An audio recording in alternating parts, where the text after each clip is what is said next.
Anytime now.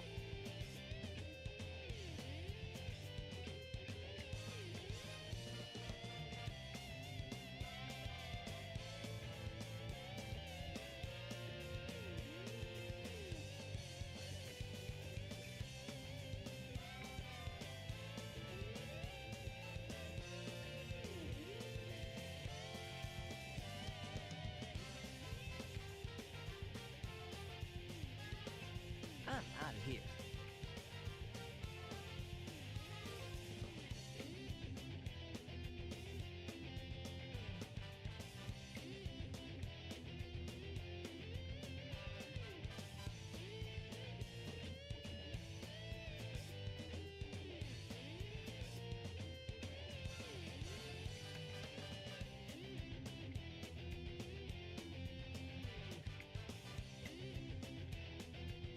I'm impressed.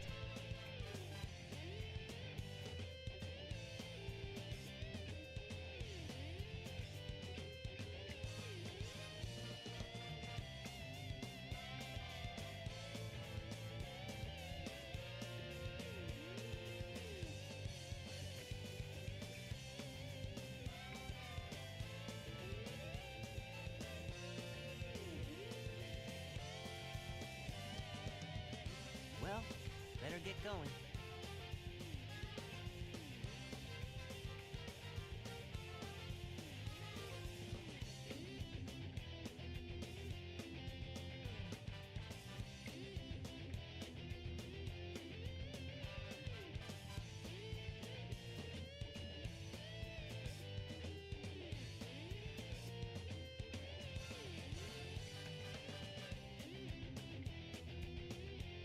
I'm impressed.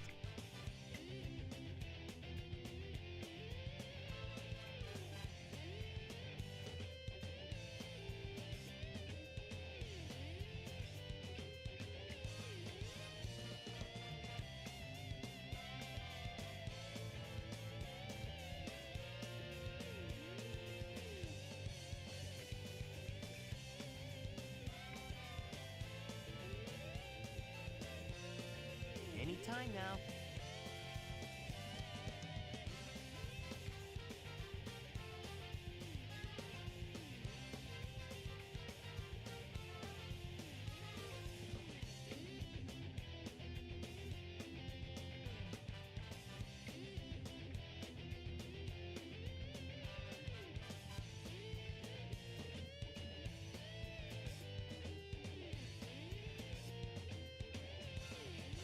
Well, better get going.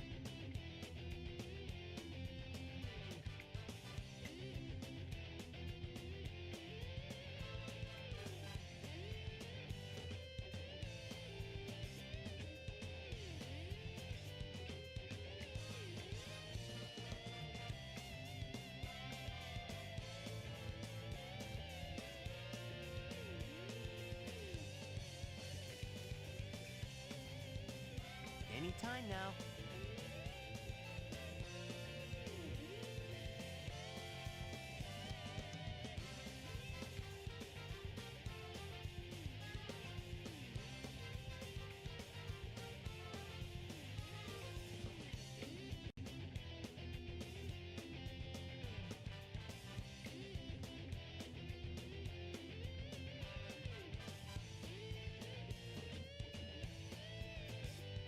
Well, better get going.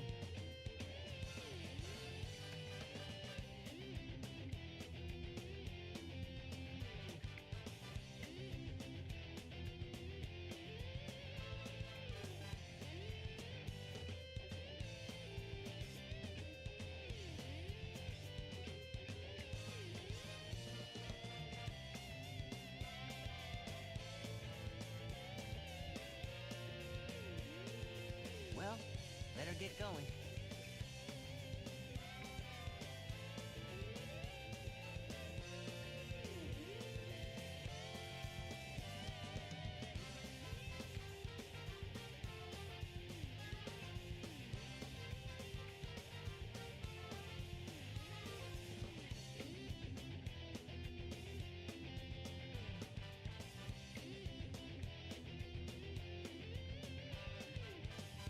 time now.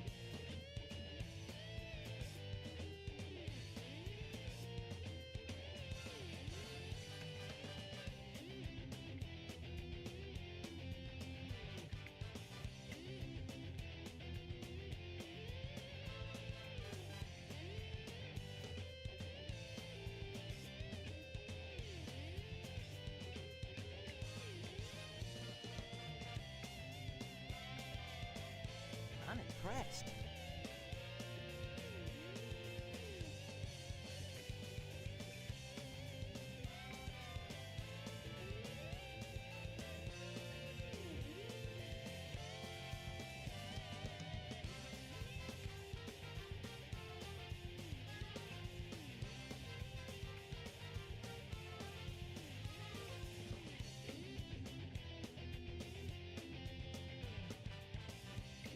I'm impressed.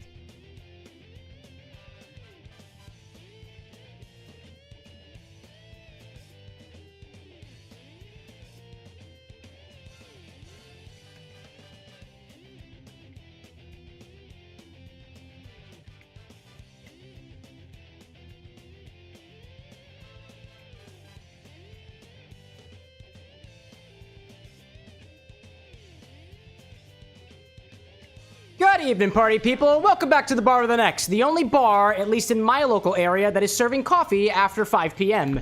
It's a bit of a problem for me. There was a place nearby that sold, I could literally walk into it like 9 o'clock at night, and they had an espresso machine, and I could be like, yo, Jam, what's going on? Just an espresso, please. And then they closed down. So now when I need my espresso here at the bar at this hour, instead of going, just kind of waltzing out right before the stream begins, I have to specifically go to Starbucks 4 hours ago and let the espresso chill on its own because I don't have a good espresso machine, despite the fact that the machine says, I think Mr. Espresso on it, might say Mr. Coffee. I don't freaking know what it's called. Lil Abe in here with the subscription. Hi, Cam, for 19 months? Dude, I was gonna say that subscription's almost old enough to drive, but it is barely even old enough to start walking. Love you, Lil Abe, one of my beautiful moderators, aka bouncers out there. If you've got a preference for what you want to be called, you can always let me know. To everybody who's popped in here early, I see Big Skittle out there, Renzo out there, some nerd out there, that kid out there, Eli Peach Soda, Cow King, one Renegade, who continues to seemingly get a kick out of me drinking water before the stream begins. And as I'm a man of my word, the facade comes down, I take my water, and then we move on with our lives. I see that Riley, it's just popped in with an A, with a subscription time of 2 months, which again is significantly younger than I assume babies start walking at, but I'm not the doctor in the family. Dearest is, so she's gonna have to correct me. Actually, I'm really curious about this. Hold on a second. Hey, Dearest! How old do babies start walking? How old do babies start walking? Average is cool. They start pulling around 10 months to 12 months. So 10 months. Oh, 10 to 12 months? Oh, apparently. They should still be walking. Really? They should start walking around 12 months. When Really? they get called in because they're delayed, it's usually about 16 No months. way. Lil Abe, I'm sorry. Your subscription is at least old enough to, at least on average, walking if it was a baby. How old is his? 19. 19 months. Can you believe that? Oh, he should be walking. You should be walking, Lil Abe, if you're not That's walking what by the now. PT is If you are not walking by now, we walk. have problems, and you should contact a pediatric physical therapist. I also saw, what did we see? Oh yeah, Riley just popped in. And Austin over on the YouTube side. I see you all out there. What's going on, everybody? Running doesn't happen until age 2. I'm running to the bots out of chat. Oh, not until age 2? Not until age 2. If you're running at this point... You should have sped up speed. Perhaps. So you can walk at a variety of speeds, but you can't run Perhaps. because you don't get flight. That's pretty cool. Okay, well, we learned something a little bit new today, right? Renegade being like, I hear Disney Queen. Yeah, the doctor's on set this time, you know? At least this time. You say hi? Is she saying hi? You want some espresso? No. You want some coffee? No. Would you like a piece of the infinity bottle? No. Yeah, it's y'all ruined it for her. It's beautiful We're gonna out there. ever clear it for another 3 days. Oh, is that the plan? Just the is the cleanse coming? Can everyone? I No, don't swing the check. I wanna do this. Get out of No. here. No, get out of here. I need that to go. taste better. I got a It show to tastes run. bad. I want my coffee. I've been waiting all day for this. Oh my goodness. Get rid of the coffee flavor. Oh man. What is Skittle out there saying? Mine was around that age when she started walking, 10-ish months. Oh, for the little ones, it's beautiful. What did I say too? One Renegade being like just trying to help out at the start with the hydration. I appreciate it. What else do we see out there? What Disney Queen reading? Apothecary. No, not Apothecary Diary. Sorry. Ascendance of a Bookworm. Ah, The light novel. She just got this in today. She No. sometimes reads it. I thought you just got this. No. Was it yesterday? I got part 4, volume excuse 6 me. in yesterday. Sometimes she This is reads it to me part- at night. What is... You are on Sometimes. book 1. I'm on of book 1. Part 1. Yeah, and what book are you on? I am on Yeah. part 3, book 2. And what number book is that, my 1 lady? second. 7 plus 2. I'm on book 9. Book number 9. I'm Yeah. barely through book number 1. You are halfway through. We've made I it am not halfway much of through. a reader. I am a drinker, one No, who you- drinks. You fall asleep while I read to you. I am It's also really a funny. sleeper. And then half the time I'm like, Cameron, are you awake? And you're like, ugh. And then the next day, And when sometimes, we, like, read, you're sometimes like, what? I'm a liar, one who lies. Yes. Isn't that incredible? Anyways, I agree with Cow King. Everclear? Yes. 3 exclamation points? Do you agree with that level of enthusiasm, though? We could add more, but I'm not. Well, my question for you is: I'm not enforcing is it that. Everclear? Is it Everclear? I Or just is it wanna start- Everclear? I just want to start adding the same things that we've already added because I've realized the numbers get really small and I want them to be big again. Remember, I leave it up to you, chat, of what option you want in the infinity bottle next, and I'm not trying to sway anybody's opinions or whatever, but like technically you can do 2 Everclears in a row, and I'm not out here to try to stop you, you know? Not in particularly. Anyways, I'm gonna make a supersonic cocktail. That's fair. So tonight's cocktail is called Supersonic, and it has nothing to do with Sonic the Hedgehog. Instead, I think it has to do something along with the speed of sound. And if you look on Hendrick's Gin's website for the description of this cocktail, it basically tells you that if you think about it, the speed of sound is some miles per hour, and the Earth is moving at faster than that speed in the realms of space. So therefore, we're all moving supersonic at the same time, which is not really how that works, because in order for sound to happen, you need particles in the medium, and there's barely any particles in space. Sound doesn't travel very far. But alas, we're not here to talk about physics or anything like that, because physics is relatively boring. We're here to talk about chemistry in the form of liquid chemistry that you can put in your mouth. This is a very simple cocktail, and it is basically a gin and tonic with a bit of espresso, making it more like an espresso and tonic, with a bit of gin to bring it back into gin and tonic category, and then whatever else happens in between. What else is in here? Simple syrup, and yeah, that's it. Tonic, gin, espresso, syrup. So it's basically what, it's actually very similar to that one drink I made for Matthew in Dream Daddy, except instead of infusing the gin with oregano, Hendrick's gin, coming out of Scotland, is infused with things like cucumbers, as well as roses as well, Bulgarian roses. And I've never actually tried Hendrick's before, and I wish I had a bigger bottle of this, but I only have enough for one cocktail, so I'm going to use it for that cocktail. And it's going to be a quick one, because personally, I really want to play a video game, and this week has been, despite the fact that I had my bro over here, like, on Monday, which was a blast. If y'all missed Lycos Lore, that was a fun-ass stream where we were just going head-to-head in the game. You should also listen to Lorex podcast. But other than that, I think I just need some good old casual gaming this week, so that's exactly what we're gonna do. So, to make this cocktail, grab a tall chilled glass, and then we're gonna fill it up with ice, which is what I would say for the edit, but actually, I'm gonna do the garnish first and see if we can make this work. Time is funny when you're doing editing things. I sometimes remember that I try to prepare the garnish first, although sometimes I don't remember. So, to prepare a garnish for this one, grab a big old cucumber like this. And I've got 2 different garnish concepts for you. If one works, great. If it doesn't, we have a backup.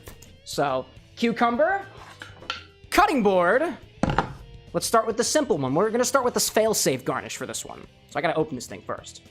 Colmenez Camarino, how are you doing? How am I doing? I need a drink, man. I need me a drink right now. And preferably be with hot espresso, like fresh from the machine, but this recipe specifically calls for cold espresso, so I got this espresso at Starbucks earlier. I was gonna go to one of my local coffee shops, but by the time I was able to get out, that coffee shop was closed. So I went to Starbucks instead, at the same location that I bought this cucumber. It's a cucumber, right? It is most definitely a cucumber. And a piece of me wondered too, when it comes to garnishing methodology, I wondered why the heck this particular cocktail was garnished with a cucumber, but if you heard what I said before about Hendrick's gin being specifically infused with things like cucumber as well as Bulgarian rose, that would kind of tip you off to the fact that there is indeed cucumber in here, but it's inside of the gin. I think that's pretty cool. In any case, one renegade out there saying, I got my drink, aka 4 6s and a Coke. Dude, there's nothing wrong with that. It's simple and easy to make, and if you like it, there ain't nothing wrong with it. I also see Mads popping in on our YouTube vertical side. How's it going, Mads? Good to have you back here. The easy concept for the cucumber. Basically, I've got one garnish that I really want to make, but I've never actually made it before, so it might fail, so this is my backup garnish. If you've never seen a cucumber ribbon before, essentially to make it is you take a peeler and you run it down the sides of the cucumber and you twirl it around a stick, whether that be a toothpick or otherwise, and it looks really freaking cool, but I don't know if I'm going to be able to do it, and I only have one cucumber to make the attempt with, so I'm going to make my backup garnish first by just cutting off 3 slices of this cucumber for the garnish. Did you see how my tone of voice changed ever so slightly there, as if to mean that I was going to pull it out for the edit later? I'm getting better at this thing. Getting better at this content creation thing. Take off the dirty end and just eat it, you know? Renzo, what's going on, dude? What would you have done if it was a zucchini? I would have rolled with it, and I would have called it a cucumber. And then anybody on the socials would have been like, yeah, it's probably a cucumber. But then for the sneaky people like you who pop into the other socials are just like, by the way, it was actually a zucchini. He was lying to you. I encourage you not to out me like that, but I'm not here to stop you. If you want longer spears from a cucumber, instead of cutting it like this, cut it like this. But I want the most of this cucumber, so I'm gonna cut small slices. So I've got a little bit more. And I'm gonna cut about 3 of them. Actually, I'll cut 5, just in case something catastrophic happens. I'll do 3 from one end, and then I'll do 3 from the other end. Not the pointy end. Not the nipple end. I don't want this one. Get out of here. Eli saying, wait, I'm trying a cucumber ribbon for the drink I'm making tonight. No way, are you actually? Well, hopefully we can both make really nice cucumber ribbons. Let me put that to the side. That's a tiny one. Well, a little tiny one. A little tiny one, and its larger friends. There we go. Save this in case I screw up for later. We'll see. Ooh, water? Don't mind if I do. It's a good idea. Renzo's saying, so you know that EMT final that was today that you were super stressed out about? You passed with flying colors, or you failed miserably, and either way, that's why you're drinking this evening? Right? I hope it went super well, dude. If you passed, then that is freaking amazing, bro. Skittle saying, just got my inspector's license, so you got a new bottle to celebrate. I saw that message earlier. What bottle is it, dude? I'm so curious. And Cole saying, too, I'm going to spread mass panic and lie. I'm going to say it was a zucchini regardless. Why would you do that to me? You can't prove anything. I'm not worried. I'm not worried. Cole can't prove anything. I know he can't. Well, actually, no, that would be mean. That would be mean. No, Cole can prove a vast number of things. He can definitely prove that he was the one responsible for the monstrosity that was made on Monday. So he is absolutely not making a cocktail request tonight. Blacklisted, at least for the next 24 hours. In any case, so for the advanced garnish, I'm going to take a peeler, and I'm going to run it down the side of this cucumber, and I'm going to twirl it around a toothpick to make a little cucumber ribbon. Or at least that's the plan. I don't know if it's going to work, but I'm going to get a couple of base ribbons off of this to see what we have to work with, and then I'll give it a try. So, for this garnish, take a peeler and run it down the sides of the cucumber and get a nice ribbon, and when you've got a good one, swirl it around a toothpick to make something like this. Pantomiming the actual garnish for when the video comes out if I do it successfully. Let's give this a try. Right down the side, right? That's a pretty good one, but I don't really want the green on this. Not particularly. We'll try it again. Skittle saying it is Brugal 1888. Smells amazing, and it's made with sugarcane. What is Brugal 1888? Is that a rum? It sounds like it would be a rum, just because it's made with sugarcane like other rums happen to be. I'm curious. I don't know the name Brugal off the top of my head. Educate me, please. Oh, that was a good one, dude. That was a good one. I'm gonna do one more just because I'm having so much fun with this. One more cucumber ribbon. Yeah! Yeah! Actually, that one kind of sucked. It's okay. It's beautiful on the outside, just like the rest of us are. And on the inside, you know? Imicho, welcome in, dude. Long time no see. I saw you literally last week. What are you talking about? I love it, dude. Cole being like, instead of being blacklisted, can I get a picture on the wall that says, do not let this man near alcohol? I mean, if you want a picture of your face on my wall, we can make it happen. We can make it happen. Renzo saying in the EMT saga that you were lied to by your professor. You didn't have class on the 7th, and she gave it then, which was not when the campus schedule specified. So when I went to go take it today, there was nobody there. Oh, that is annoying. Nobody should actually. Professors have carte blanche for whatever the hell they want to do, thereby fucking over certain students. So that is unfun. That sucks, dude. That is terrible, man. Kid Sanded in here with a 17-month sub, which, as we talked about before, means that you're walking at this age. And if your sub is not walking, go see a physical therapist. Welcome in, kid. Thanks so much for your contribution. Not specifically that kid. That kid has been playing even more Stanley Parable to pass the time by. Is the narrator getting boring for you yet? That was probably the best ribbon I did, and it was when I wasn't even focusing on it. So it is also very wet. I shouldn't be swinging that toward my camera. If you notice any smudges on this camera, y'all, please let me know. Please let me know. I see the upper diamond popping in. Very, very nice. One Renegade asking, how sweet is it unless it's in a mixed drink? What, Brugal, I think? Skittle? What was it? What was it?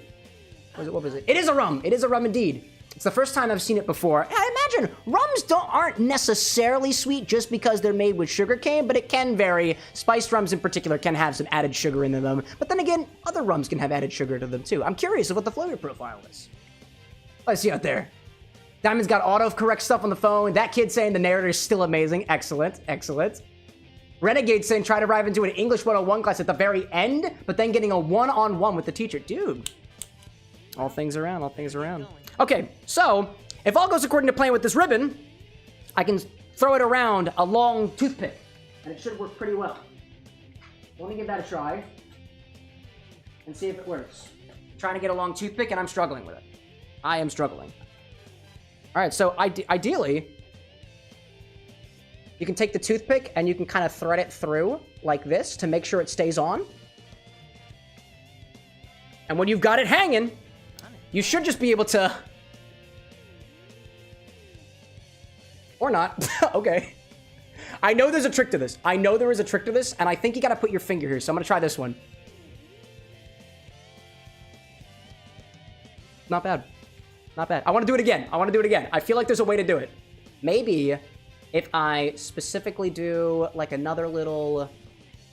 I've never done this before, so I'm figuring this out literally right on the spot. Maybe if I fold it, and then I go through, fold it, and then I thread, that might be the way to do it. There we go, there we go, there we go. A little fold, and now... Nope, it's still going. Okay. Wait a minute, I got another idea. I've got another idea. You could use 2 toothpicks. 2, count them, 2 toothpicks. Now that I got 2 of them, I'm gonna... Better get going. Then I take out one of them. Not bad. Not bad. I'll take it. I'm not worrying about that anymore. Take this garnish, put it off to the side. We'll deal with that again later. And now I've got a whole entire cucumber to do whatever the hell I want with. So if anybody's got ideas, it's gonna be sitting over there. And some snacks for later. Put that over there. Renzo's saying that you've sent a follow-up to the professor, just in follow-up to it, and that you should have paid more attention, and that you just fail. Wow. Wow. Medical board of director, and you're appealing right now. Dude, you absolutely should. If I haven't told you about the story of the professor who tried to fail one of my fraternity brothers because his paper was 95% plagiarized. Very highly plagiarized. Because the plagiarization thing was referencing his paper with a draft for his paper. So naturally, yeah, it was 95% similar. It wasn't, it was a rough draft. Dude, absolutely. I hope the appeal goes well for you, dude. Hopefully the medical director is a little bit better. In my experience, and this is mostly going back to high school and stuff, speaking to the person above, they typically have a better eye view of the situation and have the talking power to help you out for the folks who get marginalized by it. But yeah, dude, absolutely, man. Absolutely. All right, what do we say? What do we say? Skittle talking with Renegade about the different rum things out there. I love that. Talk more spirits for the pursuit of better drinks. Now we're gonna mix the cocktail because I've successfully made the advanced garnish. Chilled glass, like I said before. Grab a chilled glass, build the cocktail in that. Try this one. Take this chilled glass and fill it up with ice. And then it's as simple as just building everything together. There we go. First, we're gonna add about 2 ounces of gin. I'm using this entire tiny bottle of Hendrick's. It's my first bottle of Hendrick's, and I'm using it on a cocktail of my choosing, specifically one that is caffeinated and filled with bitter tonic. Tiny bottle crack. Never mind. Apparently I opened it at some point.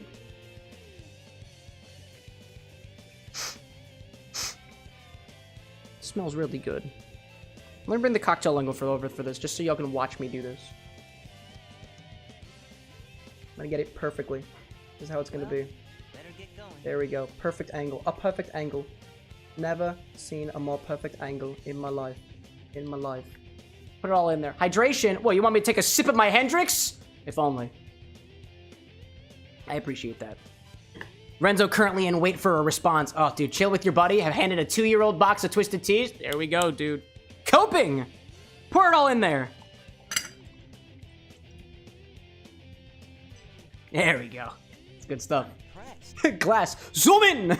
Zoom in on the glass. I'm experimenting with trying to use a little bit more of the second angle in the content, and if it really bodes well, dude, if the analytics shoot right up because everybody likes the close-up a little bit better, I might be able to convince myself financially to get a better camera. I'm also gonna keep this tiny bottle because this is so freaking cute, yo! I can't not keep it! What the heck am I gonna do with it? I have no freaking clue! So I'll put that back over there. Next, we're gonna pour in a whole shot of espresso. It's about an ounce. So if you can measure out an ounce specifically, we're gonna use that.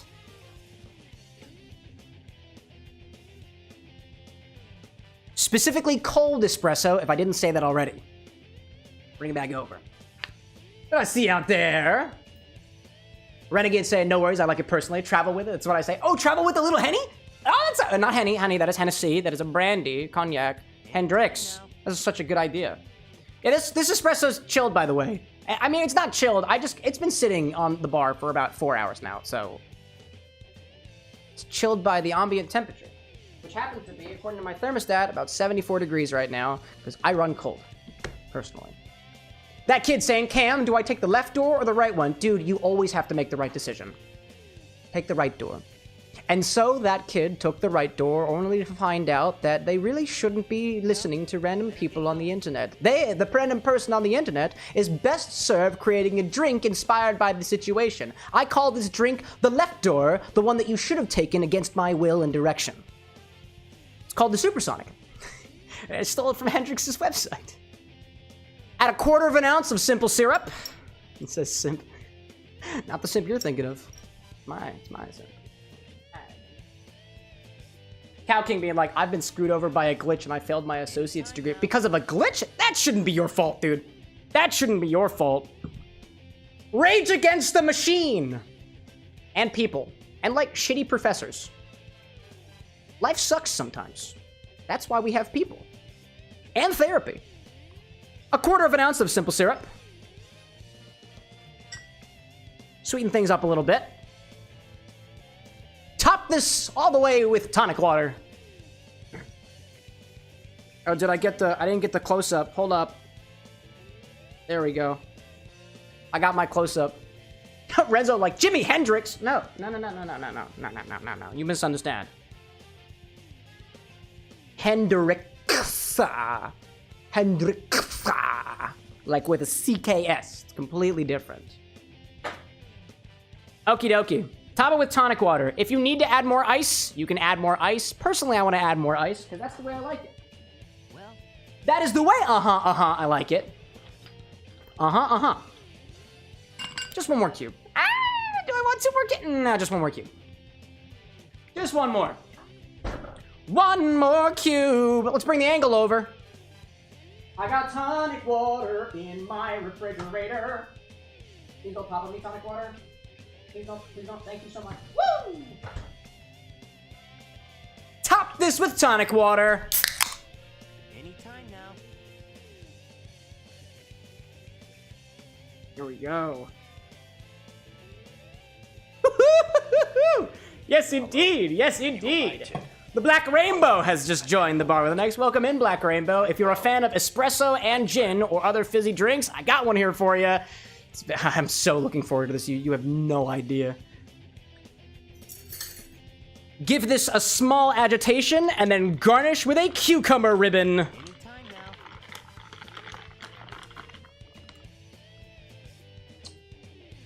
Oh, yes, dude. Oh, yes.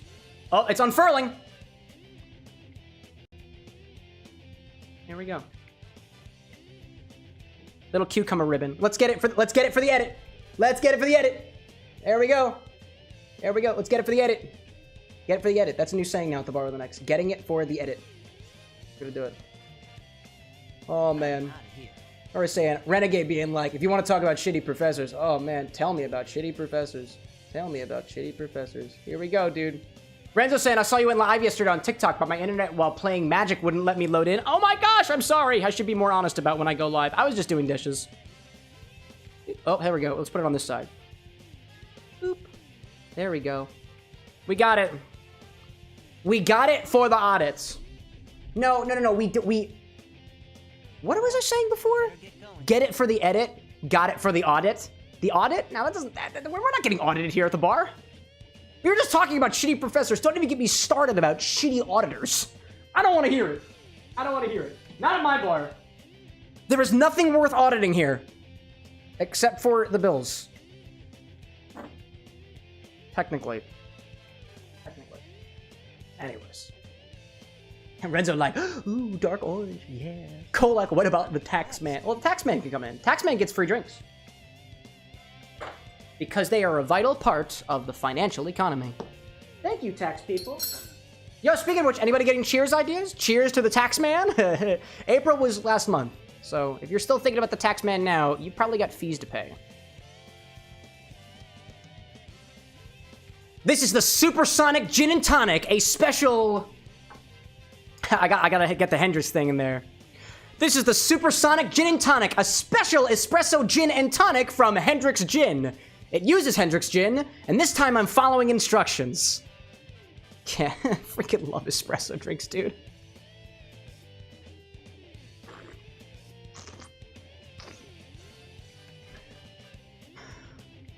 Yes, dude. Oh my god, I love coffee. I like bitter tonic. I like gin. And it's all in here, dude. This is exactly what I needed today. Oh my gosh, this is delightful, dude. In particular, I don't know if it's because of the cucumber garnish on top or the fact that Hendrick's is made with cucumber and a bit of Bulgarian rose, but I feel like I taste a little bit of that watery vegetal cucumber note in there among the other botanicals of juniper and whatnot. But to me, it is full-on espresso tonic vibes with a little boozy kick to it. I don't want it any other way. Thank you. I would say thank you, Hendrick's Gin, but if I took that out of context for the edit, people are going to be like, you're sponsored by Hendrick's? To which I would say, no. But what? But what if? What if? Oh. I see Texas out there saying, the tickler saying, I got to get a job on OnlyFans to pay for a streamer university. You're saying your bills from OnlyFans, your earnings from OnlyFans would allow you to pay for streamer university? Is OnlyFans that prolific? Because if so, Cameron with 3 X's? I'm just saying. Welcome in, Texas. Good to have you. Cheers on surviving the semester for Renzo. I see you out there. Cole talking about becoming an accountant, potentially. Or accounting and becoming a tax man. I'll get drinks for free. Don't hold me accountable to that. Not in particular. That kid asks, in the context of the Stanley Parable, do I A, follow the lift all the way over, drop onto a catwalk, or C, fall off the whole thing and land on the floor? I wouldn't trust gravity, so I'd follow the lift. The last time I trusted gravity, I traveled through time. From my perception. It was a little wild, you know. Cole's like, you know what, I need a hot shot. Nope, get it out of here. Image out. Cheers to classmates and coworkers that will commiserate with the daily frustrations. There we go. That's a solid point. I like that one up there. That's fair. Don't forget family to listen to frustrations. Yeah, if you've got valid family, you can talk to them about it. Or, you know, for all intents and purposes, scream into the void sometimes. Actually, in particular, there's a person that I follow on TikTok who I know rather well who makes these comic strips called Corporate Rats. So shout out to Corporate Rat and their comic strips and whatnot, because at the end of almost every one of those comic strips, it's cute, it's hand-drawn, and it's a friend of mine, so you should support them for it. At the very end, sometimes all you need to do is quite literally scream into the void, either with a partner there with you or on your own. And I gotta be honest, y'all, as one who has aggressive tendencies, sometimes I really just want to scream, which is one of the reasons why I do this show.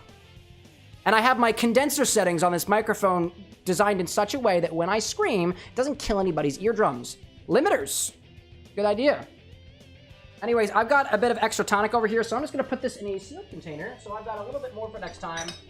Make sure I save it for later, using one of my kombucha containers, which I just so happen to still have on me. Cole, like, I've petrified Cam with the hot chat. It was something, and let me tell you, I've been editing it. I didn't even get all the editing done, because chat specifically requested that I keep most, if not all, the gags. And I'm a crowd pleaser, so I'm trying my best. That's like a 3+ minute long short right now, y'all. That's not short enough, so I gotta edit it down a little bit. There was too many gags. Oh, man. Eli's got an update on your cucumber ribbons. They turned out better than I expected, and so did the drink, and now I have the rest of my mini cucumber to snack on. Same! But I think my cucumber's bigger than yours. But it's not a contest. It's not a contest. It's not a contest. It's not a competition, but I won. Okay? I won. Just let me have it. Anyways, I'm gonna put this down. Don't need to wait. Oh, I gotta put my sip away. Excuse me, you. There we go. And actually, I'm not gonna put the tonic water in there. Instead, I'm gonna leave it over there and conveniently unlabel it. Not label it, just to see what happens. I'm gonna take this little tab and throw it over there because I got a friend of mine who makes chainmail and it's beautiful. Speaking of beautiful, Annie Toya, 14-month sub. Your sub should be walking too. 10, 12 months. 10, 12 months. Thank you so much, Annie. Thank you so very much. I am absolutely going to spend that on booze because, as it turns out, it was payday the other day. Twitch gave me my income, and now I get to spend it on the liquor that y'all have continued to make me use. So I get to refill up again. We're getting some more Cointreau. We're going to get some more other stuff because I can't remember exactly what it was. I smell popcorn.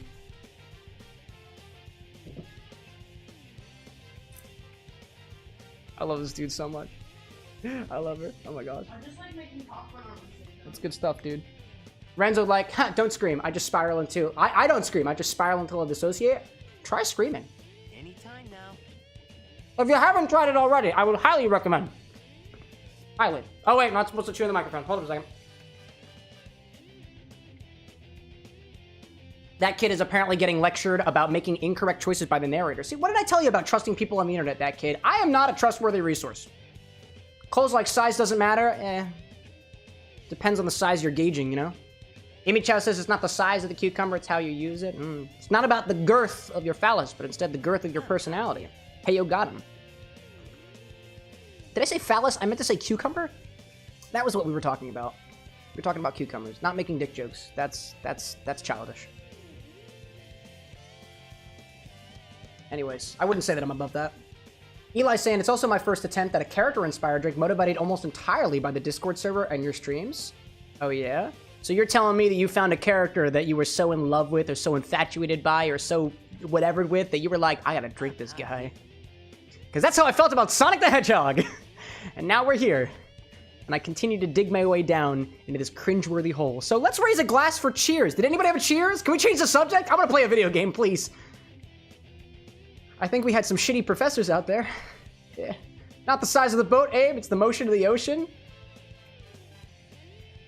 I think that was the most suggestive one out there.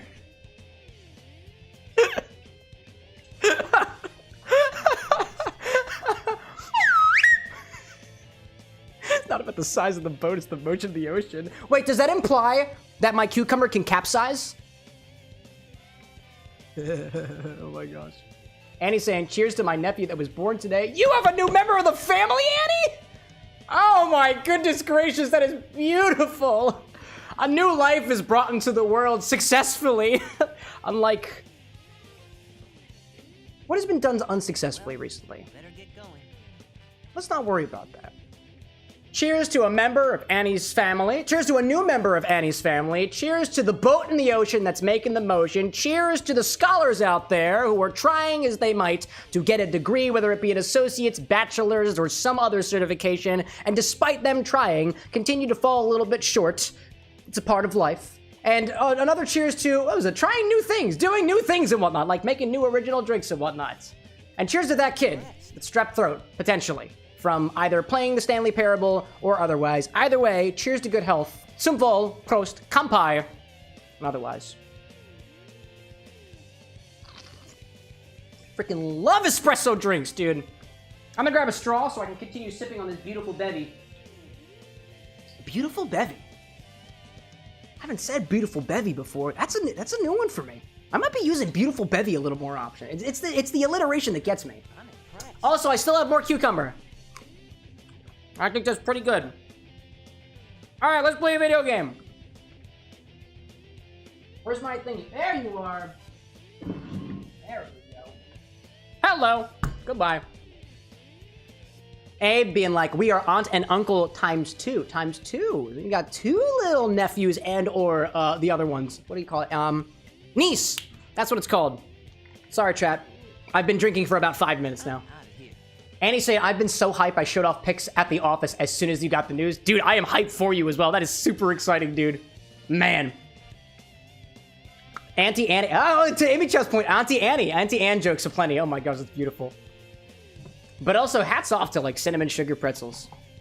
All right, so if you didn't catch us on Monday, Lycos Lore came to the bar with an X, and we were playing a bunch of two-player modes. And we think we got through all of them. Apparently, I got an achievement somewhere along the way where if you do all of the I think all the level of missions in two-player mode, you get an achievement for it. And apparently, we got that. Also, I want to acknowledge specifically that the death counter is at 666 right now, and I'm about to quit out of this screen. So I want to just take a moment just to relish in that for just a brief moment. I don't know when it happened. I assume it was at the end of last stream, and nobody noticed. But I noticed when I was setting up, so hats off to whatever beasts exist in your life. Whether they be the narrator of the Stanley Parable, whether they be a shitty fucking professor, or whether it be the tax man. Oh, and apparently I have to do standing push-ups, so yeah, that's a beast. Absolute beast. That kid being like, my very, very big cat is amazing. His name is Speedbump. You named your beautiful fur baby Speedbump. I love the vibe. Wait, what does that imply about the cat?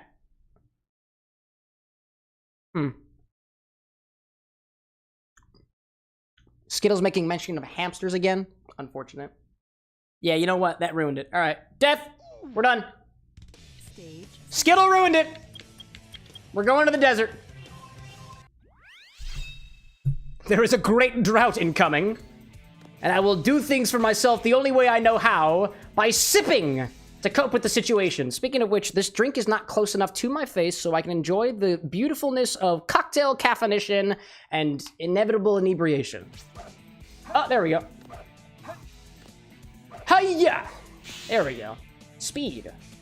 I am Speed. That kid saying, I also had a bigger cat before him called Big the Cat. Oh, with the Sonic references. Now that's on point. I feel like that the implication that the newer cat is named Speedbump and not another Cat Sonic character means that I feel like there's a story behind the name. You didn't happen to find this cat while driving, perhaps, did you? You can be honest if you want to. You can also be dishonest if you want to. I'm not your dad. Speed. If I recall on my Sonic the Hedgehog playthroughs, just for the sake of full transparency, y'all, City Escape, I could get A-ranks on. Metal Harbor, I struggled through, but I don't think there was any other stages that I managed to successfully get the A-ranks on.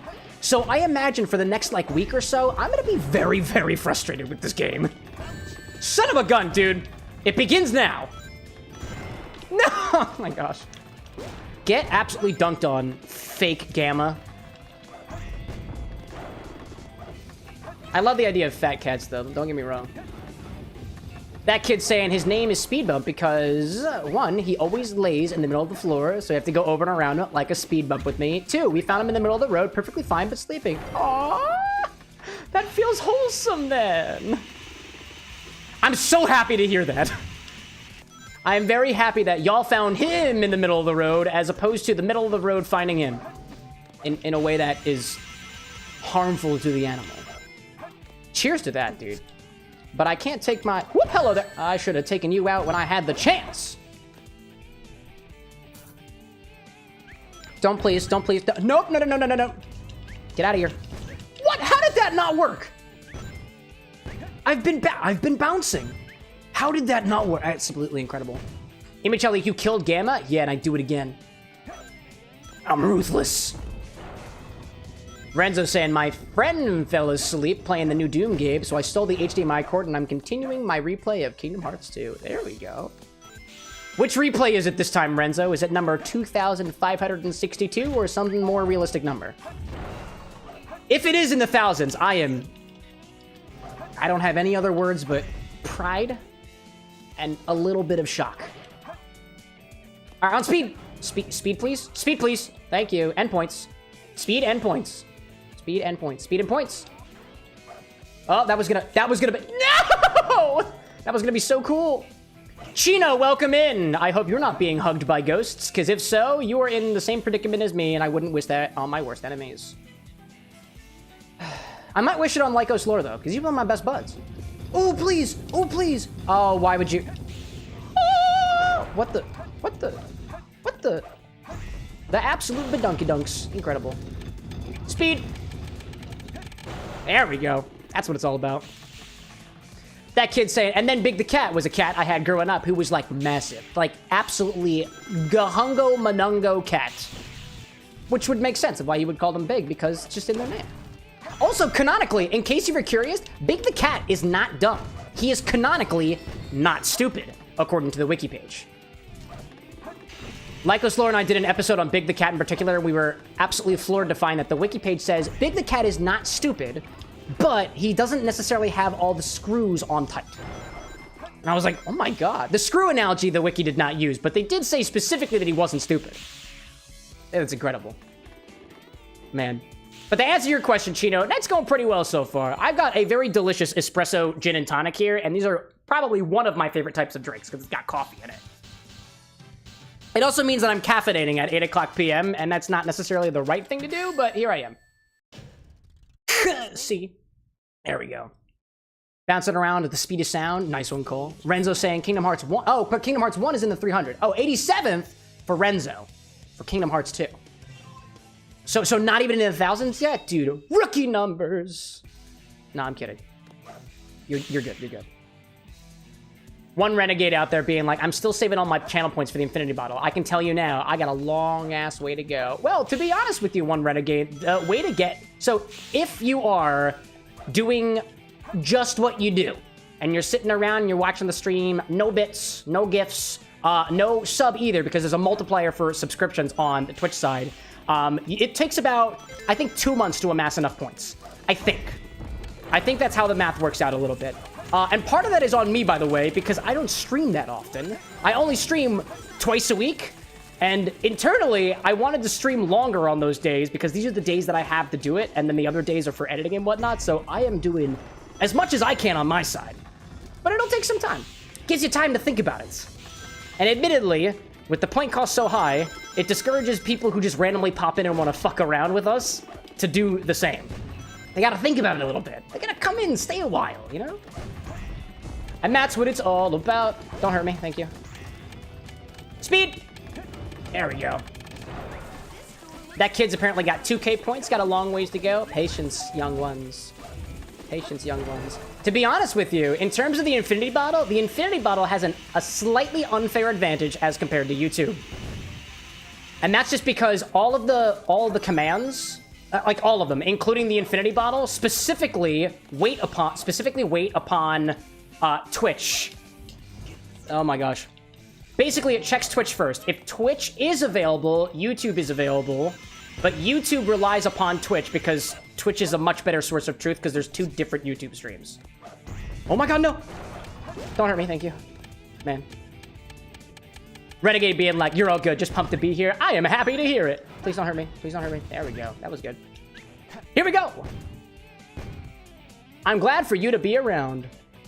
Oh, in addition, we discovered last night during the late side that the streamer bot that I'm using, the bot that I use for YouTube, apparently has a quota that streamer bot shares with every single other user who uses the bot. So at around 1 or 2 o'clock in the morning, sometime in the evening, it is possible that the YouTube commands stop working completely and the points stop progressing. It doesn't always happen, but if it does, it gives Twitch an unfair advantage over YouTube. So, just for the sake of being honest and transparent about it all, I don't want anybody to feel like their points are being, like, unfairly taken away from them and whatnot. Just how it works. Oh my gosh, please. Whoa. Caledonian, welcome back. My guys, how's the run? I was able to escape Prison Island before it blowed up. How's the screen? Yeah, we're doing all right so far, I think. There we go. That was actually the best we've done it so far. Right now, we haven't done too much. We're just making our way through the Pyramid Land because we managed to get all the ranks in Metal Harbor and City Escape. So we're slowly but surely working our way along. Renzo out there saying, for some reason, it's running slower now. Should I drop frame rate to 30 instead of 60 and turn off refresh? Are you talking about Kingdom Hearts? Possibly. That might help. Oh, man, I was going to get that beetle. That's like 1,000 points, dude. What, pal? What, pal? What, pal? I'm Sonic. I'm awesome. You are what you eat. And once upon a time, I drank Sonic the Hedgehog. Not necessarily eating, but it's like eating in liquid form. Nice. Sweet! I forget, is this the end? Is this the end? I think this is the end. Yeah, I wish I had more rings, though. But that one guy where the key, where you get the little, like, key bulb onion-looking thing and walk across the long distance, that got me. That in particular got me. Where do we stand? B rank? B rank? Crank is fine. Crank is fine. I gotta go faster. Gotta go faster. It's not about going fast. It's about going faster. Tricks. Nasty tricks. Absolutely beautiful kicks. Kicks and tricks. There we go. It worked, says Renzo. Excellent. For the sake of better gaming, better drinks, Papa John's. Or XBar. I don't know. Points. Points! Points are good. I like points. Bradley Smith popping in, saying, just popping in to say you'd absolutely love the Suntory 196 peach soda that's coming around soon. Have a good stream. Thank you. Suntory makes a peach soda? Wait, are you telling me that Suntory makes RTDs ready to drinks and I didn't even know about it? What the heck? You've passed on to me a beautiful piece of information, Bradley. Cheers to you, dude. That sounds so delicious. That sounds delightful. To be honest, the last peach thing that I had that was a ready to drink was a peach twisted tea, and it was pretty solid. But with something like Suntory, an excellent brand, by the way, one that I'm particularly a fan of, especially as it pertains to their whiskeys, I didn't know they had ready to drinks. That's news to me. That's so cool. Bradley's saying, absolutely, we just got lemon in Canada. Peach will be landing soon. Oh, so it's new. Oh, man. I gotta look into getting more specifically ready to drinks here at the Bar with an X, for either for mixing or just for comfort drinks, because apparently that's a thing that I should be planning for now after what Cole did to us on Monday. But to that point, I had somebody reach out to me on Instagram actually asking if I could try a recipe of theirs, to which I was like, yeah, pop in stream, I'd love to have you. But it specifically used either Coca-Cola or topped with Mike's Hard Lemonade, and I've never actually mixed with Mike's Hard before.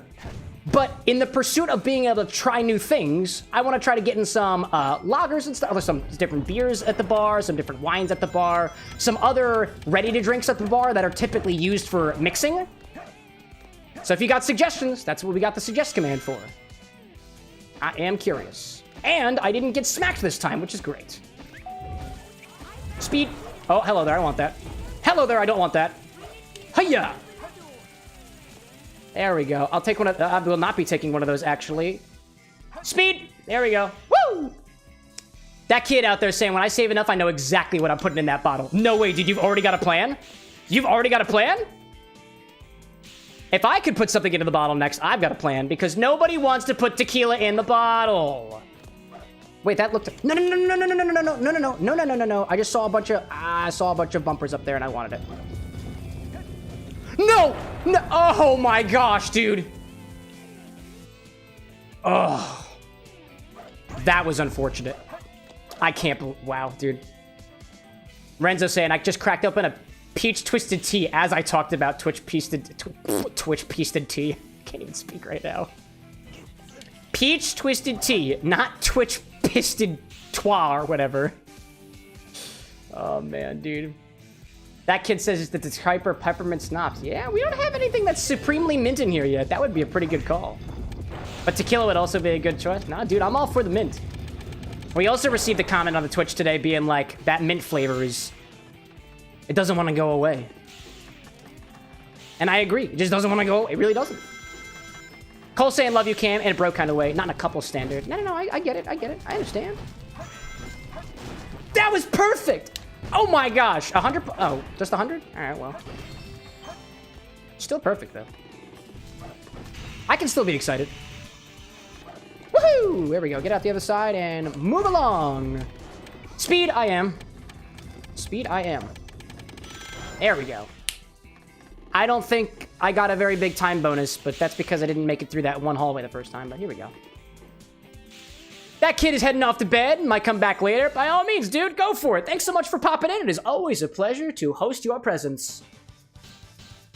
Caledonian asking, what kind of cocktail are we doing as well? Oh, are you Caledonian? Are you on the Twitch side? If you're on the Twitch side, you are on the Twitch side. Oh, Aaron, great.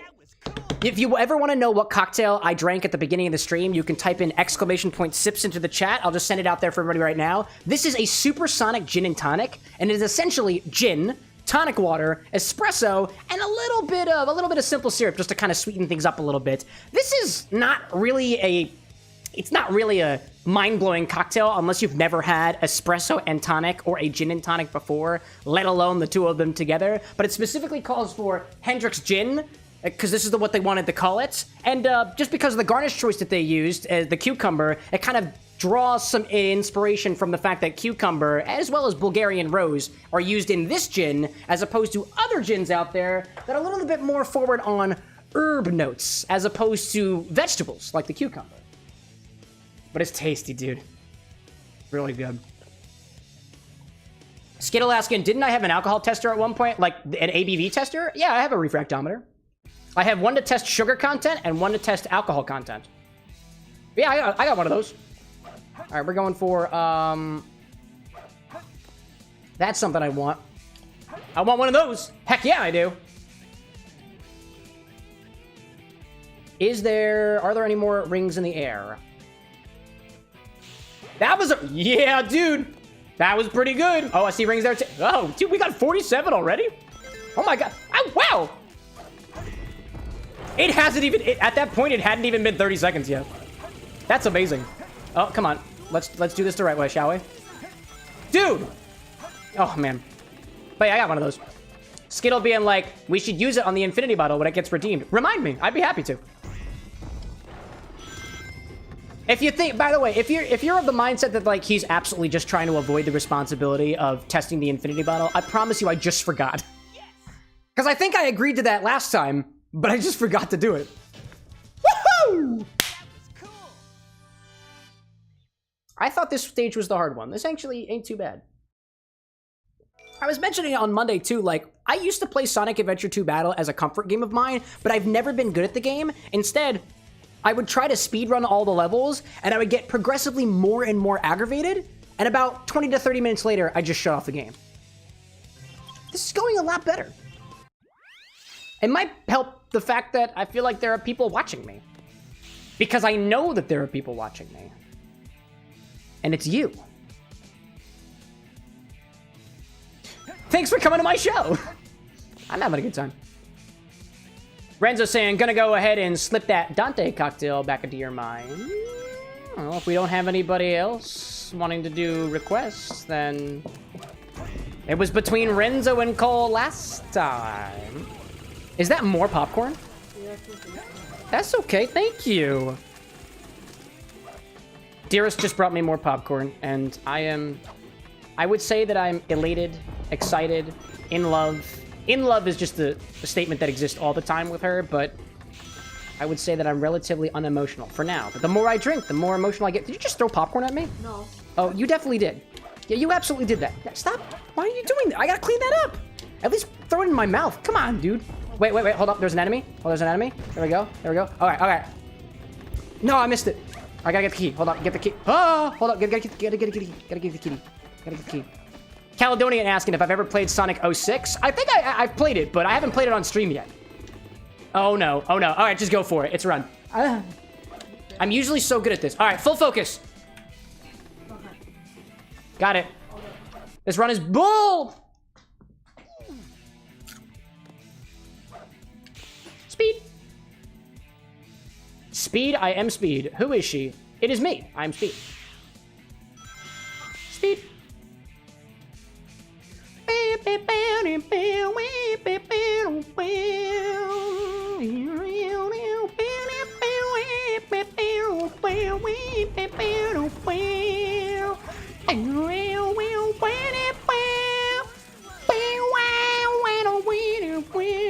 Anybody else notice how the guitar just fucking slaps in this stage?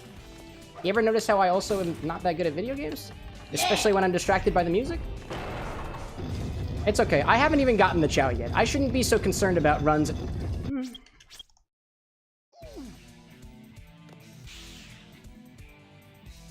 I put that run down. I put it down, chat. It has been put down gracefully with a mild to severe anesthetic. Or whatever they use to... I don't want to go down that rabbit hole, actually. Let's talk about cocktails instead. Let's talk about alcohol instead. Gabi, welcome in. Quick, please, somebody name a base spirit. Any base spirit. I need a context switch. Stat. Sake! I mean, it's a fermented drink. It's not really a base spirit. It's really not even considered a spirit. It's more considered a wine, but we can talk about that. And he says, run.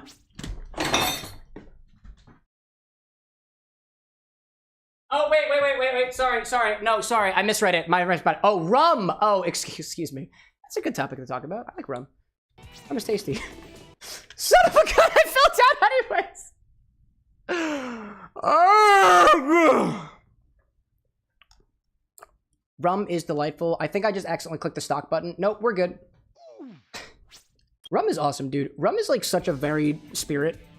It's typically made from things like molasses, but it doesn't necessarily even have to be made from molasses as the base fermenter. Or whatever you call things that get fermented. Specifically. I like rum. Rum is tasty. I had somebody in the TikTok live last night actually be like, and it was I love receiving questions like this because it helps me think about what I would mix with things on my own. It was, I have coffee with caramel syrup in it or something like that. What spirit would you recommend putting into it? And I was like, dude, rum. Because, like, to me, coffee's got, like, cocoa notes and caramel's got, like, those baking notes. And personally, I found that goes really, really well with certain aged rums that also have those corresponding notes of, like, toffee, caramel, chocolate, molasses, and stuff. It's so good. Oh, my gosh. Abe talking about moonshine. My only statement on moonshine is, do you believe that if moonshine is legal, if it's still actually moonshine? Because some people vehemently disagree. Also, hold on a second. I think I got a popcorn kernel stuck in my throat. Water. Hi there.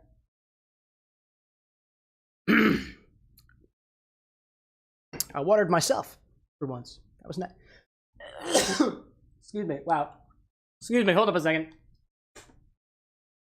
That resulted in something that was not very safe for work. Oh my gosh, I still feel it, dude.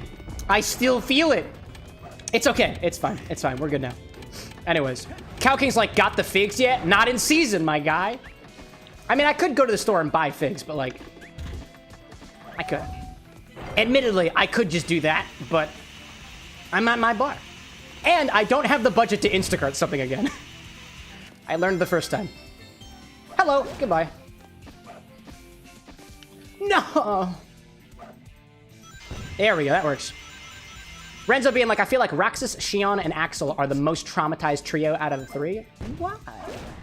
In terms of trauma.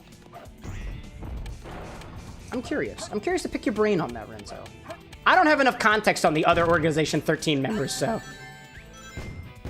And he's saying, Cam, is it against Twitch TOS to choke to death on stream? Oh, is it against TOS? I think death is probably highly discouraged if you can manage to avoid it. I think. Oh, ad break. You know, we're just gonna sit here. We're gonna listen to the music because it's awesome. Gabi Gray being like, I would agree, but I feel like the BBS trio have them be. Oh, wait, Birth by Sleep. That's Terra, Aqua, and Ventus, right? Calking, like, was the Milk Duds that expensive? No, the idea that chat can encourage me to Instacart things to the bar, the idea is expensive. Not the Milk Duds themselves. Or was it Whoppers? It was Milk Duds. It was Milk Duds indeed. And he being like, I think the BBS trio is def more traumatized. Compared, we're continuing this. Yeah, possibly. I mean, didn't they, like, engage in a war of the Keyblades or something, watching all their close cronies, friends, mentors, and otherwise just be brutally murdered for the sake of a single weapon? I don't know, man. If Roxas's drink in the bar with an X cannon is mildly bitter, all their drinks are gonna be much more bitter. Much more bitter. But that's just my interpretation. But that's just what do we say here at the bar with an X? That's just a drink theory. No, that's just a theory, a drink theory? No, we don't really do drink theory here. It's not really what we do. What do we do? What don't we do? Sometimes we do stuff like this. Sometimes. Sometimes we do things like this. And some things we do things like this.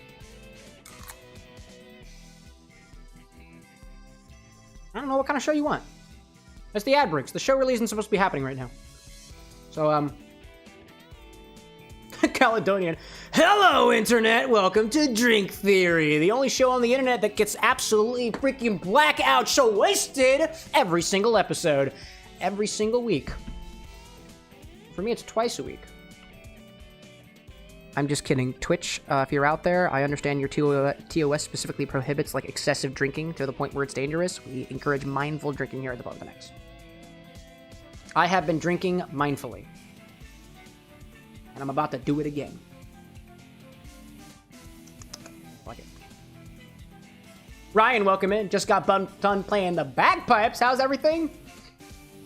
I've got basically an espresso gin and tonic in front of me, and I feel like, from a drinks perspective, I couldn't be happier. To be fair, like, if I could be any other state right now, it's just reminiscing on the oregano version of this drink and kind of realizing that I'm happy that I'm not there anymore. I'm happy that I shaved since then. Some people were really, really into the whole shaved, greasy hair look, but me, nah, I like babyface. I like my babyface over here. It's good for me.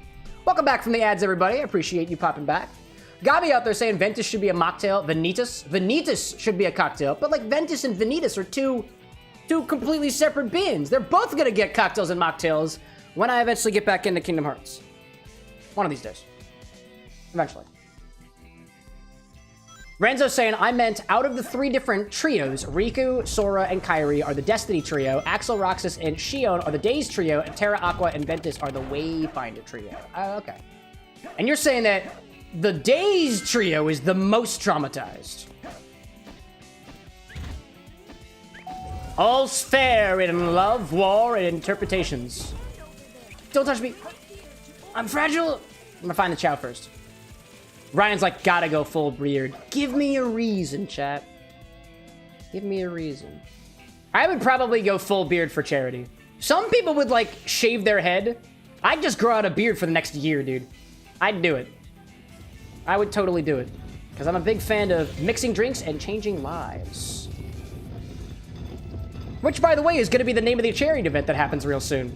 We got specifically a... Are you kidding me? That was pretty awesome. And what was I saying? We got approval to use the term mixing drinks and changing lives as the name of the charity event. We got the blessing from Sukeban Games, the creators of Valhalla. And I was stoked when I found that out. Oh, do I need to do another one? What does this give me? Oh, okay. Another one? Oh, I see. Oh, I see. Oh, I see. I see. I see. I understand now. I shouldn't have done that. Oh, I see now. Now I understand. No, no, no, I don't want that. I don't want that. No, what are you doing? What are you doing? Oh my gosh, dude. Oh, do I need to... Oh, I need to do that real good. I'm going back. Just kidding. Death awaits. Caledonian being like, say, have you ever wanted to visit the UK? Yeah, I want to go back one of these days. Actually, I've never been to the United Kingdom. No, I've never been to the United Kingdom. I've been to a couple of... What in the absolute falling to my death, hedgehog? I've been to Italy, Germany, Austria, Switzerland, and Belgium. And Italy. If I didn't say Italy already. Oh, come on. Carefully. Carefully, Cam. Carefully, Cam. There we go. That's what it's all about. There we go. And then we do one of these guys. And then we absolutely... So, okay, that's fine. We can do this a little bit better now, shall we? Woohoo! There we go. And then I grind my way to victory, just like I do in real life. Wait, what is it? Wait, what is... Oh, hi there. Ah, I see. Damn, this is a whole debacle, isn't it? Right, I see. Wait! No! No! No, dude. Oh, man. I missed him, didn't I? I think I missed him. He must be right up on top. He must be up on top. He must be up on top. Oh, my gosh. Renzo out there being like, Axel, Roxas, and Shield essentially had to come to the realization that they aren't actually people, but just the husk of someone else, that they had to fight and kill each other. The only happy times with the Days trio really had was eating ice cream, and then the next month learning the truth and they're killing each other. So now I have to make this run more interesting. 75% first-person mode run. There are some things I have to do that force you into third-person mode again. Oh, interesting. That's fair. Having to, like, embrace or come to face with your lack of humanity or humanity is a pretty tough thing. Speaking from experience, naturally, as an AI-generated streamer on the internet who somehow extorts people for their money by drinking fake alcohol. And sometimes not so fake. It really depends. It's all real, by the way, y'all. This is not a joke. I am absolutely drinking alcohol right now. Honesty. All right, get up on the, I guess I gotta just get up.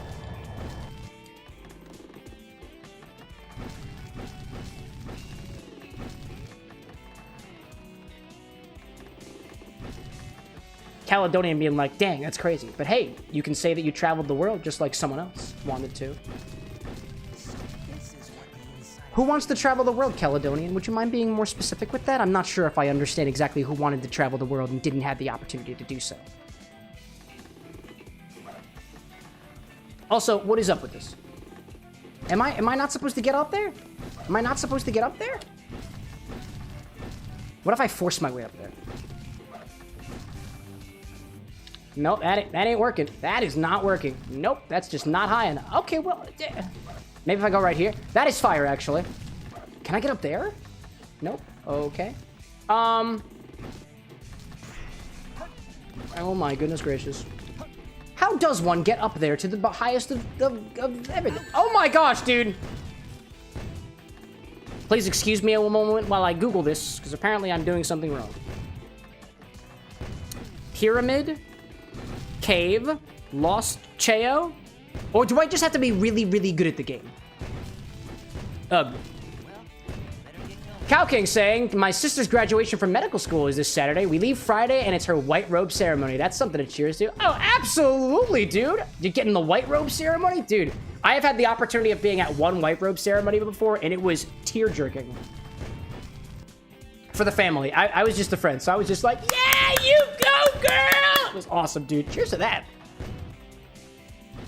What do I need? I need the bounce bracelet and the mystic melody. Lost Chow. We get to that thing over there. Then we do the thing over there, and then we wait. And that's it? What do you mean? Wait a minute. Wait. Activate the ruins with the mystic melody, and it will reveal a spring. Oh!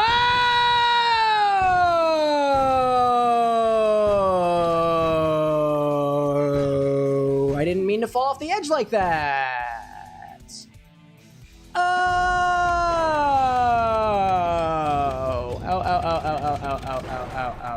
Oh! Oh! Realization. Oh!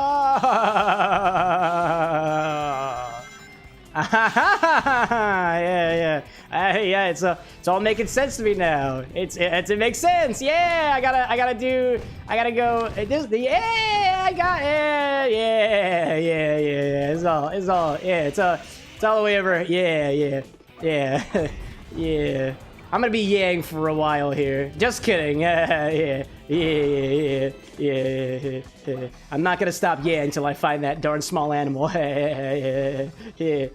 Oh my gosh, there's more. Yeah.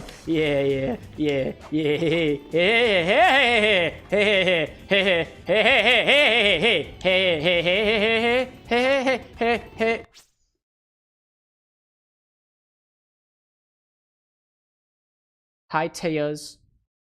Welcome to the stream. Caledonian, a famous guy who lives between the Isle of Man and England in a fictional land with the initials NWR. New Watt Resuscitate. Yeah.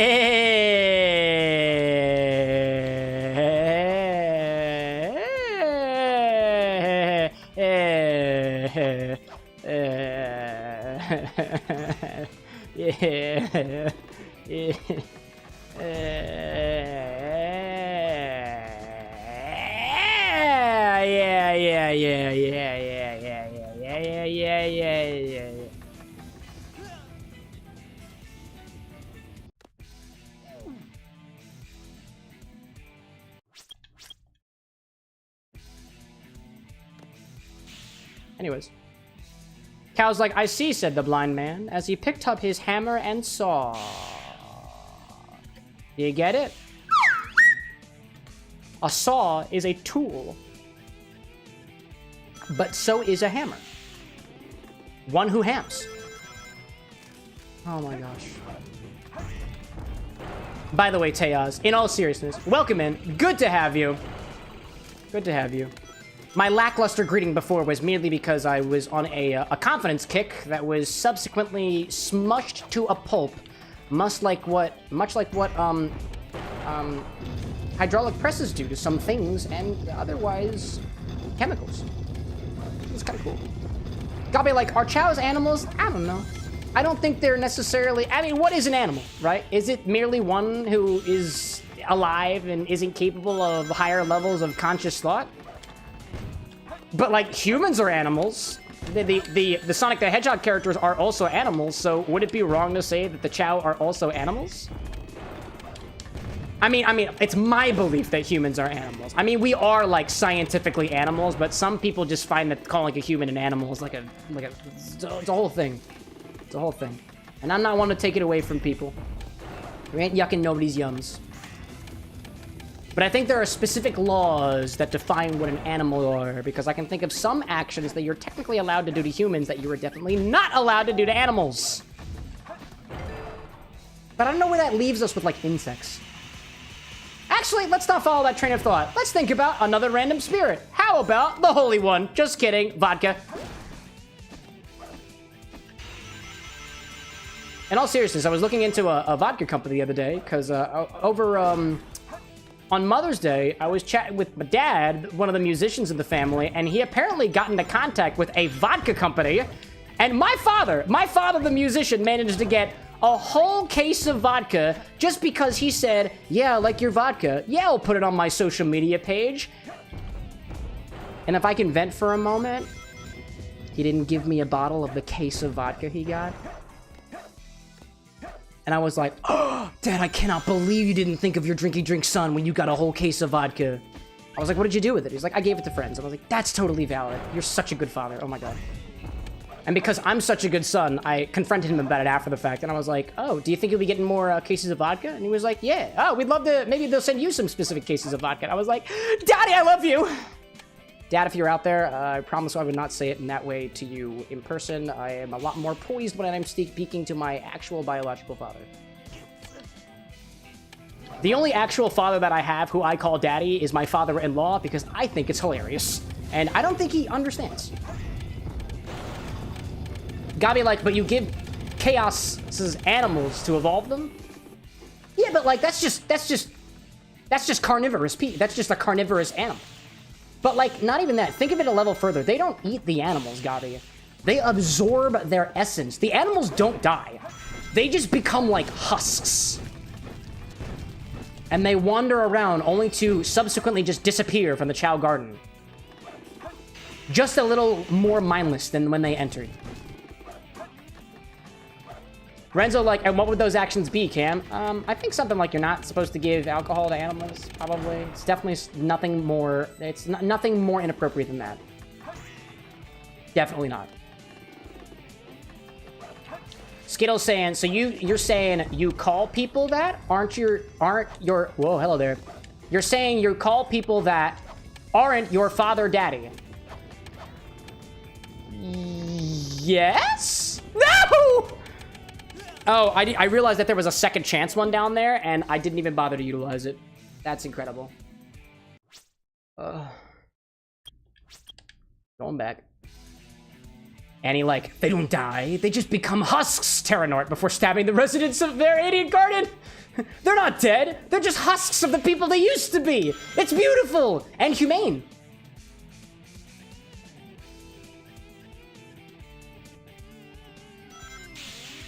Some sick, twisted Kingdom Hearts fantasy. One sick and twisted Kingdom Hearts fantasy later. Yeah. Speed. It is I. It is I, Sonic the Hedgehog. Speed perfected. All shall bow in the presence of the blue blur. Cheers to sentient animals, who I guess are not... Well, now that begs the question, is Sonic the Hedgehog an animal? I would consider Sonic the Hedgehog an animal. In a way, you know? Pelvic circles at a time like... No! Well, I might as well enjoy it. If I'm gonna do my pelvic circles, I might as well enjoy it by falling to my doom, attempting to feel whatever husk of being that any of those other creatures that wind up being in the Chow Garden at the time of anybody's playing in this game, really. I promise I'm doing my pelvic circles. Y'all can't see me doing my pelvic circles, but they're there. Below the waist is not for your eyes, for my eyes only here at the XBar. Renzo being like, we blessed the swimming pool before swimming in it. It was stupid fun. I don't think that you're in a position to be blessing things, Renzo. I think you have to be a priest. You have to, like... What do I know? Oh, standing side crunch. Oh, we're doing all these too? Oh my gosh, dude. Oh my gosh. Why are we doing this? Why are we doing... I can't play the game like this. Oh my gosh. All right, I'm doing this. I'm letting it happen. I'm letting it happen. I'm specifically letting this happen. And I have to do them at the same... Can I even do squats at the same... There we go. There's a squat, and there's a crunch. And there's a squat. Here's a crunch. There's a squat, and there's a crunch. There we go. I got it now. Got me like, aren't they aliens technically? I don't know much from the comics. I have no freaking clue. If the Chow are indeed ancestors of the ancients, then they're like kind of like that. Jumping jacks too. Oh my god, dude. I can keep playing the game like this at least. Now I gotta restart. Hold up. Click the button. There we go. There we go, there we go, there we go. I got it, I got it, I got it. Half jumping jacks only require me to use my legs. Ah! Oh my gosh. Cow's like, stop. Don't abuse it. Don't abuse work that body. Ha! You can't tell them what to do. Only their deity of choice can, which, as a reminder, Renzo can pick whichever one they want to have the power to bless. That was mildly exhausting. Gabi being like, because they're from Mobius. Oh, the Chow. I don't know whether or not the Chow are spit. Well, actually, I think the Mobius, whether or not the characters are from Mobius is not comic canon right now. At least from what I know of the comic series, there's like an era of the comics that is not considered canon anymore. Or at least I don't know if it's specifically considered canon. I think it is canon, but it exists in a different canonical timeline, so to speak. And it happened before what they called the Super Genesis Wave, which essentially completely rewrote the comic series to be more in line with the video game series. And if you're curious about the implications of the Genesis Wave or otherwise, I got a podcast for that, and I talk about it with my bro Lyco's Lore. We haven't specifically done an episode on it yet because we're just not comfortable enough with pre versus post Genesis Wave to be able to talk very much about it. Oh, hi there. Yeah, I know how that's how it is. By the way, I saw the infinity bottle thing out there. I saw it.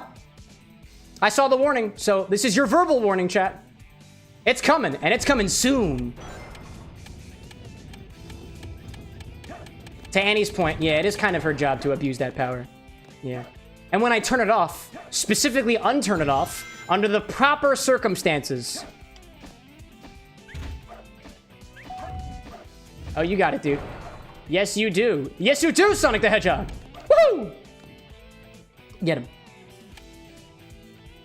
I'm just gonna focus on speed here. That's what nope, the speed was not with him. The speed was not, in fact, with him.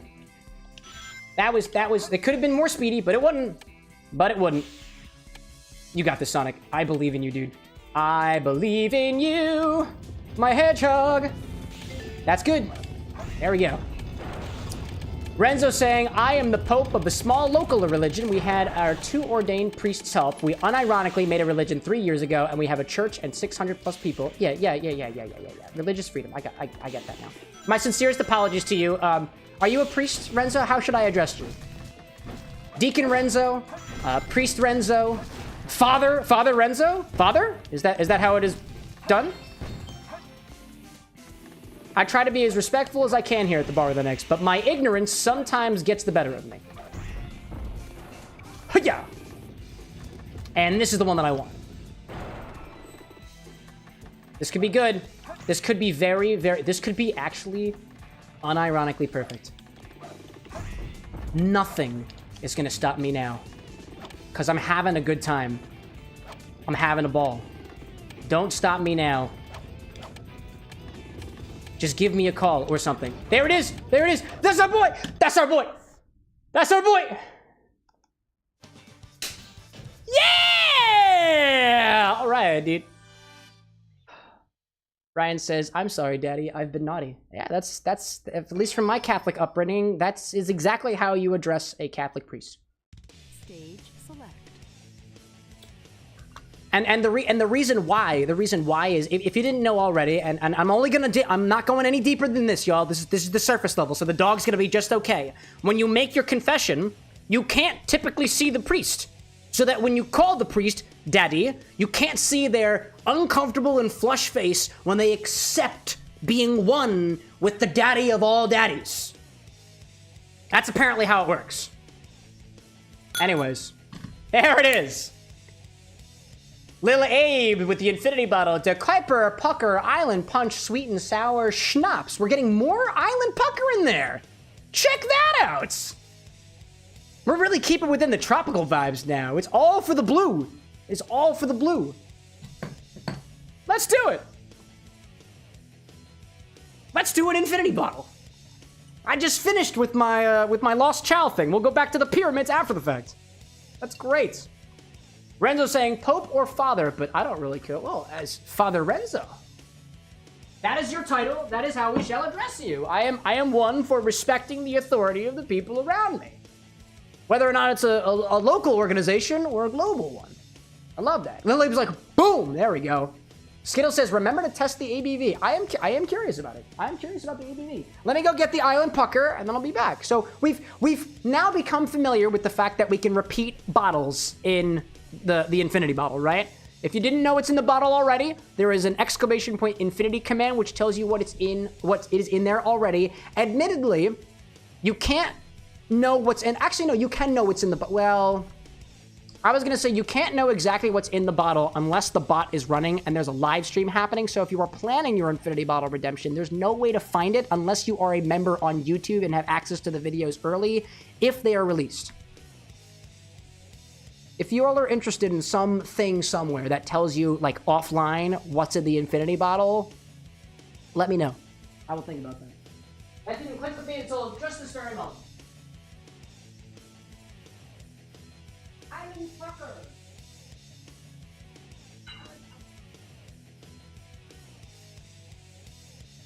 The Kuiper Island Pucker.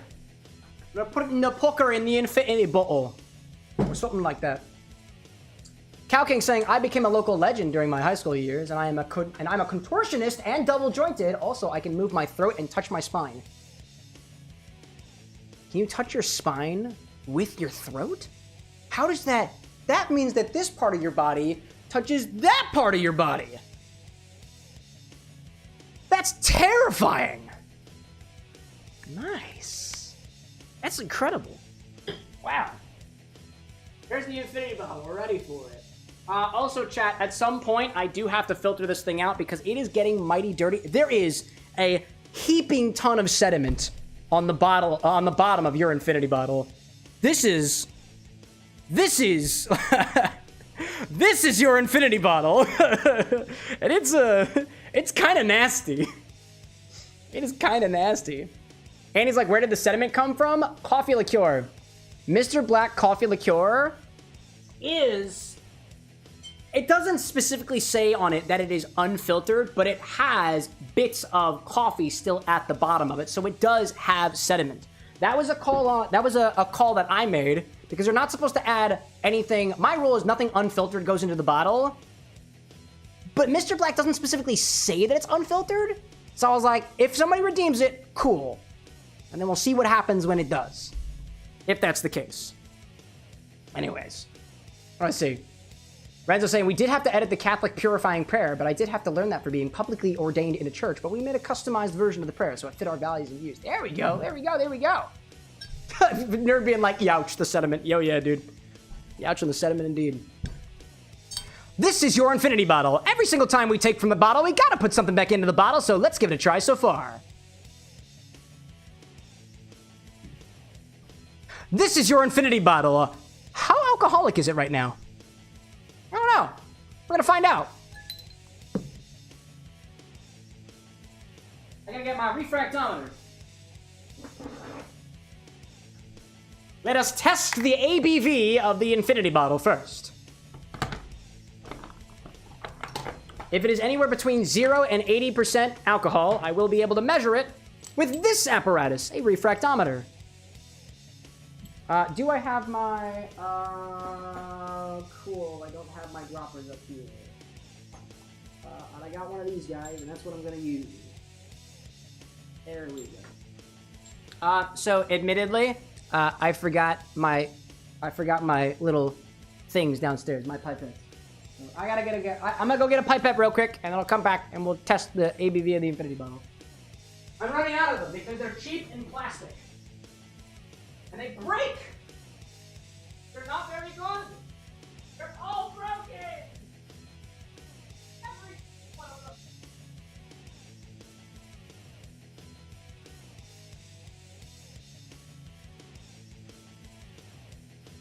I got them! Yeah, like, I have these pipettes for whatever I want to use them for, and I bought some more, but these things are super cheap and they break. So I had like 8 of them, and now I only have 2. So we're gonna use one of these guys. Let's give it a try. Ryan, like, lick the bottle's cloaca. Ew. That sounds disgusting. Don't mind if I do. There we go.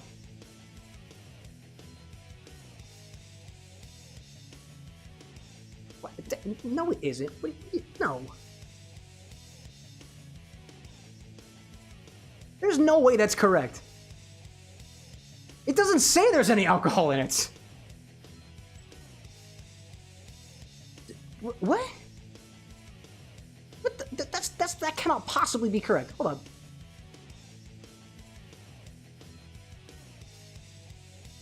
I don't understand this instrument. I don't get it. I don't understand.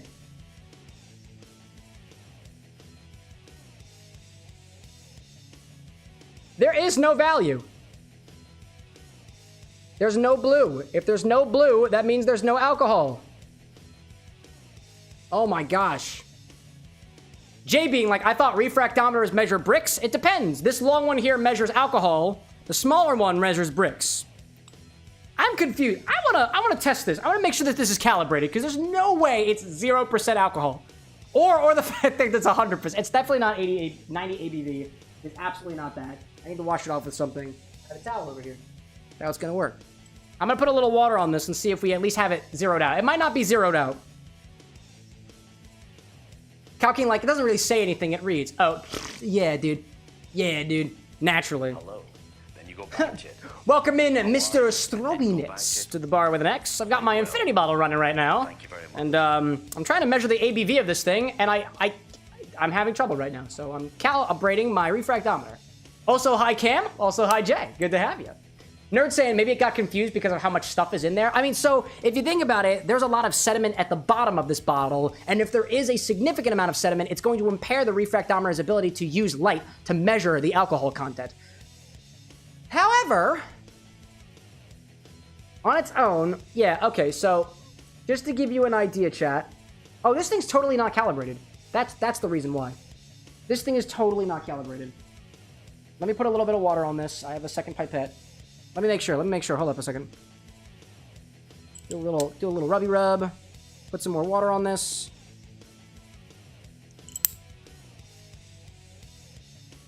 No, that is totally calibrated. Just to show you what I'm seeing. This is water. Sorry, it's hard for me to put this up to the camera. I have to angle this just right. I'm getting there. I'm not the best at doing this. I'm trying my best, chat. I'm trying my best. Hold up. Maybe if I do it like this and I can... Hi, everybody.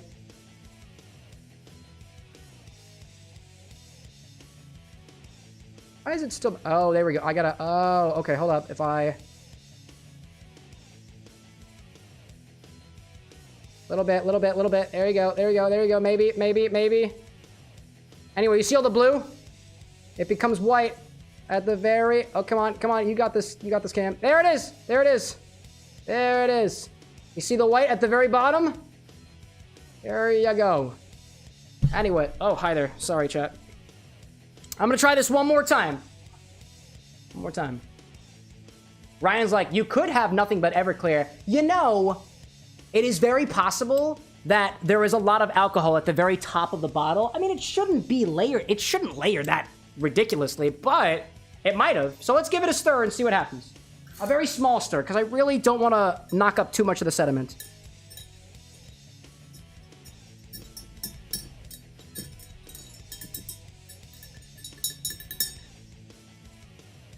Let's give it another try.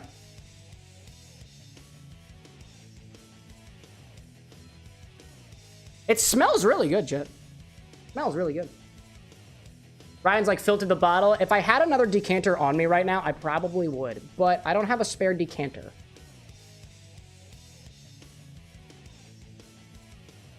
Right on there. Yeah, I can't get a reading on this thing. It's just as white as it was previously.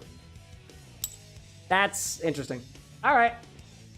It's a cheap refractometer, so that's all I can give you. Michael Prophet, welcome in, dude. Good to have you back. That's so... Why is it... I don't know why it's like that, dude. I do not know why it's like that. All right, well, we give it our best shot, right? Evidently, I can't measure the ABV of the infinity bottle, not with the technology that I have. Unless I gotta filter it first. In which case, I don't have the means to filter it right now. It would take 5 ever, dude. If anything, we filter it out after the fact. Do we filter out after the fact?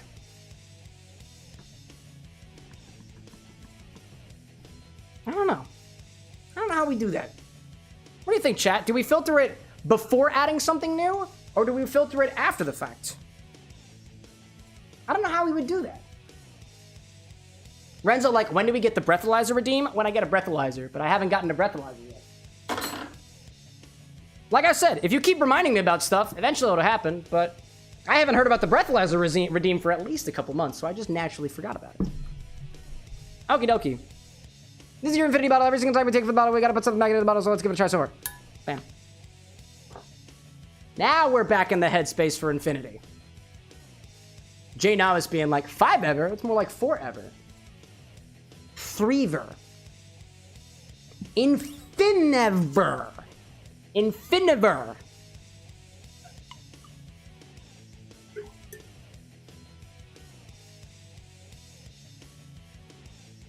I was just trying to see if I knocked up anything particular. No. I see some warbliness that would imply like sugar and stuff. And there is definitely sugar and stuff in here. naturally. Michael being like, streaming just now and again it got lagged again? Dude, I wouldn't expect the internet situation to change unless something winds up changing with the ISP. If you haven't given your internet company a call, dude, you never know what good might come from just getting angry at the internet people, or at least cordial, direct, and assertive. Ooh, that was an interesting smell. What did we put in here last time? Oh, we put Everclear in here. Now I remember.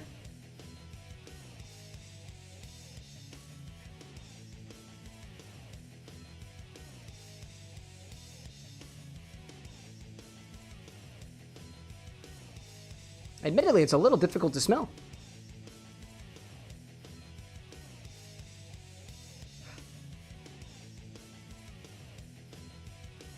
A little herby, a little savory. There is some note in there that I feel like still hasn't left, and I want to say it's the dill.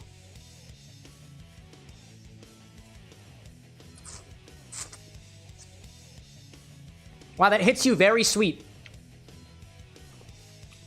It's like it's super similar to what it was. It's super similar to what it was last time, but more alcoholic now than it was. Which kind of makes sense, right? It's fruity. It's a little roasty. It still tastes a bit tropical.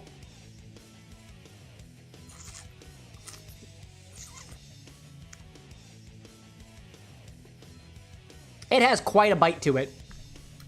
I don't know if it's the improved ABV or the spicy kick still in there, but I can taste the kick. I still taste the sweetness, and it reminds me of roasted coffee notes and a fruit, that fruit being mostly tropical. It's pointed like a pineapple. It's dry like a mango rind almost. And it like... What is that ending like? What is that ending like?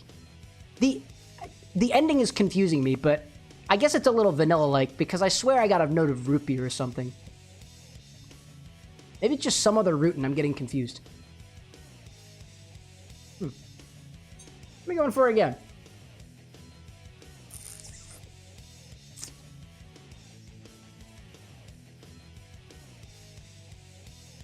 Yeah, dude. It's kind of spicy. If anything,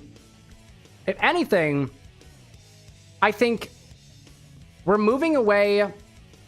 We're slowly inching away from savory and getting back into like spicy herbs, like cinnamon almost, but it's not quite cinnamon. It's still hanging on to those tropical fruit notes, but it's now getting back into, I don't know what fruit it is, but I'm pretty sure it's sweet territory. If you looked at if you tried this and I told you it was a spiced rum, I feel like you'd probably believe me. It is definitely giving more spiced base spirit vibe now. And it gives me like heavy, like candy vibes, confectionery vibes, heavy confectionery vibes. Like this should go in a candy of some sort. If anything, I wish we could add more rum to this. But I don't make the decisions here. Ryan being like, vinegar? What? Jay saying, ginger root? I wouldn't say it's super... It does have like a bite of ginger. Now, it's got a bite that's kind of spicy to it, but it's definitely not the same type of spice as ginger. It reminds me most of cinnamon right now, and I think it's because those roasted coffee notes, to me, to have a sort of aroma that I think is just very similar to some type of cinnamon. Which exactly type of cinnamon? I don't know if it's Ceylon or the other ones, but it's kind of cinnamony. I can kind of see that. Llama, welcome back. What are we adding? We are adding more Island Punch, Sour Island Punch, Pucker from De Kuiper to the Infinity Bottle. At the behest of Little Abe. He wants that. Renegade coming back too, Infinity Bottle time. Oh yeah, and Jay being like Cinnamon Toast Crunch? Nah. It's not cinnamon brown sugar. I wish it were cinnamon brown sugar. But it ain't. I will say this. On the very end, I feel like it kind of tastes like an alcoholic graham cracker. Like, I don't know why. What do we try this in? What do we have this in? Lil Abe's saying, I kind of like the idea of hearing the tasting notes and then choosing what to add to adjust the flavor to how we want it. I kind of just went with a random choice. Oh, that's fair, that's fair. Well, I mean, if you think about it, I gave you tasting notes last time. So if you're a regular and you pop in and you're like, what did he say last time? What would go well with that? Oh, I've got an idea with that. Or you can just say, Everclear. Or like, I want the blue one. Maybe. Llama being like, spicy, like Indian spicy, pair with mango, maybe? It's certainly not as spicy as some like Indian foods that I've had, so it's not super forward on like cardamom or turmeric or anything like that. It's if anything, if I had to pick a spice, it is very cinnamon-ish. Last time, I feel like we were getting back into minty territory. The chartreuse that we added a little bit of an anise note to it at the very, very end, which was kind of nice. It brought the proof up a little bit. It complexified the flavors of the fruit just a little bit. And most importantly, got us away farther from dilly cheese. Like, there is a note that I just can't describe that I've continued to taste every single stream. And the best way that I can describe that is it's savory like cheese, but instead of it being cheesy, it's fruity instead. And I don't know how else to describe that. It is interesting. It is unique in a way. Like if you could have like a savory fruit liqueur, it is a savory fruit liqueur with a spice that is not necessarily like burning your tongue, but it's noticeable and kind of pointed in a way. It's interesting. Man, Gabi's in the 99 Bananas crew, right? Abe saying, see, but the taste changed since last time because of the Everclear. Yeah. Oh, fair. Right, because, oh, I see what you're saying there, Abe. Because I give the notes on what the bottle tastes like before adding something to it. Just gotta use your brain, I guess. It's a solid idea, though. I see that. Renegade saying, too, didn't you say a small popcorn taste to it? I don't get much of the popcorn anymore. I think what I was getting that was popcorny was what I'm used to having in popcorn, which is a slight roasted note because of the way that Anna winds up making it. I would taste the popcorn because I literally have popcorn right here to compare to, but I don't want to ruin the flavor analysis. Not yet. Abe saying, so what we have done today is different from Monday, so new info is needed. Yeah, I get that. Llama considering an infinity hot chocolate. Cheese goes with chocolate. Rum goes with chocolate. Cheese goes with chocolate. Oh, it's like fondue, right? Like fondue? Yeah, I see you there. Interesting. Ryan saying, just got home, didn't realize how far behind my stream was. Oh, that's okay. You came just in time. I haven't figured out what the heck to do with this thing yet. So if anything, it is still giving me mild chocolate vibes. It's still kind of tropical. We are still in this realm of tropical drinks. So I think what I want to do is I'm going to grab a book that I've got on tiki drinks. And I want to see whether or not there's anything in here that I might get inspiration from. There you are. There we are. Oh, that fell on the floor. Oh, actually, I have two books that I could pull from. I have one book on tiki drinks, and I have one book on coffee drinks. I kind of want to try one of them. Jay saying a chocolate painkiller kind of sounds good. Oh, dude, a painkiller would slap. Whoa, I'm thinking of that idea. I'm serious. We haven't done a painkiller yet. We have not done a painkiller. I am seriously leaning towards a painkiller. What kind of drinks do I got in this book? They organize this book by... How do they do it? They organize it by classic tiki, modern tiki, blended tiki, and tiki bowls, and then homemade syrups. I want something that's a little more... I want to see what the classic tiki recipes are in here. See if there's something to do with that. Ryan saying a bee's knees. Oh, we haven't done a bee's knees yet. That's a good idea. A bushwhacker. A Vesper. Cows looked at the Vesper, dude. The Vesper would be interesting. I don't know. Something about... The Infinity bottle right now is very sweet. And I feel like the flavors would kind of be... Because we have to use 2 ounces of it, right? And if we used it in a Vesper, which is more like a standard, like, dry martini... I feel like the flavors are just going to completely throw the drink out of whack. I want to see if there's something that we can put this in that the flavors of the Infinity bottle will complement, as opposed to being like, throw it in a Vesper. Because that's how I did in the beginning. In the beginning, I was like, let's just throw this in any recipe and see what happens. Right? Trying with a little bit more tact. Not to say that a Vesper is not tactful. But I feel like if we keep going along the path of more proof, I think we'll get to that. This Aku's got apricot in it and pineapple. If I did anything with pineapple in it, I would have to de-thaw the pineapple juice that is currently downstairs in the freezer. Lapu. Cobra Fang's got some overproof stuff in there and Falerna. You know, this combined with Falernum would be interesting. Because Falernum usually gives notes of clove. What other Falernum drinks do we got in here? So far, I'm leaning towards Painkiller and something with Falernum. The question is, what with Falernum? We got a couple things in here. I could also look it up in my... Actually, hold up. I actually have this recipe... I have this book cataloged. So I can actually pull this up on the Recipe Keeper. So hold up. Let me pull this up on the big screen. Let me pull that up on the big screen. There we go. I have this particular book cataloged. So if I look up Falernum, I should be able to find any recipes in that book that use Falernum, perhaps. Renegade being like Bushwhacker. What is in a Bushwhacker, Renegade? Jay saying to answer Llama's question, what's in a painkiller? Or orange, yeah, orange, rum, pineapple, and coconut cream. When I have a painkiller, usually I think it's one of those drinks that might be specified by I think it's Pusser's Rum. I don't remember if they trademarked it or not. Possibly. I don't remember. The infinite painkiller sounds like a really cool choice, though. What else do we have in here? A jet pilot has Falernum. It's got a couple of overproof items in there. Okay.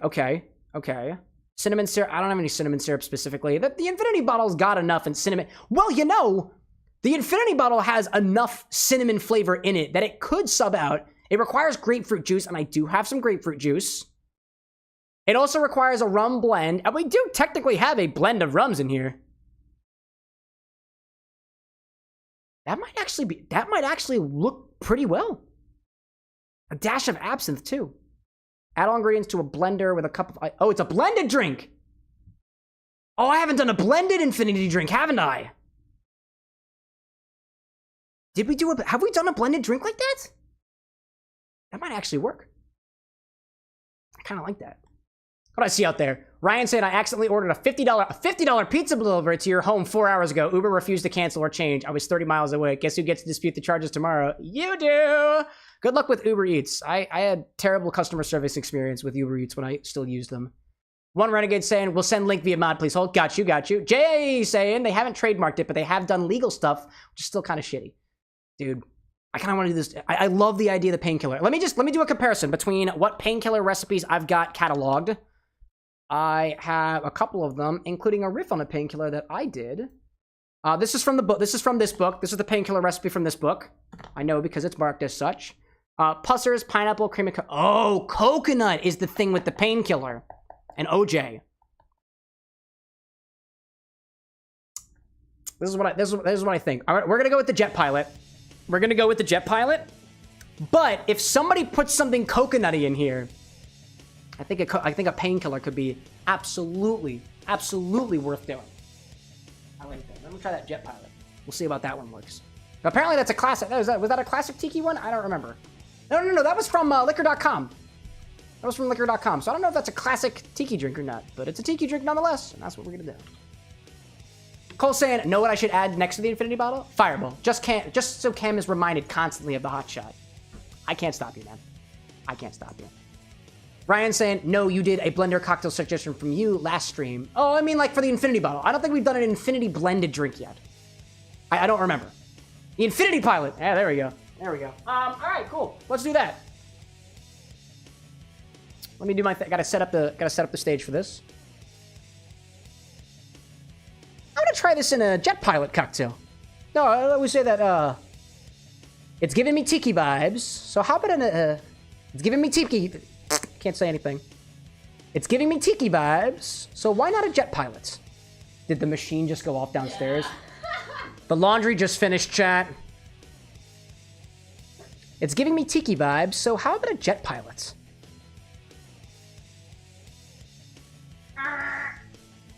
The precious infinity ichor! Anyways. Laundry stream! I mean, hey, if you follow me on TikTok, sometimes I do all the grunt work stuff on that stream. Because TikTok deserves some love. The little head being like, beep, beep, beep, jet pilot. Damn right it is. Maybe I'll go for either of them. I don't know. Maybe I'll go, I don't know which edit I'll use for that one. Man. Caledonian saying, gotta go. It was fun talking with all y'all. Hope you have a nice day. Peace. Peace out to you, Caledonian. Llama out there saying, I used to think the videos were one take. Were they not? I mean, yeah, they're essentially one take. I mean, I can't redo the stream, but sometimes I will say things multiple times. Sometimes I will think... Because of that. Sometimes I will say things multiple times. Trust me, like, if I trusted my drunk self potentially to do everything on the first take, I'd do it. I don't even trust myself. And my distrust of myself is involved in the whole process. Anyways, let me grab this jet pilot recipe. Ha! I need my blender for this one. Come on back, buddy. Hell yeah, dude. I think I also need copious amounts of ice, so... move this out of the way so I can do this shit. Haha! Haha! Yeah! It's everybody's favorite blender with an X. Blenderx! That's the guy. Oh, he has a face? Yeah. Some of my appliances have a face. Some of them. Ryan like, tongue tangulation is the real thing. It's true. Jay saying there's a bar in town by me that only sells tiki drinks. Is it a tiki bar? Is that why it only sells tiki drinks? Because it's a tiki bar? I wonder. Let me pull up the jet pilot on my phone. Beep, beep, beep, jet pilot. I'm still not over that, Abe. I'm still not over it. If it's perfect, I'll keep it in the edit. It could be. The beautiful thing about this Recipe Keeper app is I can specifically look it up on my phone. Oh, my phone crashed. Okay. The app crashed. Okay, can I try again? There we go. Jet the pilot. Jet the pilots. We need a bit of overproof rum. So it calls for 2 different overproof rums and gold rum, grapefruit juice, lime juice, cinnamon syrup, falernum. I don't think we need to add cinnamon syrup because the infinity bottle to me has notes of cinnamon already. I think we will add overproof rum to this and we'll say the blend of rums is already covered by the infinity bottle. So I'm gonna get grapefruit juice from downstairs. I have lime juice up here. The falernum, I'll use velvet falernum, and a dash of absinthe and a dash of Angostura bitters. We add everything into the blender with a cup of crushed ice, blend on high until combined, but not smooth. Not smooth. About 5 seconds. I apparently need to crush ice first. So... I'm gonna put that down for a hot second. We're gonna do that first. Abe saying, ooh, I'm gonna be in Chicago this weekend. I should try to make it to 3 dots and a dash. Or like, drink Malort. Drink all the Malort. If you go to 3 dots and a dash, dude, please tell me how your experience is. Cole saying, still waiting for the Blenderx and Greg Playdate cam. Hold me accountable. So, we gotta crush ice for this one. You know the drill. Safety. Wrench.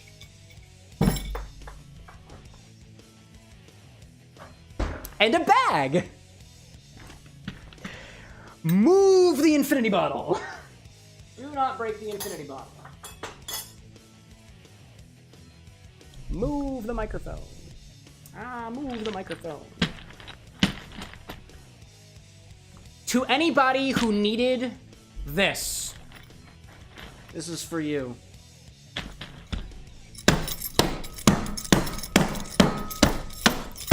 Hold on, get in the bag, get in the bag, get in the bag. There we go.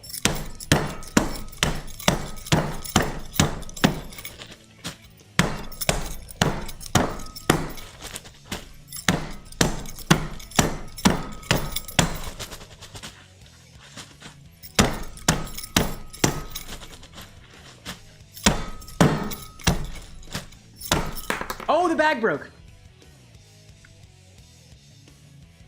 Oh. Cool. That was bound to happen anyways. Good thing I got 2. All right, I'm gonna consider that ice crushed.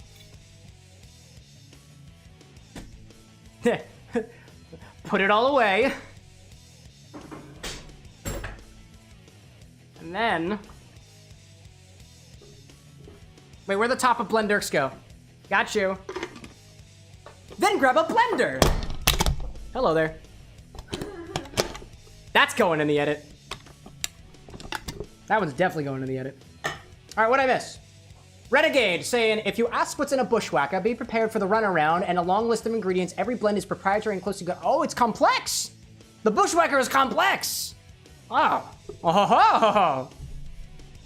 Now I want to whack a bush even more. I don't even know where I'm going with that. If I'm going to whack a bush, it's going to be with that wrench. So watch out. Watch out indeed. Oh man, what do I see out there? Cole's like, really put your hate into it? I don't have a lot of hate today, Cole. I was only putting in as much hate as I'm capable of today. Come on, dude. Acknowledge my effort. Llama saying me pretending to be the mob collecting money from somebody be like, don't let me send my boy Dirks after you. He's blendable. Or rather, you're blendable inside of him. Anyways. Let's pour in him 2 ounces of Infinity Mix. Yeah, the appliance has pronouns. Who knew? Who knew? Take one of these, grab one of those, spin it around, because I'm a jackass. And I'm cocky. There we go. Pour into the blender 2 ounces of Infinity Mix.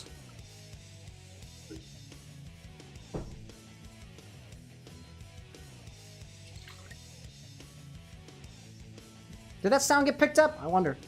Cal, like, don't break the blender. I hope I don't. Because if I do, I don't have a replacement. Actually, I do have a replacement, but I would have to take it from my partner and take the good blender, and I'm already getting dirty looks from her as is.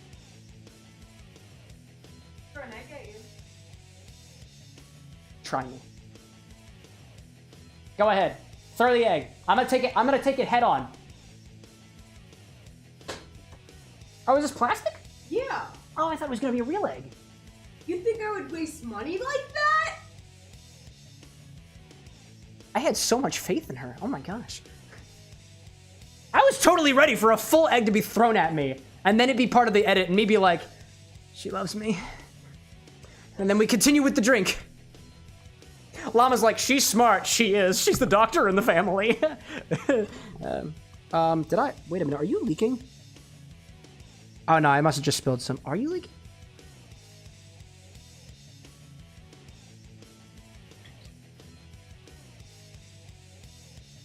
He's good. He's good. He's good. He's good. I probably just spilled something. Water. Good idea. Yeah, well, eggs are expensive, and we don't have a lot here. So the total ounce of this, the total ounceage of this recipe is 1.5 plus 1, 2.5, 3, 3.75, 4.75, 4.75, right? Let me do that math again.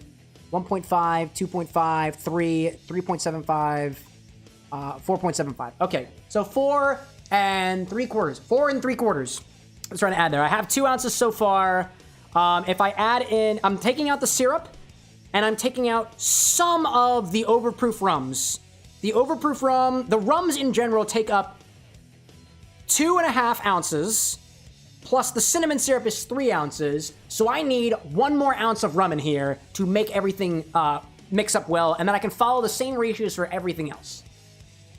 Oh, my Jeff being like, thank you, stay hydrated. Absolutely, oh, my, I'm Jeff. Oh, my, I'm Jeff. Oh, my, I'm Jeff. I love it, dude. Welcome in, dude.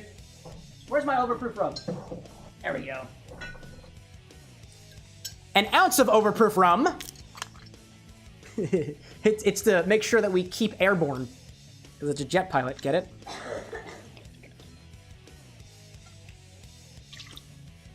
Also, I'm pretty sure there's ads starting in a minute, so we're gonna wait for those ads to end because apparently I've been talking too long.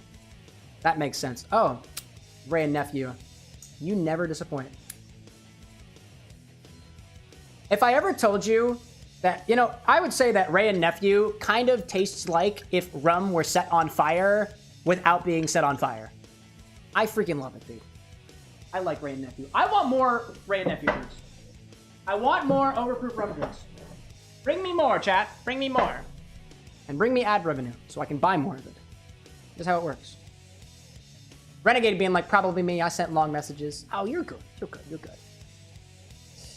It's ad time at the Bar with an X, which means that the folks who decide to pop in later on in the stream on the Twitch side don't get to see the advertisements then. It disables what we call pre-rolls here. It's a business term that means ads before the main roll. And ads like this are called mid-rolls because they're happening in the middle of the action, right in the middle of the scripted segment of the stream. Thanks, Bezos. And everybody on YouTube, you lucky, lucky devils. Cole being like, how about using that Rev to get some Roxy? Because I don't think I was able to get any Roxy. Let me look it up. Can I get Roxy shipped here in Philadelphia? Roxy. Roxy is a Nepali term for a traditional distilled alcoholic beverage in Nepal, India, and Tibet. It is often made at home. It is a strong drink, clear like vodka or gin, tasting somewhat like Japanese sake made from millets. Can I buy Roxy? Find us. I am on the Roxy homepage. Are you of legal drinking age? No. Yes. Where can I find it? They have a lot of locations in Colorado. What about Philadelphia, Pennsylvania? Anywhere in the New Jersey area? No, I don't. Oh, okay. I tried to look at the map, and I don't think they shipped to my area.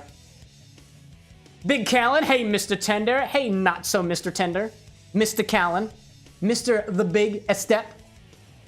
Cow out there saying, I'm currently playing Expedition 33. I've heard that game. I don't know anything else about Expedition 33. I've heard it's fun, though. Seems interesting. Eli saying, Cam, did anyone suggest you getting a durian liqueur yet? Not specifically a durian liqueur, but I'm pretty sure Ryan has encouraged me to get a durian at least twice now. And I assure you, if I find a durian, I will bring it home with me, because I haven't been able to find durian here in Philadelphia. I can find jackfruit there. I did see, I was at the terminal market, and they had a shelf that said, I think it was pre-cut durian, and if I can get that, I would do it. Because I think I saw, what is it? Ryan, I know you watch Rob's film out there. I'm pretty sure that he just did a durian episode or something like that. It supposedly tastes creamy, and I'm not one to stick my nose up at stuff like that. I want to try it. Good stuff. Ryan being like, just got to my laptop. You still haven't made the cocktail? Yeah, I've got ads right now.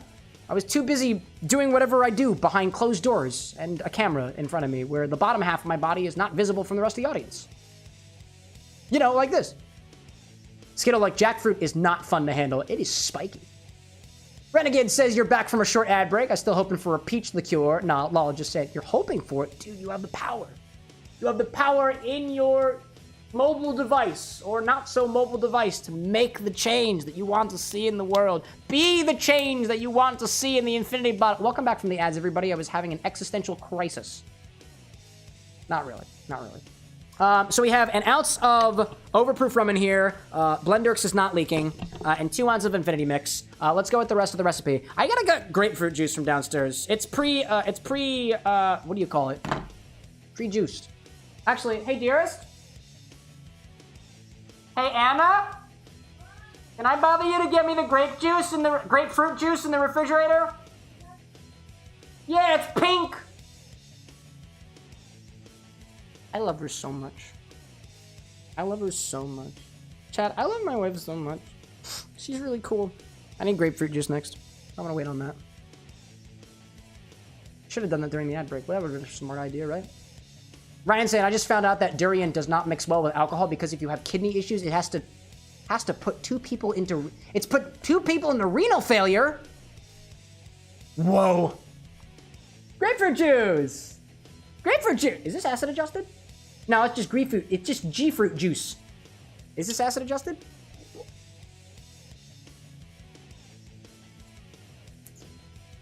No, that's not acid adjusted. That's just grapefruit juice.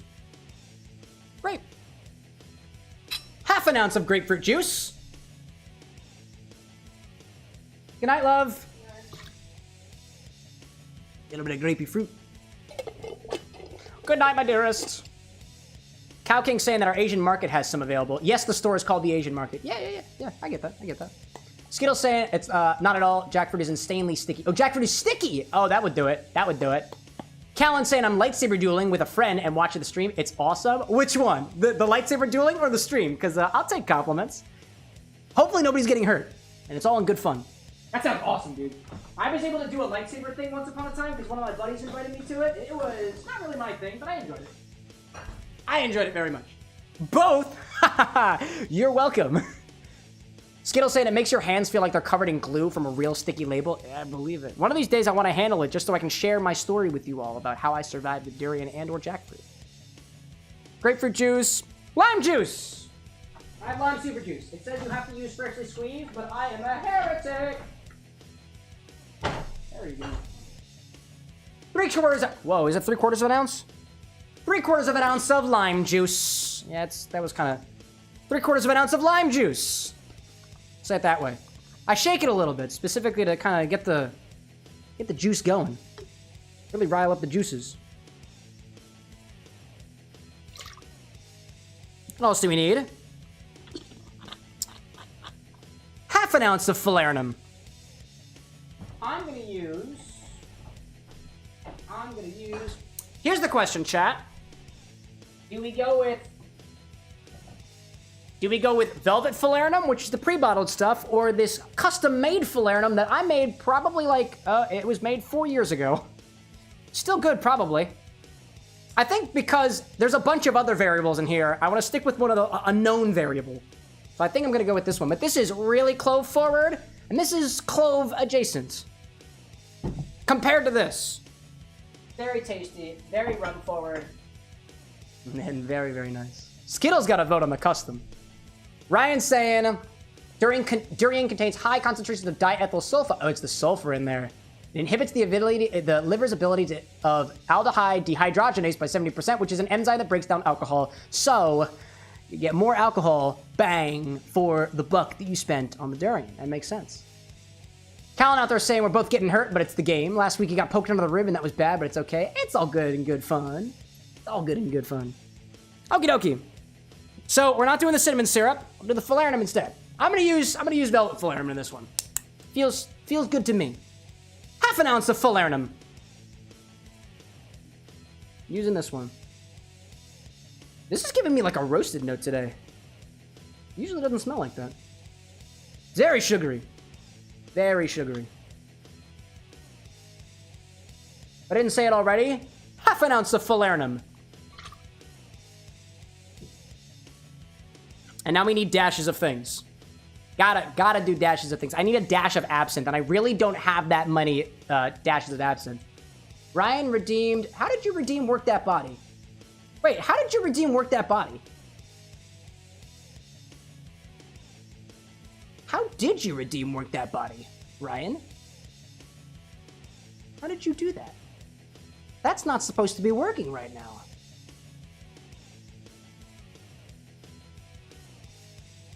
Interesting. That is really interesting. That's not supposed to be working right now. All right, well, I'll give it to you. I'll give it to you. I'll do my jumping jacks, as I'm supposed to be doing. That is really interesting. I have it set up in such a way that if it's disabled on Twitch, it's also disabled on YouTube, and evidently, that didn't work for YouTube. Which is really, really weird. Really, really weird. There's your jumping jacks. You can have it. I need a dash of absinthe. I have a custom dasher around here somewhere that'll let me... Actually, I'll just do a little pipette full. That'll work. That'll work. And I get my absinthe for it, too. I don't have that much of it. Ryan's like, I don't know how it happened. I just typed the command. I wanted to see you do it while you were making the cocktail. No, the whole point of it being disabled is that I'm not spilling shit everywhere. It's good to test things out, by the way, chat. Just because I tell you you can't do it doesn't mean that that's true. A single dash of absinthe. I gotta get the absinthe somehow. I'm gonna pour the absinthe in here, get the dash, get the pipette full of it, and then pour it back. I don't have a lot of absinthe. I'm planning on getting more. Put you back here. Here we go. Dasher of absinthe. One who dashes the absinthe. There we go. In place of a dash, I can do a full pipette full. There we go.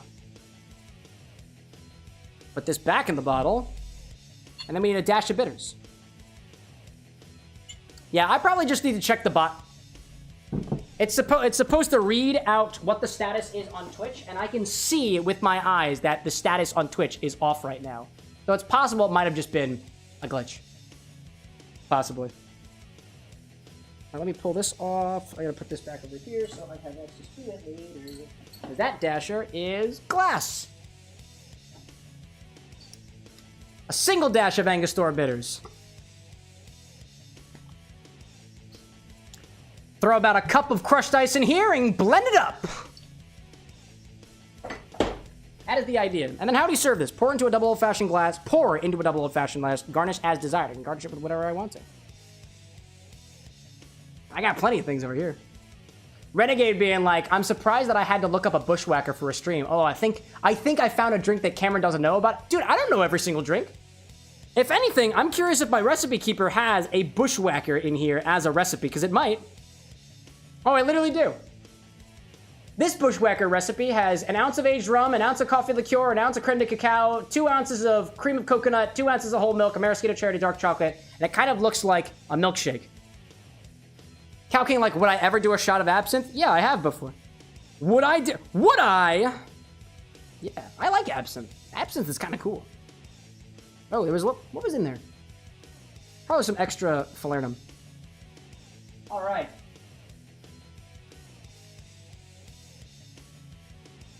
So I need about a cup of ice in here. I think that's 6 ounces, just about. Throw some ice in here.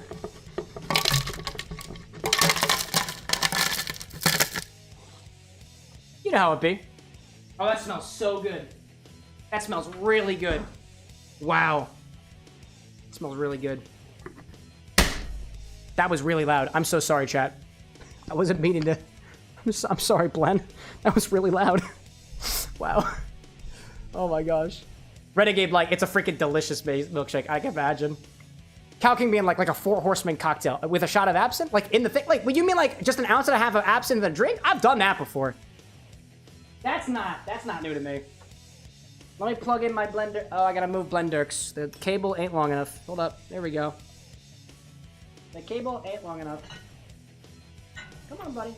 Come on. There we go. Where's the liquefy button? There we go. Liquefy, but not too much.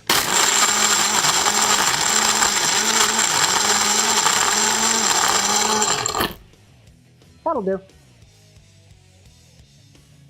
It's a little watery, all things considered. Are you leaking? No, you ain't. No, you ain't. Ryan out there saying I have a special cocktail request for the stream later. Renzo asking, did you get the request on Monday? Oh, that was Cole. Oh, it was Cole on Monday. And Cole's not getting another one for a little while.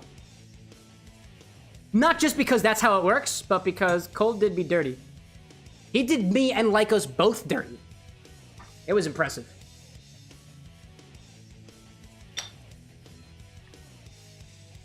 Hello there. What did I just step on? Oh, I just stepped on a piece of popcorn that Anna threw at me earlier. Incredible. All right. Pour this into a glass and garnish however you want to.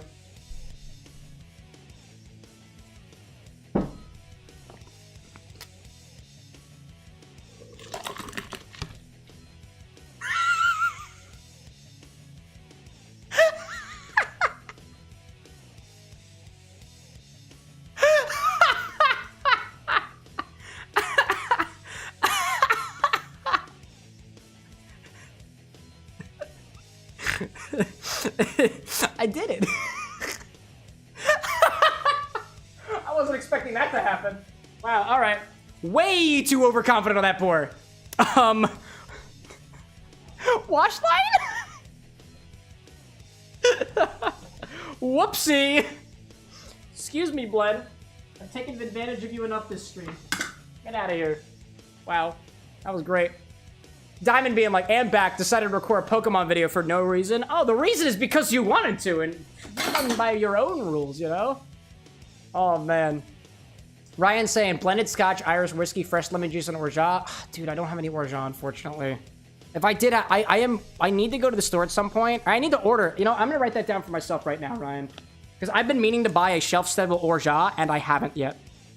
And it's very easy to buy, and I will be at the liquor store this weekend. So I'm going to make sure to buy some orgeat, so I have access to it. Because the orgeats that I've had previously were all made. Yeah, no, dude. Actually, I am equally as disappointed as you are, dude. It's called Cameron's Kick. I know! I know that cocktail! And I think I haven't made it because I typically don't have orgeat. What should I garnish this with? I'm gonna do I have a freaking... I'm just gonna do a freaking piece of lime on it. Yeah. Yeah. Incredible, dude. I've made a freaking mess of the infinity cocktail today, y'all. I am just how we are. Just how we are.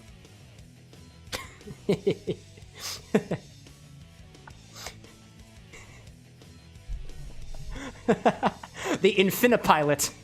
And they appear to be dripping. Oh my gosh. Actually, I feel like I need a straw for this. I need a straw. I need a straw. I definitely need a straw for this. Son of a bitch, my muddler. I need a straw for this.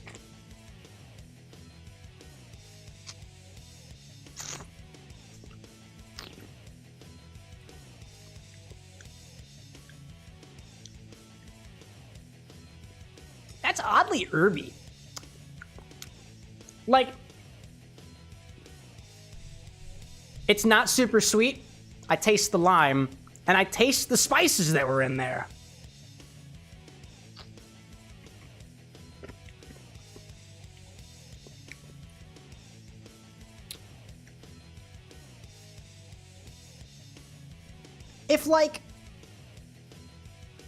If lime could be savory, it's a little bit of that.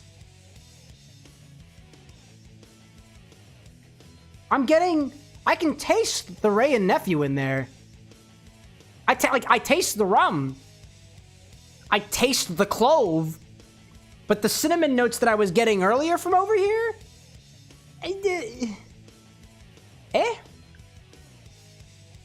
If anything, it's a little caramelly. If I didn't mention it was rum forward, it's still very rum forward.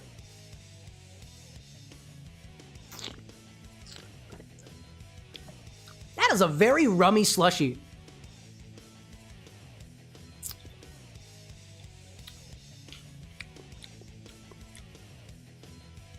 I think it's basically like you blended a daiquiri. But there's something else in there that's kind of bitter.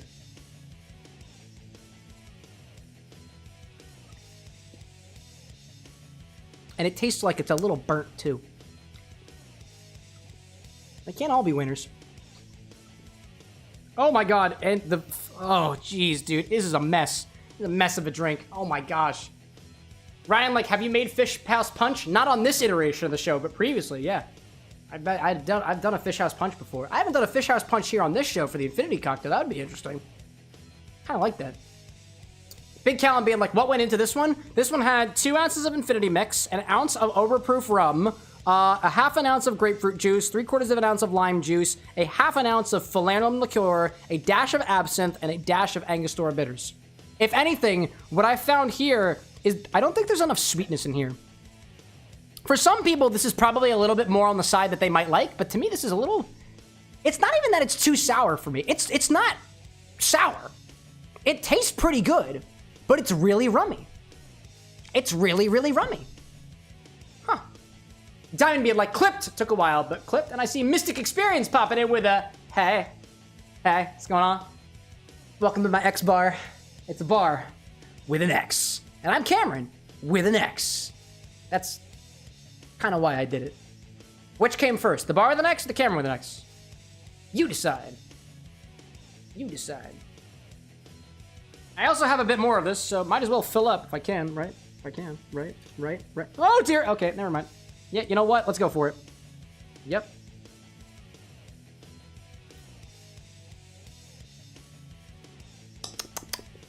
I should have done that the first time. Oh, man. Mystic being like, love it. Right back at you, platonically, naturally. Cow saying, Cam, try out Aunt Roberta, brandy, vodka, absinthe. What are you trying to do to me, Cow? Base spirit, base spirit, base spirit. More base spirit. More base spirit. Orange. That's just all booze, dude.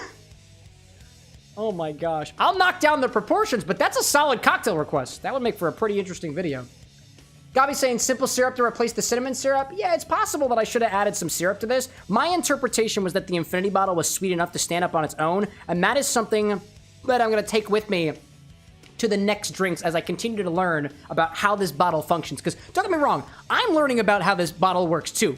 I thought that this was too sweet. In practice, it's not sweet enough. Not compared to syrup, oddly enough. In any case, Ryan says, have you made a fish house punch? And then asks, when was the house built? Oh, you're asking about, I rent, bro. I don't know when the heck this house was built. The bar, to be fair, the bar with an X has existed a little bit less than Camera with an X, because I built this bar after the fact. If you're curious about how the bar with an X started, go way back into the VODs of the channel when the bar with an X was quite literally a fold-out table in the living room of my last apartment. We've evolved since then. We've evolved severely since then. Let me swap out my mat real quick so that I have a clean slate for the next drinks that we will likely make later on. Let me grab a coaster for this one. This coaster brought to us by Barhuga, a bar here in Philadelphia. One of my faves, too. Put this off to the side. And then clean up a little bit. Skittle saying the bar, because Cameron is an AI. Oh, right. Yeah, you're right. Cole saying, Cameron, I love the color of the Infinity Cocktail. Do you really? Is it because it's pink? You're welcome. Cole, I did it for you. Not. I can't guarantee that kind of stuff. Oh, I got gunk on my bar. I'm gonna use a paper towel for this one. You know. Quick clean. Bounty, the quicker picker-upper. Do you think that I use Bounty? Nope. I use some cheap shit from Amazon. Do we have any reasons why? Can anybody guess why we use cheap shit from Amazon? I bet you know the answer. It's got to do with the bar and its budget and the fact that it has one. I spend all the good cash on booze, not on paper towels. Diamond saying, I watched those old Hat in Time streams, and I'm like, oh my god, that mic was so bad. That's the, by the way, you may have noticed, y'all, that I have a microphone on this headphones. This was the microphone that used to be used way back when. And it's not very good. If you ever catch me in our Discord server, I typically use this microphone. Little bit of wetness just to get things all dissolved. Then we'll come back and we'll continue with the other part of the infinity bottle, which is what goes into it next. Cole says, oh, because the cocktail looks like the hot shot. All right, dude. Listen, you took out your anger on me on Monday. What more can I give you, bro? What else? Did you hear about how Sweden has barcodes on every ship in its navy? No, actually, I haven't. Why? I imagine because barcodes are incredibly easy to encode information. Ryan saying, yeah, because when they come into port, they can scan Scandinavian.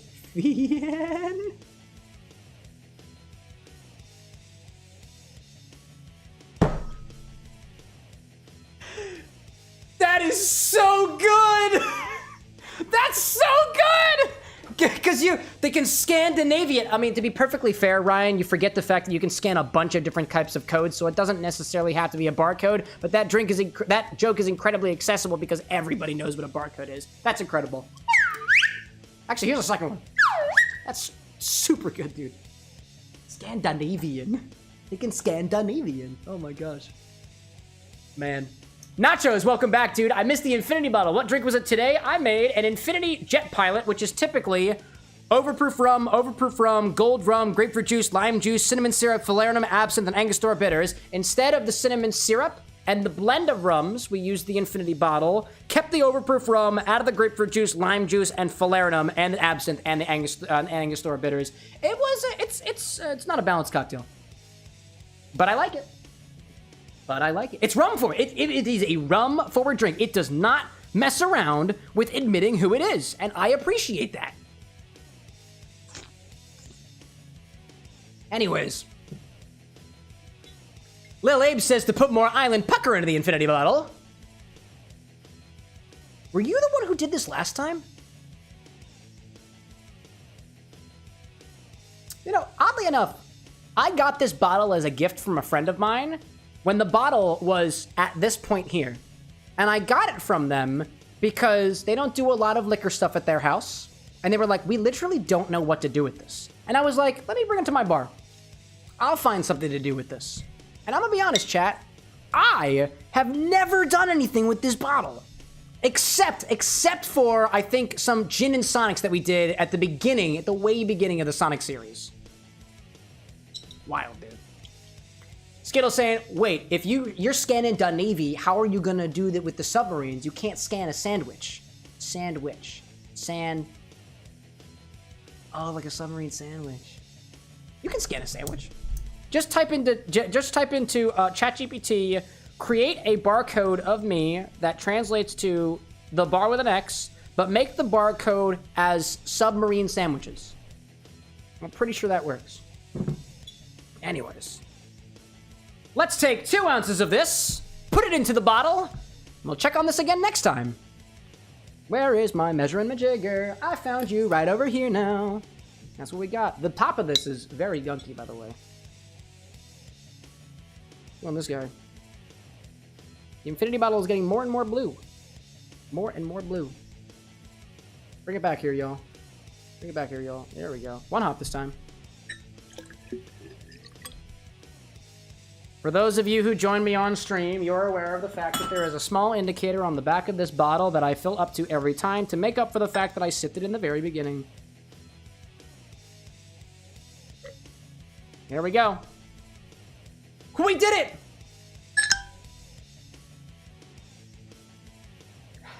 That smells like Kool-Aid, dude. Smells like Kool-Aid. Diamond being like, remember when you told people in the live stream to spoil the contents of the infinity bottle? I think it's not working. Yeah, nobody's listening to me. Nobody listens to the bartender. Live your best life. That's all I can ask you to do. Ryan saying slide to the left. Which left, Ryan? You're gonna have to be more specific. Is it stage left or is it your left? And then I can provide. Got any layering happening here? No, it just sank, dude. It just sank. Dude, we gotta filter this out at some point. Nerd being like, if we keep adding blues and clears, surely it will stop being brown. I'm not one to crush dreams, but yeah, you're right. So actually, in all seriousness, chat, I'm trying to figure out how's the best way to use this bottle. Let me ask you right now while I've got your attention on the infinity bottle. This is one of the things that I was thinking about doing. I was considering it.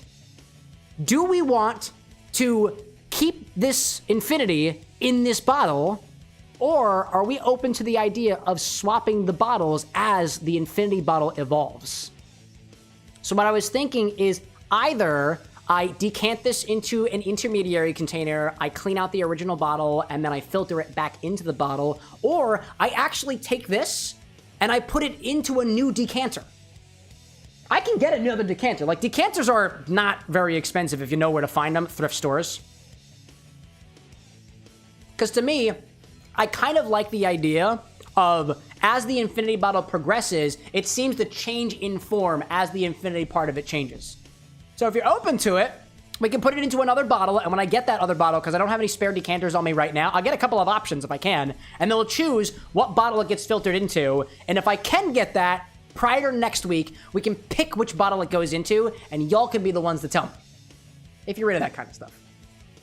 Ryan being like, new decanter, but it has to be 100% crystal. No, specifically 100% lead crystal. It's gotta be. It's gotta be.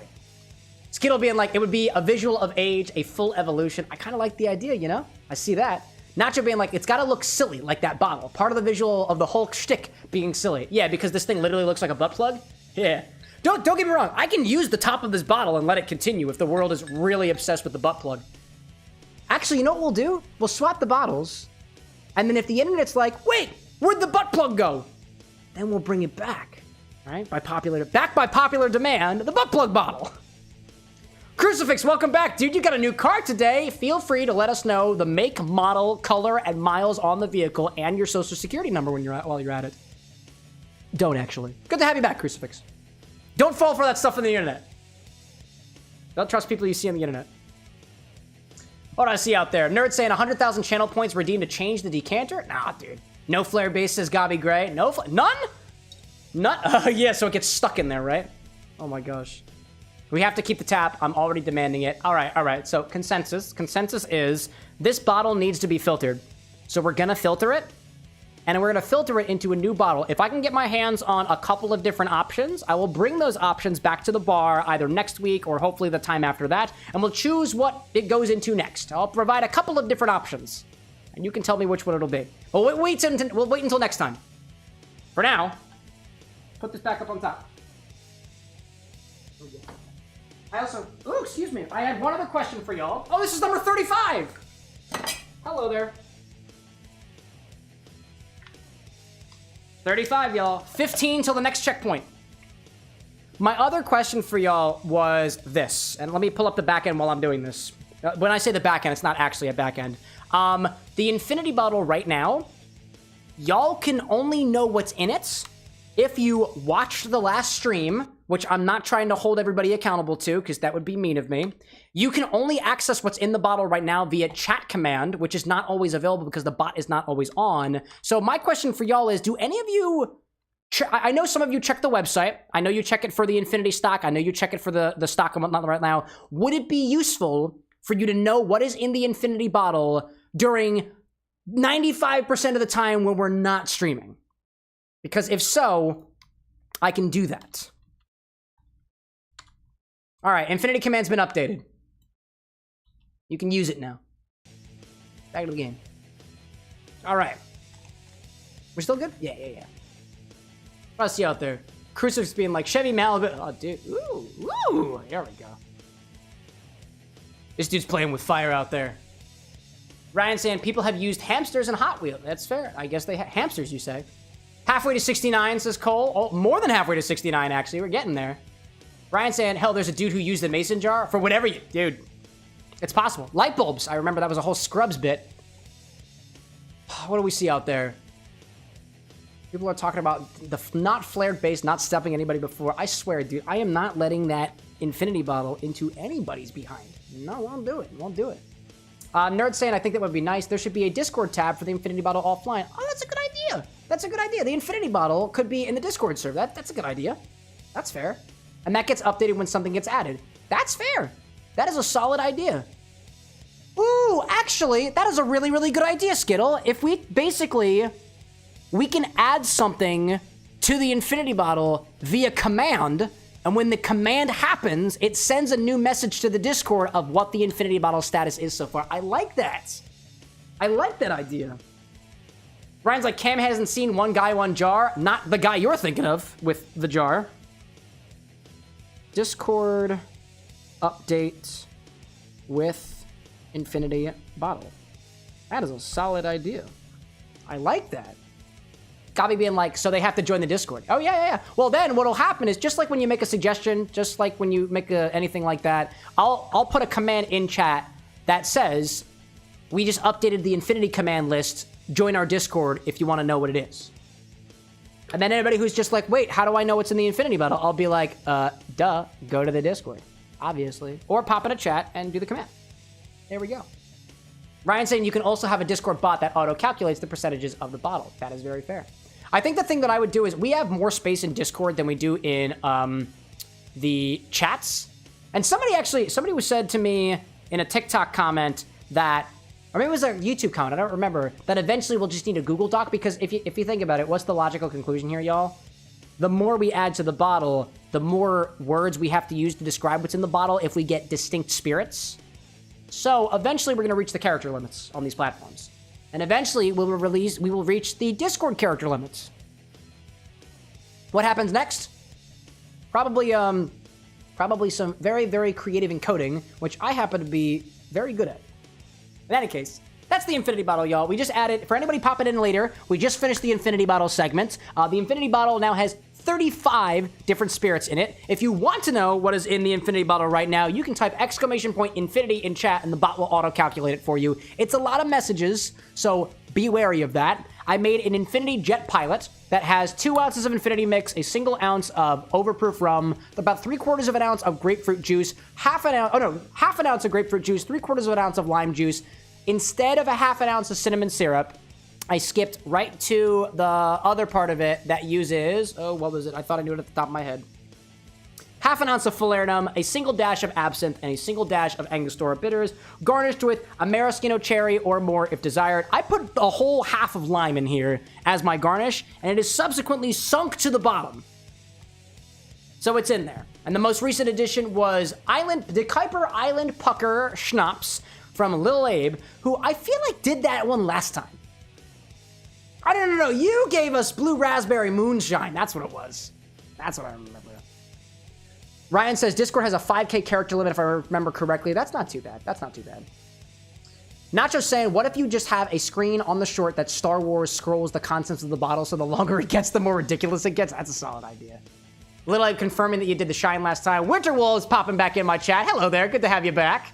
Skittles saying, on Discord you can update it after you hit the limit. Maybe just be a new message at that point. You wouldn't even need to be a command to view it. Could have it locked as a locked channel. That's a solid point. I'm going to keep thinking about that for a very bit. Skittle. Great idea there. All right. So now I have 2 drinks in front of me. I have the Supersonic from earlier, which was tonight's pregame cocktail, and I have my Infinity Jet Pilot, and honestly, I want more caffeine. So I'm going to keep going with this one, because this one will stay mighty cold for a while. This one is already warmed up, and the garnish has completely unfurled. I'm going to eat that now.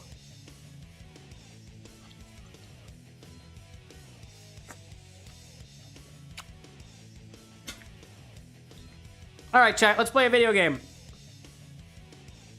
Let's get back to it. Woo! Crucifix saying, I made my blue agave mead today. Started fermenting it. Oh, sexy. Sexy, sexy fermented beverages. Call me jealous. Or call me maybe. I don't know. Ryan being like, you could eventually do an entire 10-hour YouTube video with just the contents of the Infinity Bottle. Dude, one of these days. Yeah. Winter's asking, what was the Infinity Bottle edition? It was the Kuiper Island Pucker Schnapps. This bottle. It's blue, and it's very tropical. Nice. Cow, I'm a bounce. I remember I got it prepared for Saturday. Dude, go for it. A big ol' nice back in your direction. Thanks for popping in, Cow King. Best of luck with everything. It's always a pleasure to have you. And I see Glorious popping in on the YouTube side. Welcome back, Glorious. Still so good, dude. It's still so good. I freaking love espresso in coffee. Ugh. Ryan out there saying, oh, I forgot my undisclosed distilled spirit that totally doesn't exist, Mr. ATF, in my trunk. What? What? You have a spirit in your trunk that totally doesn't exist? You got moonshine? Ryan, you got moonshine? You're not sharing it with the rest of us? Come on, man. I thought we were bros. I thought you were my baby. And I thought Renzo was canonically father. I don't know where the heck we're at with all this stuff. Oh, no, please, please, please. Oh! That was probably not that good. I see K. Asadi popping in being like, it's Cameron! With a single X, despite all the extra letters. Dude, I'm proud of you, Kay. Welcome in, dude. Welcome in. Spin. Cow King out there saying 867 to 539. Oh, sorry. Wait. Oh, 8675309. I got it. Eventually we'll get, I mean, I don't think I'll be alive by the time the Infinity Bottle gets to that point. Like, think of it, y'all. I am finite. The bottle is infinite. Consider that for a hot second. Bounce. Bounce. Nice. That was so good. Get the rings. Get the rings. Move on with your sad life. Hello. There we go. Renzo out there saying that first person Kingdom Hearts 2 is insane. Yeah, I forgot that you could even play the game in first person. That sounds infuriating. Oh my gosh, dude. You must really love that game. You must really love it. Ryan being like, you'll have to will the bottle to your kids to keep it going. The Infinity Bottle must have a will attached to it, so it must continue. It will be passed down from generations to generations just so the Infinity Bottle continues. Dude, what a vibe. What a vibe. That's incredible, dude.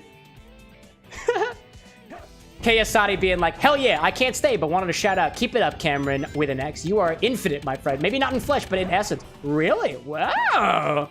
That means a lot coming from somebody who's got a single letter as their canonical first name.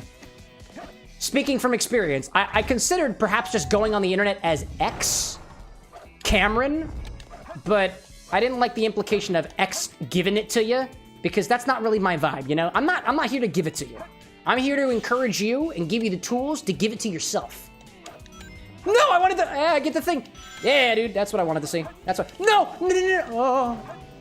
Speed. He is speed. He is speed. Oh, that would have been so cool. That would have been so cool. Nice. No. Hello there. Gabi being like, oh god, first person Kingdom Hearts 3 would be sickening. It sounds like it's all very, very sickening. Well, not sickening, but like nauseating. Which I believe is also a synonym for sickening. Alexa? Alexa? What are some synonyms for sickening? Some synonyms for sickening, such as disgusting, awful, Yeah. nasty, and stinky. Putrid, nasty, and stinky. Stinky! Kingdom Hearts 3, first person point of view, is stank. Incredible. Oh my gosh, I love this chat.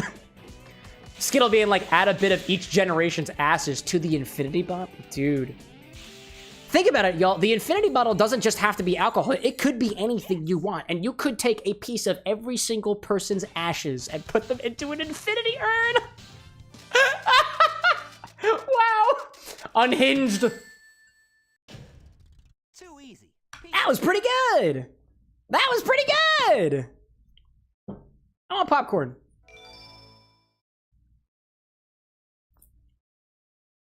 Stage select.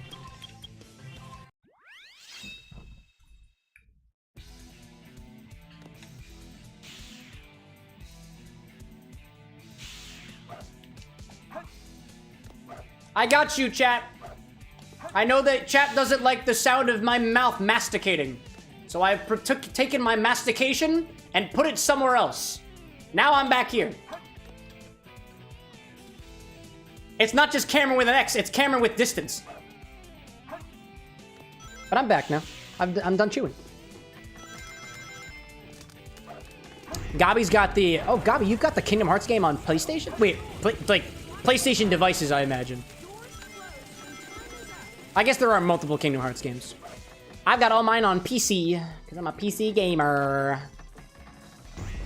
At least I try my best to. One of these days, I'm gonna have a powerful computer to take all the brunt of the PC gaming off of my conscience. Because I think about it, chat. I do. Nice. Oh, I can just bounce? There's literally nothing stopping me from bouncing up a storm. Yes! Speed! That is who I am. Oh, get the... Yeah, there we go. Cole being like, Infinity Urn goes hard, but also desecrates everyone's corpses. I mean, it depends on what your belief of desecration is. How much do you value your body, Cole? If you had to assign a dollar value to your body, what would it be? That's a question even insurance companies struggle with. Ha! Death from above. Renzo saying that you own all of the Kingdom Hearts entries. Oh, hello there. Nope, I don't want that. There we go. We'll continue. I own all the original releases except for Days, and then I've got the Xbox and whatever. Oh, Renzo's got all the original releases. That's kind of cool. I feel like that's got collector value. I love that. Gabi saying that you got a PC, just doesn't run certain games well. Dude, I can relate. Gabi, I think you joined us after Shadow Generations, which I tried to play on stream and miserably failed at. We'll get there. More points. There we go. No, I want the thing. I want the... Oh my god. Alright, well that was gonna be cool, but I guess that's fine. If I go on the walls over here... No! That is truly unfortunate. I totally missed it. I was dicking around too much! Oh my gosh, man. I see Alzo popping in on the YouTube side saying, I seen you in my reels every now and then. Wanted to say, I love your content. Can't wait to see you succeed. Keep going, bro. Thank you, Alzo. I'll send a cheers in your direction. And, you know, it's freaking cheers in your direction, Alzo. Thanks so much for popping in with kind words. This stuff's hard to come by these days. Much appreciation, dude. Thanks so much for popping in. Good to have you. Speed. Get him, dude. Gabi saying, just glad that I can play Elden Ring and Baldur's Gate. Dude, you take what you can get. Take the small wins that you can get. All right, just keep moving, Sonic. Just keep moving. There we go. Best as I can be. Cheers right back at you, Alzo. There we go. Ryan out there saying, just posted the Hillbilly 4-wheel drive fluid in the Discord. That reminds me, eventually, I will build out a system where all requests will be done here during the live stream. But in the meantime, if you want a cocktail request and you're worried that it's going to get caught by the character limit, that's what we got a Discord for. That's one of the reasons we've got it. All right, can I completely speed through this? Because that would be awesome if I could. I don't think I'm going to make it in 12 seconds. I don't think it's going to make it. I don't think he's going to make it. No, absolutely. Not at this rate. Not at this rate. Oh, we're so close, dude. Oh. Cole being like, I don't find value in my body. I'll leave that to my significant other if I get one. Ooh. Ooh. Your partner will have your body forever for their own nefarious or non-nefarious or otherwise romantic ways. Hot! Oh, get the points? I did not get the points. Speed, but I do got the points, though. Oh. What the? What was that, dude? What was that? You jump on the speed, and then you lose the speed. That was redonkalonk. Oh, I wasn't meaning for that to happen. Keep running. Keep running. Absolutely keep running. Hiya! Radical, dude. It's all about the trick shots in this level, evidently. And speed. There is also a speed dynamic to be had here. Oh my gosh, I hit a wall. I hit a wall! Oh, walls! Walls, dude! Walls, bro! Walls, bro! Bro's got the walls. Yeah. Sonic's got the walls, bro. Anybody in chat ever watch Chalk Zone? Because that's where that theme is from, and that was a staple of my childhood. That was pretty good. I want the rings. Give me the rings. Hoya! Get the thing, and then we move on. Hoya! There we go. Ryan being like, Chalk Zone? I don't remember it. Yeah, it was about this kid named Rudy Tabooty who had like this magic chalk and he could draw on the wall, and the chalk creatures apparently came to life and had a whole world of their own. That show was my first intro to multi-dimensional beings. Because the denizens of the Chalk Zone, the zone of chalk, could also come into the real world. And that shit fucked me up as a child. Let me tell you. The character's name, one of the main characters' names was Snap.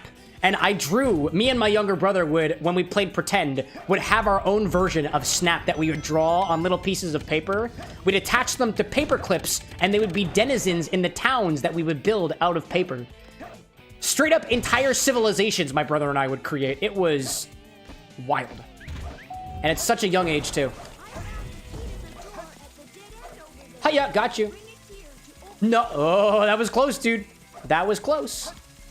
Speed. Skittle remembers Chalk Zone. Oh, there we go. There we go. That was great. Dude, that was excellently executed. Nice job, Cameron. Thanks, Cameron. You're welcome, Cameron. Yes, dude. Oh, I need another one? Oh, okay. That's okay. I'm not going to worry about that. I am not going to worry about it. I am running out of time. Yes, dude. Nope. Nope. Nope, dude. Yep, dude. There we go. Cole saying that their partner one day is totally allowed to wear their skin. That's freaking metal, dude. That is wild. I think I need a drink after reading that. Come here, buddy. There we go. Ryan being like, holy crap, I just looked it up. I was 9 when that was on the air. Really? Really, dude? How old was I? And I remember it. I must have been like 5 or something. Huzzah! Huzzah! Oh, no. There we go. Speed! Dude, this is it. This is the run. This is absolutely the run. I can feel it. I can feel the run. It's like my legs are moving right now. That is how much I feel this run. Bring on the flavor. Crucifix being like, Chalk Zone was a 90s cartoon. Yeah. And I'm a 90s kid. Maybe not the same type of 90s kid as some millennials are, but I'm a 90s kid. Stage select. As in, I was born in the 90s. How do we know? I am in my mid to late 20s. Let's do it again. Ryan being like, Chalk Zone was on Nickelodeon at the same time Cat Dog was. Yeah, dude. Oddly enough, I remember Chalk Zone a heck of a lot more than Cat Dog. Cat Dog was a show that, honestly, I didn't really like watching when I was younger. There was something about the association of the cat and the dog at the same time that I guess was giving me an uncomfortable preview to the existential questions that I would have in my early teens and continue to have late into my 20s. And I'm sure will continue to have for the rest of my life. Thanks, Cat Dog. The combo of cat and dog. What the heck, dude? The combo of cat and dog at same time. There we go. That was good. Speed. Who is she? Sonic. Ryan say it. No, Chalk Zone was first aired in 2002. Oh, it was 2000. Oh, okay. Alexa, when was Chalk Zone first aired? Chalk Zone, the TV show, premiered on March 22nd, 2002. 2002. That's what the Alexa says, and so I believe her. She is never wrong. Ever. Show me an example of Alexa being wrong, and you can't use any VODs. That's not allowed. Because you'll win. And I can't have you do that. Cannot have you do that. Hello. Speed! I am Speed. Is there an enemy down here? Okay. Oh, I see the... Oh, I see. The thing is up there. I understand. Whoop, hello. No! There we go. Jump to avoid it. Oh, man. Hold up. No, please, please, please, please, please. I want to hit the... Thank you. Renzo being like, is the invitation to play BG3 still open? I have online classes now, so Mondays and whatnot are a little bit different. Not right now. Not right now. I'm not planning on playing Baldur's Gate anytime soon, but when I am looking for players, I will let the world know. Oh, man, dude. You will hear it from me. I'm that like just to make it clear, because I feel like I was a little ambiguous with that. I'm not planning on rushing into Baldur's Gate anytime soon. If anything, because I've got interest for people to play it, and I need people to be able to match my schedule with it, I will do a little like I'll do a little, think of it like an interview system, I guess. Not that I like the idea of interviewing people just to play a video game with me, but you know, times change and things get a little bit different. No, dude. That was radical. I couldn't have said it any better than myself. Incredible. Crucifix being like, gotta ask Alexa what she thinks about Cortana. What? Oh my god. Alexa? What are your thoughts on Cortana? I like Cortana. We both have experience with light wings, although hers is more of a halo. Get it? I got that. Do you guys get that? Because the Amazon Echo Dot has a ring of light on it, but Cortana was the AI on hit. Wow, that was good. That was real good. That was really good. Wow. Alexa doesn't fuck around. Not when it comes to the other AI ladies. Wow. Ryan being like, I grew up with Lamb Chop, Cat Dog, The Wild Thornberries, Rocket Power, Cow and Chicken, Rugrats, Our Real Monsters, Recess, Ed, Edd and Eddy, etc. Dude, same. The one that I don't remember is Lamb Chop. I don't remember Lamb Chop, but I watched Cat Dog, The Wild Thornberries, Rocket Power, Cow and Chicken, not so much. Don't remember why. Rugrats I watched. Our Real Monsters was something that I forgot about in like my teens and rediscovered after I got older. Because I remember remembering like a monster that looked like a broomstick and this other hairy monster that was holding its eyes. And for a while, I had no reference for what I was remembering, but it was Real Monsters. That was also a show that kind of messed me up when I was younger. That and, personally, Invader Zim really messed me up as a kid. There was one episode in Invader Zim where everybody became like edible sausage. And that introduced me to the concept of cannibalism at a very young age. Oh, so close. Crucifix saying that Lamb Chop was the PBS show with the song that never ends.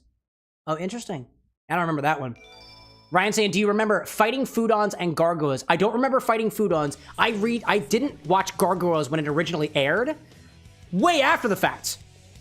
When I was hanging out, in high school, I discovered Gargoyles because I used to go to my bro Lycos Lore's house specifically to watch anime after school. And during one occasion, when I first started dating Anna, actually at the time, because we started dating in high school, we did a little Disney day at Film Fridays, as we called it. And we watched through all of Gargoyles. So I didn't learn about that until I was a lot older. Got me being like, Kids Next Door had some dark episodes. Yeah, dude. The one that messes me up from codenamed Kids Next Door was the episode where the evil granny, was harvesting the eye crust from the children to make pies. That mess episode also. You know, honestly, there are a lot of episodes of children's shows that really messed me up as a kid. That was another one. I feel like I'm reliving the 90s, or at least my version of the 90s all at once. Wild, dude. Skittle saying the creator of Invader Zim actually has a comic that's really messed up about a murderer in the same art style. Dude, I believe it. I believe it. Wouldn't put it past them. What about Jackie Chan Adventures and Shaolin Showdown? Yes, dude! Yes! Shaolin Showdown especially. Jackie Chan Adventures especially, dude. Those were the type of shows, like, I gotta say, yo, I am obsessed with collectathon type shows, where instead of it being like a monster of the week, like Scooby-Doo, it's like an item of the week. I just ate that stuff up as a kid. Hello there. There we go. Well, hello there.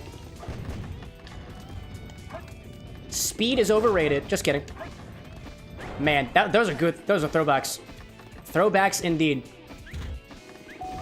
Cole saying, Courage the Cowardly Dog. That's a solid one. Yeah. It was just a fever dream every single episode. I didn't watch a lot of Courage the Cowardly Dog because I knew what Courage the Cowardly Dog was about, and I chose not to watch it at the time. Actually, going back to Ed, Edd, and Eddy, I wasn't allowed to watch Ed, Edd, and Eddy when I was younger. My mother specifically prohibited me from watching that show. Hey, but there we go. Yeah, so I didn't watch Ed, Edd, and I did watch Ed, Edd, and Eddy. I actually had to convince my mother specifically to allow my brother and I to get the Misadventures Ed, Edd, and Eddy game, because she wouldn't allow it, because she was aware of the show and was like, you are not allowed to watch the show, so I'm not going to let you get the game. But we convinced her that the game was indeed different. It was much different than the TV show. And so we were able to get it. We didn't play that much of it, though. Not when we were younger. Honestly, I feel like it would be fun to play games like the ones that usher in the era of my childhood. Like, we play games that specifically use the IP of 90s shows. I'm totally into that, dude. One of these days. Whoop! That was good.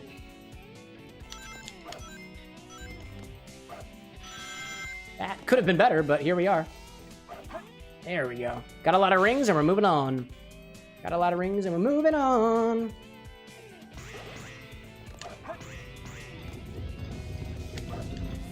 No! Oh my gosh, I shouldn't have been so distracted. Wow, dude. That was incredible, dude. That was incredible. All right, let's keep going then. Let's just keep going. No, why would you go into that? Oh, dude. Why would you do that? Keep going, Sonic. You got this, bro. You got this, bro. Just speed on through, dude. Just speed on through. That was excellent. Wow, dude. Gabi being like, Robot Chicken messed me up. Yeah, I wasn't allowed to watch that either. Although I watched it anyways.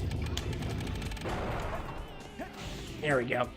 Brian saying, but back to Fighting Foodons real quick. It was a Pokemon spoof where chefs make sentient food that fights each other's chef's food. I think it has one season. It's so campy and it's hilarious. Dude, I kind of want to watch that. I was into Pokemon type shows, but I didn't watch a lot of them when I was younger, at least. Get out of here. No! No, I can't. Wow, I can't believe it fell. That's incredible. That is incredible. Wow, that was sad. That was very sad. That made me very sad. That's okay. We might still be able to recover. Oh, there's an ad running. All right, well, I'll just wait for that then. Didn't realize that. Oh, okay. I'm gonna finish off my drink. Renzo being like, I'm catching up on my missed childhood because my mother would let me watch the Gravity Falls, Adventure Time, Steven Universe era of TV that everyone around you got to watch. Oh, so she didn't let you watch that. She didn't let you watch Gravity Falls, Adventure Time, or Steven Universe? Those shows are... I don't know much about Adventure Time, but I've been watching Gravity Falls now that I'm older. Steven Universe is just... It's such a good show, but I guess depending on what your politics are, it might be encouraging the wrong type of activities among the youngsters. But I think like, Steven Universe, like Gravity Falls so far, I guess it's got a silliness to it that I guess some parents would kind of be against. But for my kids, I'd let them watch Steven Universe.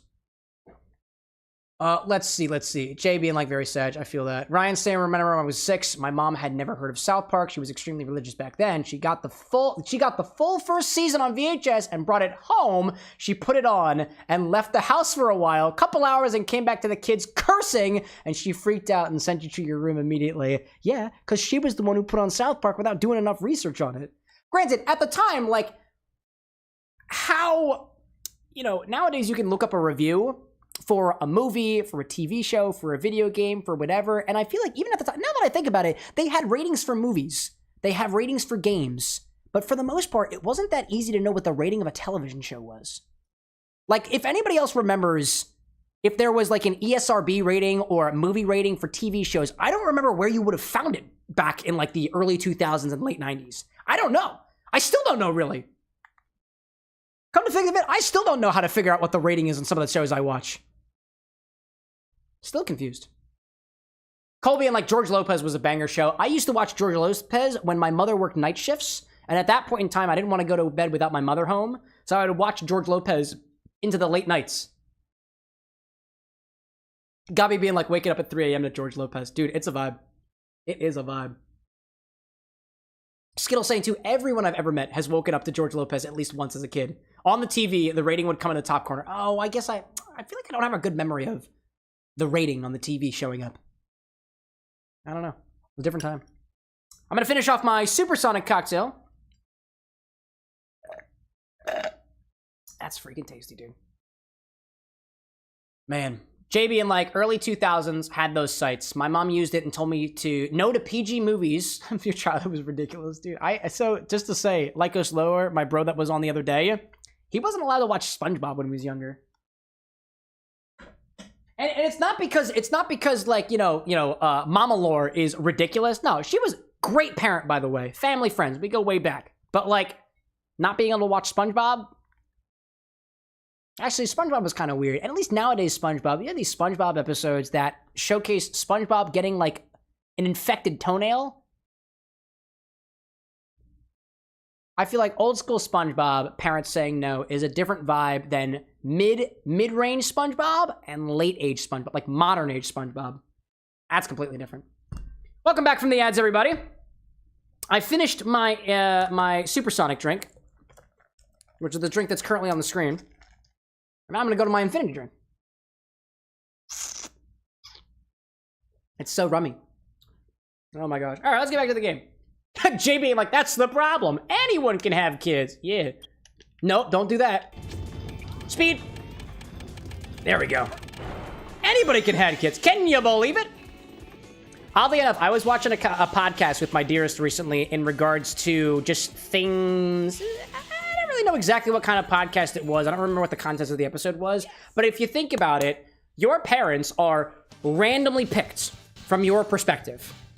Two random people have a kid and you were brought into the world, and it's not necessarily the most likely thing that, maybe you have good parents, maybe you got bad parents. I don't know. It's essentially random. Let alone, not to be confused with the people who are good at parenting and the people who are not as good as parenting. Not to say that there is a right way of parenting. I have no experience. I have no children yet. But I'm sure I'll figure that out one day. That felt like a good run, but I feel like I missed out on a pretty good time bonus. Ugh. Ugh, speed. I wanted that speed, but I didn't get it. Speed. Speed. That would have been cool too. Man. Did I miss it? I totally missed it. Total waste. Total waste. Hi there. I'll take both of these. There we go. That was kind of cool. Anyways. Got me being like, my parents just kind of let me watch anything. Anything, dude. Whatever you want with them. I see. Watch the zombie movie with them. Can't watch classic zombie things to stay. That's fair. My parents, like, admittedly, my mother really only didn't let me watch Ed, Edd and Eddy. I could watch whatever I want to, and we would watch all kinds of movies together as a family. I remember watching, what was it? The Yes Man movie when I was younger, and I'm pretty sure that there's a scene in that where the old grandmother, like, sodomizes the main character because he can't say no, and he has to say yes to things. And I watched that when I was, like, 12, dude. When I was 12. And I remember that particular scene. I remember me asking my mother, what the heck was that? And she said, you'll know when you're older. And I thought about that scene for years, dude. For years, trying to figure out what the heck was happening. I don't understand. What could it possibly be? I learned.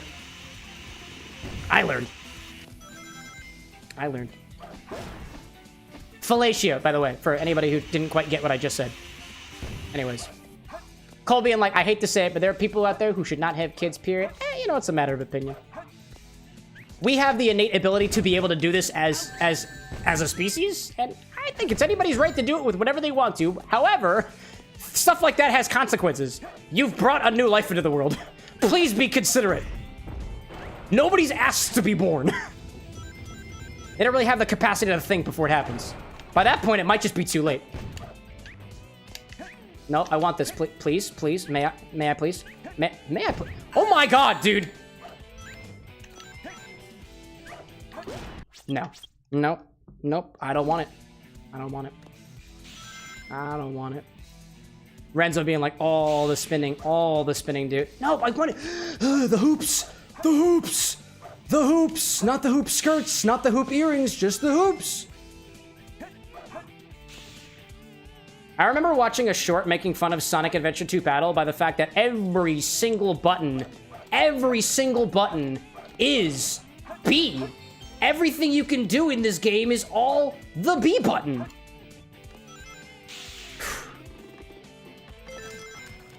Renzo being like, all the spinning, like people who put grapes in chocolate cake. Yeah, I mean, don't get me wrong, dude. You have the innate ability as a human to put grapes in chocolate cake. Should you? I don't know. I've never tried it. I'm now curious about it. Because of that statement, Renzo, I am now curious about having a child and bringing a new life into this world, and also grapes and chocolate cake. At the same time.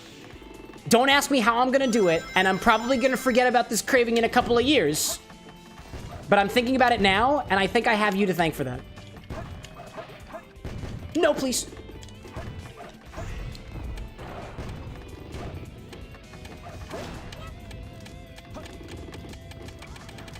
No! Oh my gosh. Damn. Speaking of damn, Damn just popped into chat. He says, autism, and if you are autistic, welcome in. We're happy to have you. We're lucky to have you. Welcome in. Was that an admission, by the way, Damn? Because if so, welcome in, dude. We welcome all types of folks here. Including those who are autistic, those who are trans, those who are homosexual, or otherwise. And if you're none of those, welcome in, dude. Unless you're a murderer. I'm generally against murderers. But not like in-universe murderers. Because, like, you know, Sonic.exe is, like, canonically a murderer. And they pop around here every once in a while. I think they're still on my shoulder. Anyways. Cole being like, well, the child has to be discussed. What about the cake? Y'all want some cake? Would y'all like cake and my firstborn child at the same time? Actually, no. Actually, I'm not going to give that to y'all. I'm not even going to give the remote possibility of that because the implication sounds like bad parenting. That shit sounds like bad parenting. Oh, hello there. Wait, how did you not make it? How did you not make it? Oh my gosh, dude. Chuck it, dude. How? I'm literally... Wait, I can't even pick it up. What? Dude, the button didn't even show up. It didn't even show up, dude. I don't want to do it. I'm going back again. I'm going back again. Ryan's like, the cake is a lie. The cake might be a lie, but is my intention of bringing a new life in this world a lie, Ryan? Is it? I don't know about that. Oh, please. Oh, hello there. The B button. The B button does everything, chat. The B button does absolutely everything.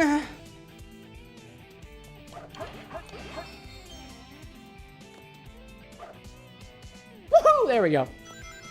JB and like metrosexuals when they see public transportation. Dude, metropolitan centers, sign me up. Pansexuals when they see literally any piece of cooking equipment. I can make that joke. I'm pansexual. And yes, I am absolutely turned on by kitchen labels. Thank you for asking. And also, too, let me be perfectly clear. That is not me trying to make a comment about my wife. Don't get any weird ideas. Only I'm allowed to get weird ideas about my wife. No! I was doing so well. JB in like a nice stainless steel pan gets me going. Dude, anything that allows me to feed myself or my family. Hot. Dude, an actively running stove. Hot. Stainless steel, cast iron, put a little olive oil in that, set it to high. Hot. Literally hot. Oh my goodness, great. I cannot believe that we're here. I can't believe that we're here. I won't allow it. I won't allow it. Oh my gosh. Smoking hot. You're damn right it is, Jay. You're damn right. I have fun with my sexuality on this chat. I have fun with it. Oh my god. Nice. Ryan being like, I'm totally bringing a Lodge cast iron skillet when I make it to fill it. You're gonna bring a cast iron skillet for me? Just so you can tease me sexually? Come on, Ryan. That's not very kind. Why you gotta do that to me, baby? Why must you tease me? Even funnier would be if you bring it and then just let me keep it. And I'll be like, there's no way, dude. And be like, no, I wouldn't tease you. I'm not a tease. Baby's not a tease. Never, never. With an X brand kitchenware. Why? Because it turns him on. Why? Because that shit's hot. I don't care who you are. A cast iron skillet with an X on it, that shit's hot when it's placed on a stove. And otherwise used to its full potential, which I am not capable of doing because I'm not the best cook. Oh man, dude. Winter being like a fellow cooking lover. I'm not that good at cooking, but yeah.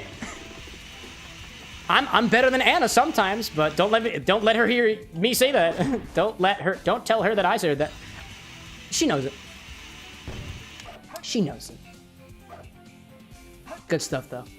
Good stuff though. Renzo back above being like under. Oh, hello there. Hello there. Hello there. Nope, you got me. Incredible. Renzo like, under one lid is a chocolate cake with whole grapes in it. Under the other lid is my firstborn child. Whichever you choose, you must eat. Is what they're. Oh my gosh. The association of my. No! What a botched run, dude. Oh my gosh. Julissa, welcome in, by the way. It is a pleasure to have you. We are talking about the comparison of apparently my firstborn person. Or chocolate cake with grapes. Wait a minute. I gotta ask. What is the problem with chocolate cake with grapes in it? Like, is that just the thing that people don't do? Because I'm unaware. I need to be taught. Before I make a bad mistake as a father or a cook, I need to know. You are helping me out greatly and helping out the future with an X family by educating me. Cole being like, plot twist. Both of them are my children.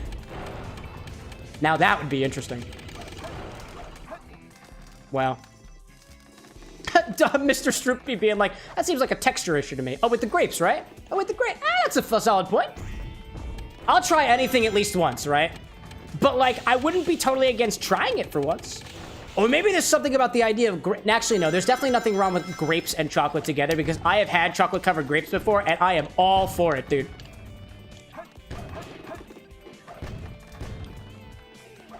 Oh, I should have done this. That actually worked pretty well. That worked supremely well. That also works supremely well. Oh my gosh, is this the run? Do I feel the run? Do I feel the runs?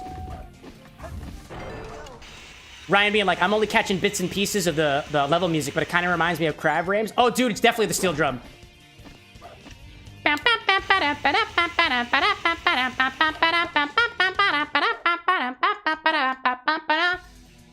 Cole proposes grape jelly. Now that's an idea.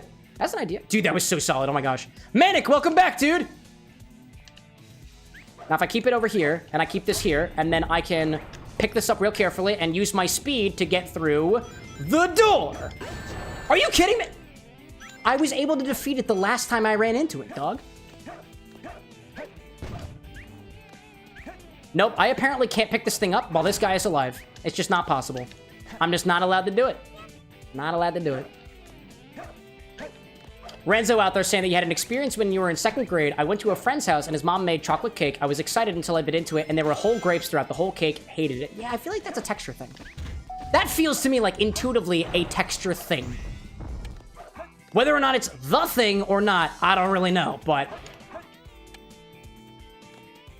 We're moving on. We're moving... Oh, that was not as speedy as I was hoping it to be.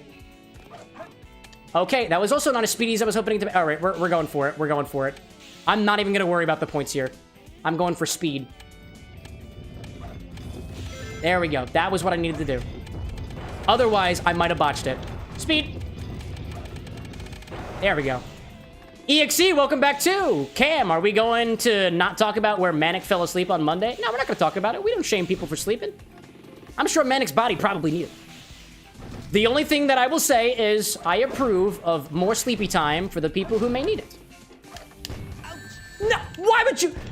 You are a disappointment to the entire robot family. And I will deliver that message to you on behest of the man of egg himself. Absolutely wildin'. Hopefully my speed makes up for it. Renzo's saying something about having soft cake and suddenly a burst of crunchy water is not pleasant. Yeah, I feel like you would have to warn people ahead of time for that. Maybe, you know? Manic out there saying, too, there are 5 YouTubers that are live, and I chose the most peak one, and it's the bar with an X. You're goddamn right it is. That and you have space on my shoulder. Jamie the Hedgehog, too. Welcome back, y'all. The crew's popping in. Yes!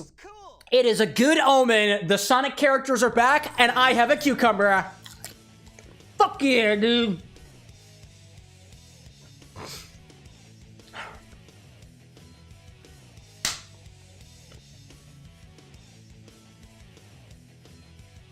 That was awesome. Sonica, welcome back. Everybody's here. Oh my goodness gracious. Gino is being like, he's going the distance. He's going for speed. I went for speed! All of the overworld levels are... Oh, I haven't done Green Forest. We're going there next. How many emblems to go? At least 60. At least 60. SCP Origami popping back in the chat. Dude, it's been so long. Welcome back. If you gotta stay for a little bit of time, no problem. The fact that you popped in at all is a sight for sore eyes. Welcome back. Good to see you. Even if ever so briefly. Winter out there saying that I PR on a test for your sport. You did so well. You PR on your test and did good. That sounds like a good thing. Excellent, dude. Congratulations, Winter. I'm so proud of you. To me, PR means pull request in coding language, so if you somehow had a coding review that had to happen for your sport, I am both impressed and confused. Nice job, dude. EXE saying, not to be rude, but it's funny that Sonica and Jamie's profile pictures are recolors of Amy and Sonic. Well, it's because they're the gender bends. They're representing themselves in the way that they want to be seen in their bodies, and it's beautiful. I can't really see the profile pictures very well because they're all very, very tiny, but nonetheless, I'm sure they look pretty cool. Speed! Speed! I got some practice in this level on Monday because I was absolutely schooling Lycos lore when we were going for it. Oh, Winter says PR in sports is personal best. Yes, that actually makes a whole lot of sense, and somehow it didn't click with me. My bad. That was my contextual issue. Dude, personal record, dude. Excellent. That is worth celebrating. Or at least awarded a nice job. Nice job, dog. And I mean dog in this case, not as like the general like dog. Like winter is quite literally a pack of wolves. And they are at least partially dog. Speed. Points. There we go. Speed. That was speed. Wow, speed is not the move. Speed is not the move at all. Oh my goodness. Wow. EXE being like, what if Amy's hammer got a name? What's Jamie? What's Jamie's? Oh, that's fair. Jamie the Hedgehog. Does your hammer have a name that is different than Pico Pico? Because I was talking about the Pico Pico hammer with my bro Lyco's Thor the other day, and the thought never occurred to me. If you change your name, do you change the name of the hammer as well? Color me curious. SCP being like, my school gave us 2 hours and 40 minutes for an 11-question test. 2 hours and 40 minutes for 11-question test. A teeny bit overkill in my eyes. Dude, that's fair. That's fair. Did you pass? That worked so well. Dude, that's gotta be it. That felt so good. That's gotta be an A rank. It's gotta be an A rank. And if it's not, unrealistic beauty standards.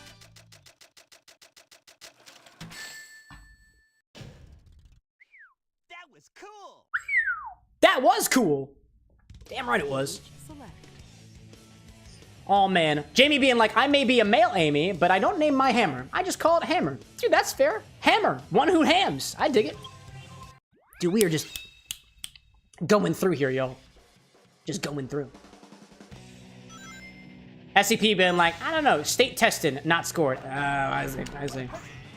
That's fair. At the very least, one of the things that I'm happy to not have to deal with anymore, that I'm not in any sort of educational system, is state tests.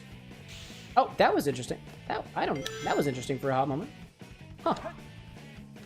Beep. Oh, no. Oh, I want to specifically not get smacked because this is a rings mission. Sonic.exe says that Amy.exe calls her hammer hammer.exe, and if I had a hammer, it would be my hammer with an X. As is within brand. Come on, dude. Yeah, bro. Who was that?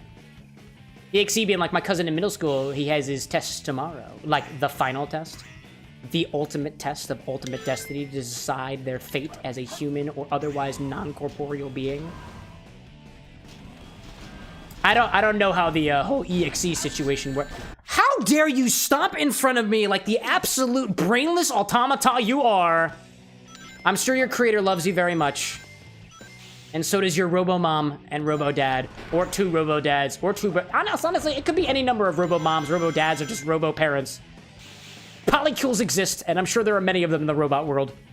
Because, like, what is love to a robot? A robot doesn't even have to request to not be hurt.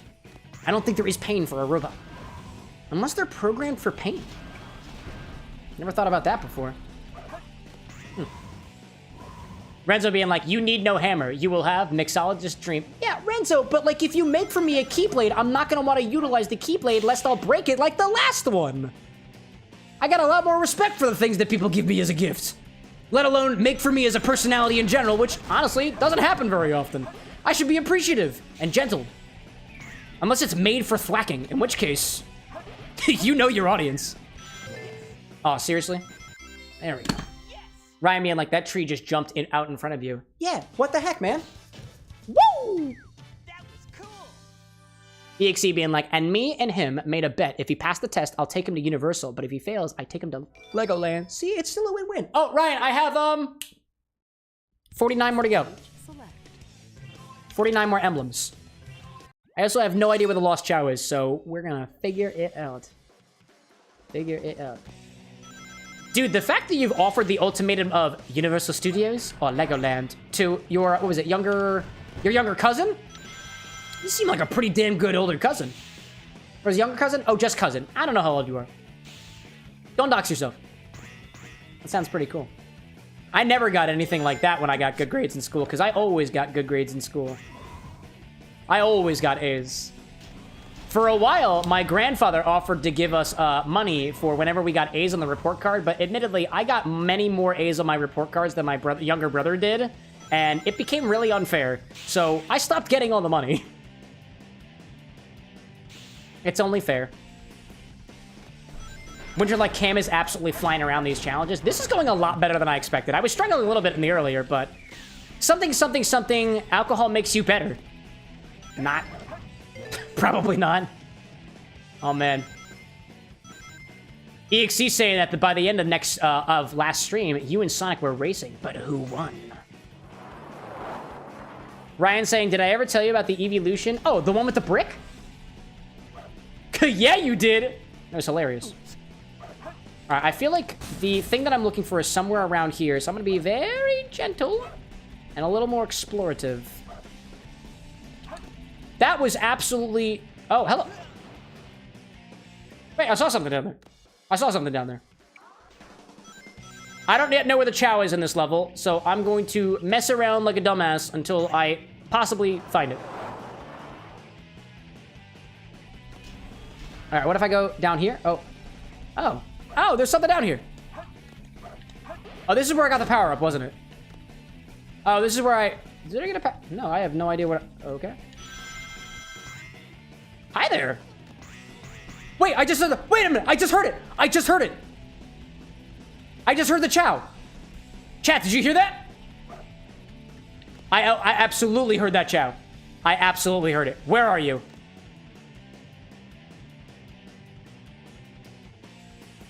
Ryan, like, I was drunk, lol. I just wanted to make sure before I repeated it. Yeah. Eevee's got a special evolution. And you evolve it using a special kind of stone. A brick. Oh, I know exactly where it is. I saw a bunch of enemies up at the top. There's a mystic thing around here somewhere. And I gotta find it. The question is where. It is right here. Okie dokie. Now we know. There we go. And apparently you can't grab on the ledges.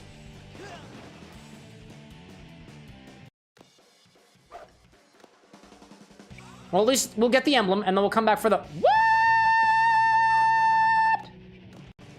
Rolling around in a forest area. The forest will explode. Death counter. Oh my god, death counter. I died. What a nice idea. Wish I thought of it. Good call there, Ryan. No, what? Yeah.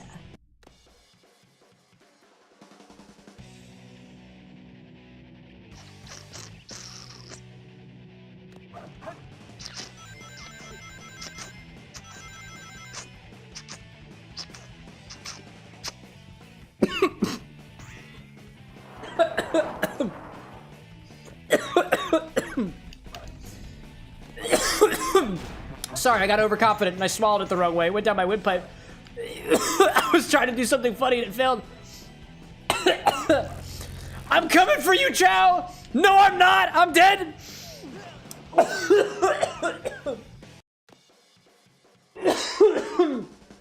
Wow, that was a lot more cinnamony than I thought it would. Actually, I taste the clove now. Yeah, I totally taste the clove now. 690 deaths. Nice. Oh my god. Lily being like, this is giving Tarzan Jungle Kingdom Hearts vibes. Dude, Vines 2. Vines 2, 3, 4, and 5.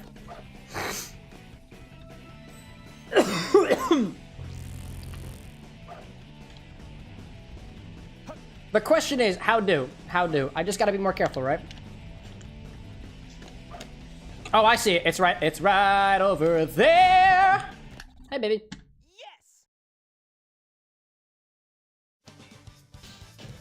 Ryan, like, did Sonic just rip off Ocarina of Time? In what way? EXE, like, also Cam, I ran into Archie today. Archie Shadow? Yeah, speaking of which, to all the Sonic role players and stuff out there, or people with Sonic the Hedgehog usernames, EXE, cat's out of the bag. EXE spoiled it for all of you. Every single one of you know each other IRL. Every single one. And I know that now. And with that personal information, you know what I'm gonna do? You know what I'm gonna do, chat? Absolutely nothing. I appreciate people who stick to the bit. So long as it's not causing a ruckus for everybody else around me. That's a different story. Ryan being like, Sonic had to play something to get the platforms to appear. Yeah, he did. He played something. What did he play?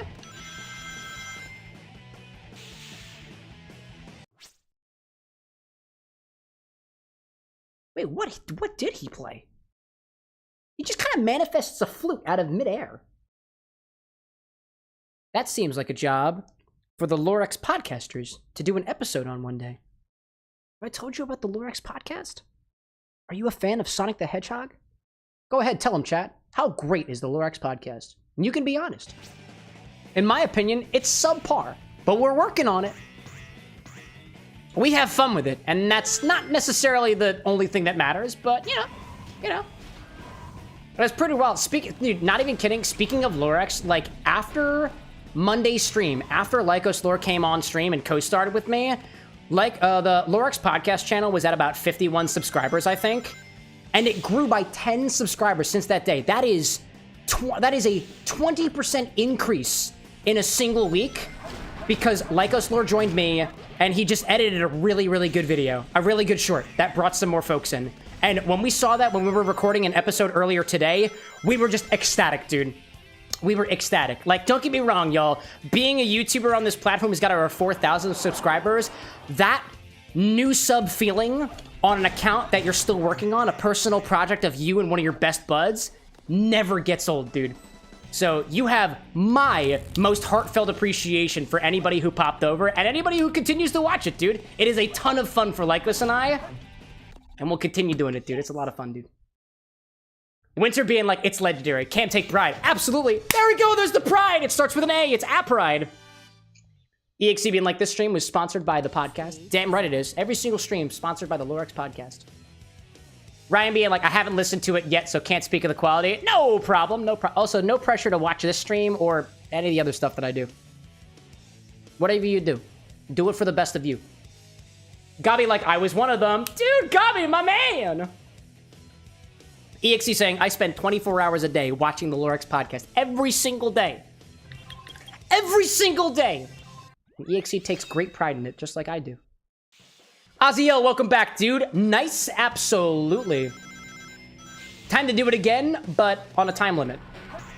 And with significantly less potential woodland creatures. Because I'm honestly not sure what a Chow is at this point. I don't know. Ryan being like, I'll send it to my little brother who is obsessed with Sonic. Dude, you're gonna expose your younger brother to stuff like that? I was gonna say, actually not an issue. So, contrary to popular belief, I'm not just a purveyor of not safe for children content. The podcast is actually a family-friendly podcast. Like, when I curse on the podcast, which I do sometimes, Lycos edits out my curses with sound effects. And he's very good at it.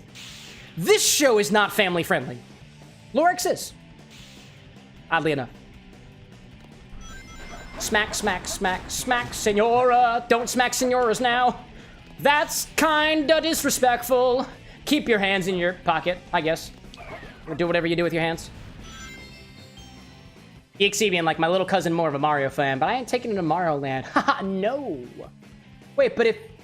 Actually, wait a minute. Isn't Mario Land inside of Universal? So if they do wind up passing the test, or do you need, like, separate tickets for Mario Land? I don't know as much else about Mario Land and theme parks and whatnot. My partner, Anna, is more on the theme park stuff. Aziel being like, what's up, y'all? A little late to the party. Oh, no worries, dude. It's a pleasure to have you nonetheless, no matter when you show up. We had our Infinity segment. We added some more Island Pucker Schnapps to the Infinity bottle, courtesy of one of my moderators, Lil Abe. I'm sipping on the Infinity cocktail right now, and it's pretty tasty, honestly. It's just kind of giving me spiced rum vibes. It's called a Jet Pilots. That is the name of the Infinity drink. An Infinity Pilot. But the original was a Jet Pilot. That's pretty tasty. Julissa being like, points with an exclamation point. If you were trying to check them, you gotta put the exclamation point at the beginning. Just a small FYI. Cole like, that's right, we can say fuck here. Correct. Yes. And like, for all intents and purposes, you can also fuck here. But I'm not encouraging it, and if you do, please don't tell me. Please don't tell the rest of chat. I don't care what the fuck happens on the other end of this camera. I'm serious, dude. Whatever happens on the end of that camera is your business and your fault. Just saying. Just saying. I cannot be held responsible. Jamie being like, I'm just making more profile pics and listening to music and the stream. Dude, go for it. Are they Sonic-related profile pictures? No! Oh, man! Oh, man! Oh, man! Oh, man! Which man? This man! CameroxnWithAnX is the man! I'm dead. Very cool stuff. Ryan being like, I was just about to ask how much profanity is in the podcast. He is a freshman in high school, but he's on the spectrum, but rather particular about swearing. Dude, yeah, we don't have any swearing. If there is any swearing, it's because Lycos Lore missed it in the edit.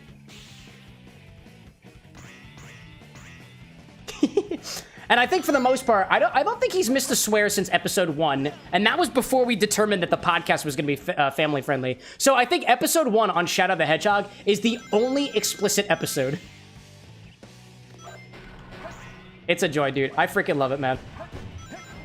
Okay, hello. Yep, nope. That's not the... Nope, that's not the... Dude, what the... Yeah. Ryan being like, I can neither confirm nor deny that CameroxnWithAnX has gotten me laid twice.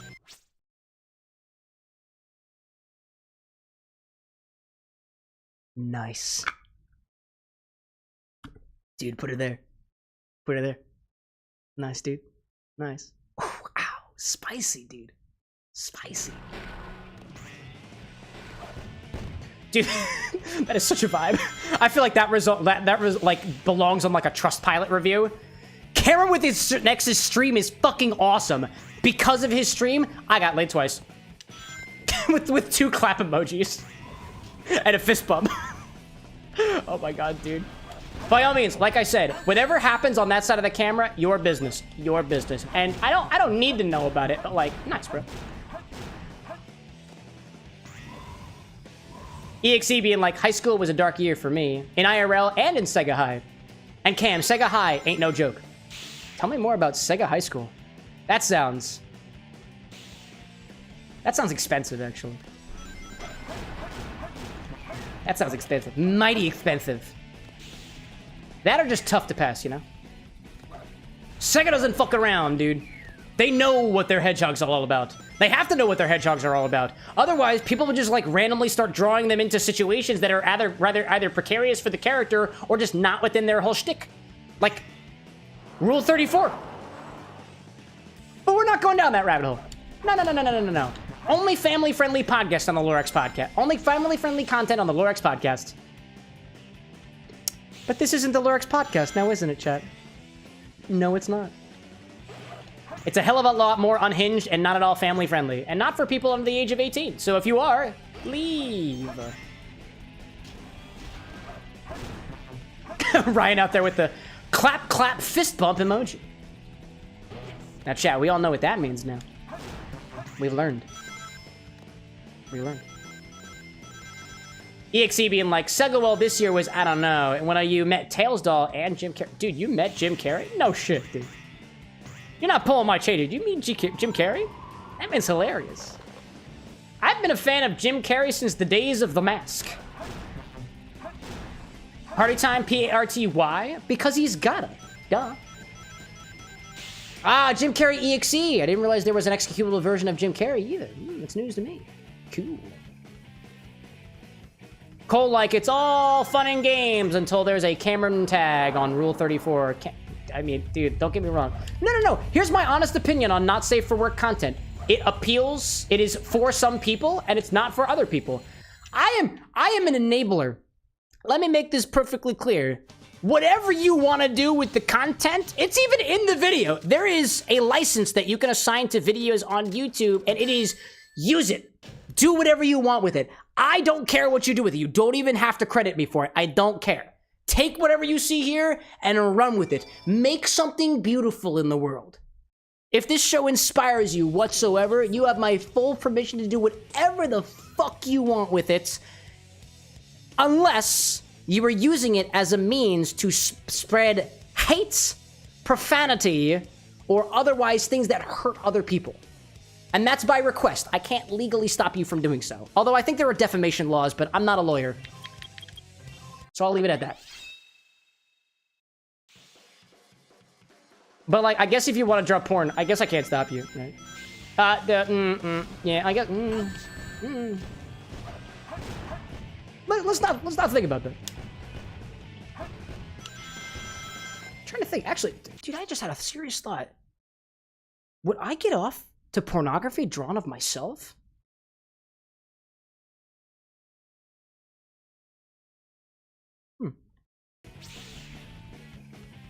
I don't know. I have never. Whoa! Hello there. That is a ledge. I don't think I've ever thought about that question. Would I? I don't know. I don't want to think about it.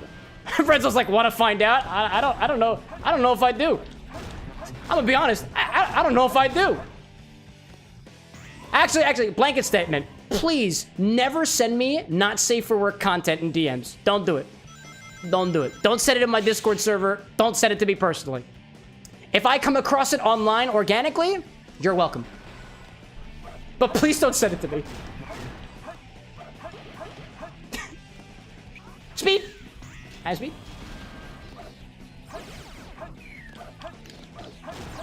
Points are good. There we go. Give him the speed. Jay being like deletes messages.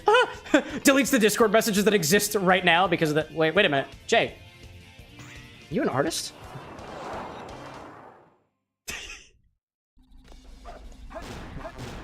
Here we go. That worked out kind of well. Nice. Let's see. Somebody was talking about AO3 too. Lol. I know what that is. Not very well, but I'm aware of it. Oh, hi there. You are being aggressive.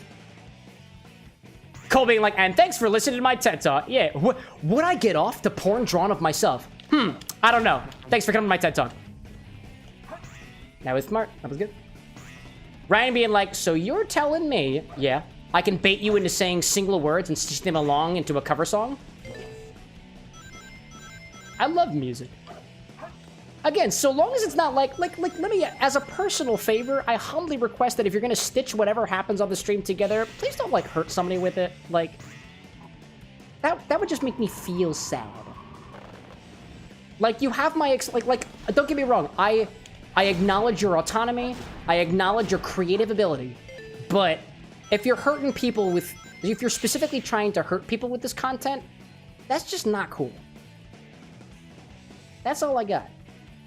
But if you're some audio wizard that can somehow spin up a song from whatever gunk is pouring out of my garbage mouth in the stream, more power to you.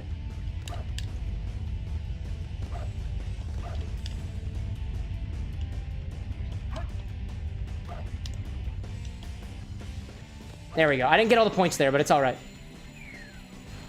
Let's see how we did. Ryan, like, I'm gonna stitch you singing Danny Boy. What's that one about? What's that one about? The only Danny that I'm intimately familiar with is Daniel Avedon. Dude, an A rank? What the fuck? Cool. That's amazing! Renzo, like, this is very much a magic run because I can't see anything, and there is a magic lock on ability that doesn't take me out of first person. Stage. Kingdom Hearts, right?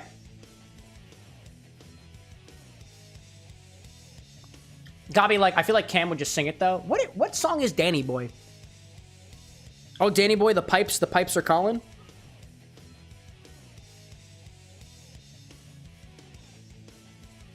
Oh, hold up a second. I got something I gotta check. What's off? I'm in the next side next door. Ours isn't. Battery's out. Oh, okay, cool. Just building stuff. Everything's okay, chat. The building is not on fire. What song is Danny Boy? I don't think I know Danny Boy. Where should we go, chat? Crazy Gadget? Actually, you know what we're gonna do? We're gonna go into Crazy Gadget. Actually, I'll take a bathroom break on the next ad break. We're going here next. Renzo, like, Cameron X Infinity plug. I hate my brain. I'm sorry. No, don't apologize for your brain. Your brain is allowed to think weird-ass fucking shit. It's okay. That's what you have a brain for. Or at least according to some weird fucked up philosophy. Honestly, I have random thoughts that pop into my head. Shower thoughts that I'm like, I can't believe my brain just thought of it, but it did it anyways, and I am okay with it. I gotta be. Son of a... Why would you... Why? But why, though? Wub Wub popping in, being like, what are we drinking today? Well, in the beginning, I had a Supersonic cocktail, which was 2 ounces of gin, an ounce of espresso, which I grabbed from Starbucks earlier today, because I don't have a good espresso machine, a touch of simple syrup, topped with a bit of tonic water. Basically a gin and tonic espresso tonic hybrid. with a little extra sweetness. It was delicious. I finished it. Now I'm sipping on an Infinity Jet Pilot cocktail, a tiki drink that includes, but is not limited to, some overproof rum. It's got some falernum in it. It's got grapefruit juice, lime juice, and a couple other things. And of course the infinity bottle, naturally. There's 2 ounces of that in there as well. Beep. Winter like sad day, pour espresso. Oh, it was a good, no, it was, well. Was it a sad day for me? Actually, you know what? Yeah, chat, full disclosure, it wasn't a very good day for me. It was a very saddening day for me. I was very, very down all day today. The stream is really picking me up, so thanks for that, chat.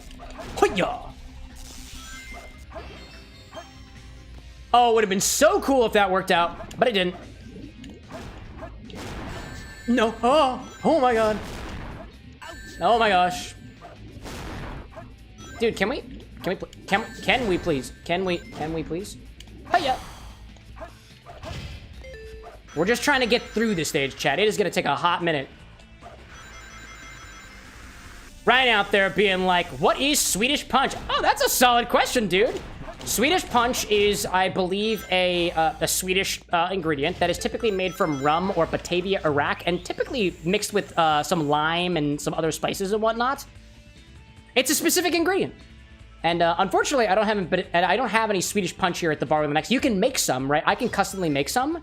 But actually, I've been looking into getting a bottle of Swedish Punch here at the bar with XBar because of some drinks that I'm working on specifically for Little Misfortune. But I haven't gotten them yet because the bar didn't have a budget for it, but we just got our content paychecks, so I'm gonna focus on things to be restocked first before I get any experimental ingredients. But essentially, to really, really dumb it down for you, Ryan, it is essentially Norwegian spiced rum.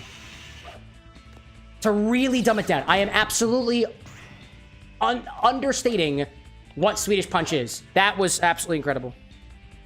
Oh, why did that not work? There we go. Wubwub saying, does the infinity bottle still taste like weed? Nah, dude, it only tasted like that for a hot second. It was the notes of dill that we got from the spicy pickle vodka and the bitterness from the Campari we put in there. Honestly, too, so oddly enough, digging into this a little bit, weed or cannabis is a part of its own like family of herbs and botanicals, and hops are also a cannabinoid. They're in the same family. Hops, like you would have in beers, IPAs, or otherwise, can be bitter. They typically are. And they can have citrus notes to them and herbal notes and whatnot. And so I think what I was interpreting as weed-like in the infinity bottle, because I know that video just came out today, was I think a lot more hoppy than weed-like. But they are in the same family. And in that moment, I was like, this is undeniably dank, dude. And it hasn't really come back since then.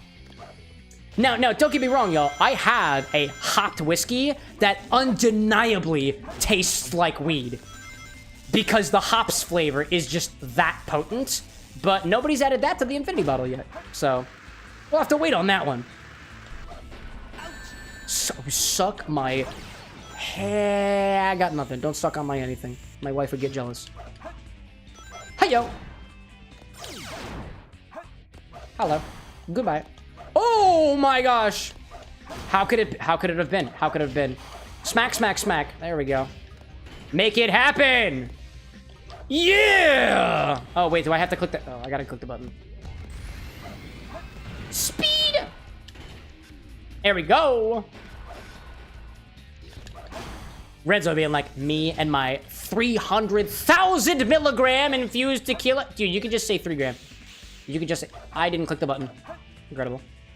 Just say 3 gram, bro. It's the metric system, bro. What are you... Bro, what are you doing? Gabi, like, clap, clap, clap. Wait, is that supposed to mean that... Wait. What is the implication of what you mean by that, Gabi Gray? Have you shared the stream and benefited from sharing? Oh, no, we need a fist bump at the end for that. That's the code. That's the code. I see Silver the Hedgehog as well as Dynamaxin popping back in. Hello, y'all. Welcome back. Good to have you, as usual.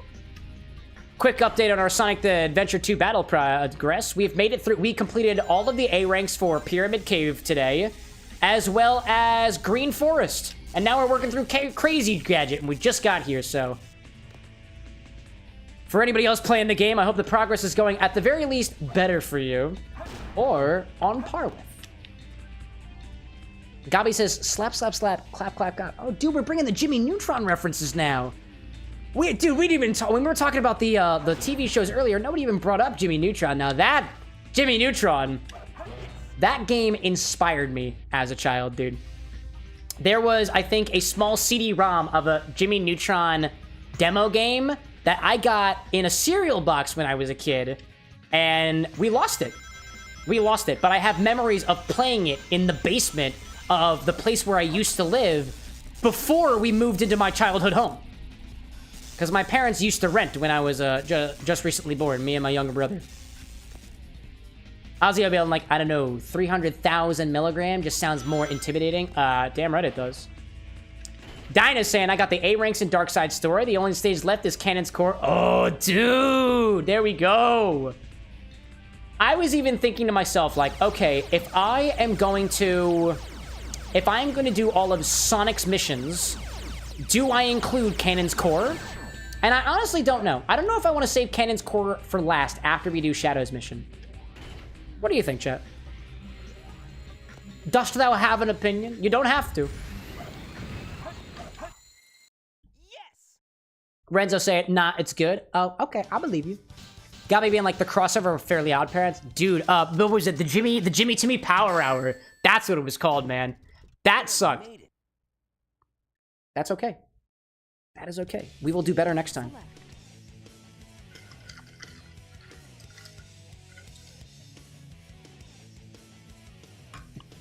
To Dinah's point, Cannon's Core is basically like an everyone stage, so hard to say. I would consider it an everybody stage. To me, Cannon's Core feels like the final stage that you do. And that's what I'll probably do. I also forgot that when you do all the mission, or when you get all the emblems, you have to do the kart racing, you have to do the mini games and whatnot, and I forgot about that. I forgot that you needed to do like boss rush and kart mode and the other stuff. And the chow. Don't forget the chow. So there will be a whole episode on just kart racing. There might be a whole episode on specifically fighting the bosses over and over and over again, which I wouldn't be surprised of. So we'll get there. Gabi being like, save it for the finale. I don't know, man. Like, what should we save the finale for? Cannon's Core would be like poetic, but I feel like I want to save the finale for whatever comes. I feel like the way we finish this off is with the chillness of the Chow Garden. Because that's the kind of, like, if I had to manifest any sort of energy into the Sonic the Hedgehog universe, it's bring back the Chow Garden, let the last thing that I remember of this game from a stream perspective be forcing my small, potentially woodland creatures to fight each other and race to see who's on top. Because that's a vibe. And I feel like that's a vibe with an X. V-I-X-B-E. Hell yeah, dude. Oh, hello. Wow, that was humbling. Woo, there we go. No. I was gonna get you. There we go. Whoa, okay, that was still pretty good, though. Move along, speed. Woohoo. Where are we going? Hi there, I'm not gonna mess with you.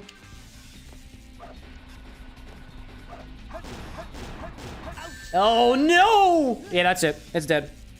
That's dead. I feel like I gotta go back to the beginning for that one. What do I see? Ryan's got a recipe for Eve's apple. Ooh, it's got a couple of bits of, ooh. Vermouth and apple pie moonshine, maple syrup, grapefruit, rosemary, peppercorn. I have some of those. Oh, that sounds interesting. Ryan's like, I don't have that bitters. Wait, do I not? Do I not have? Hold up a second. That sounds very familiar with one of the bitters I have. Wait a minute. I have, wait, did you say grapefruit, rosemary, peppercorn? Hell yeah, I do. I got those ones. That sounds pretty good. Something about, dude, the, in there in particular, the apple pie moonshine as used with the dry vermouth and whatnot is kind of piquing my fancy. I'm gonna restart back at the beginning. We'll do that one. Ryan's like, you don't have that exact bitters. I most certainly do have those exact bitters. Ha ha ha ha. To be fair though, like, don't let it get to your head. There are hundreds of ingredients that I don't have.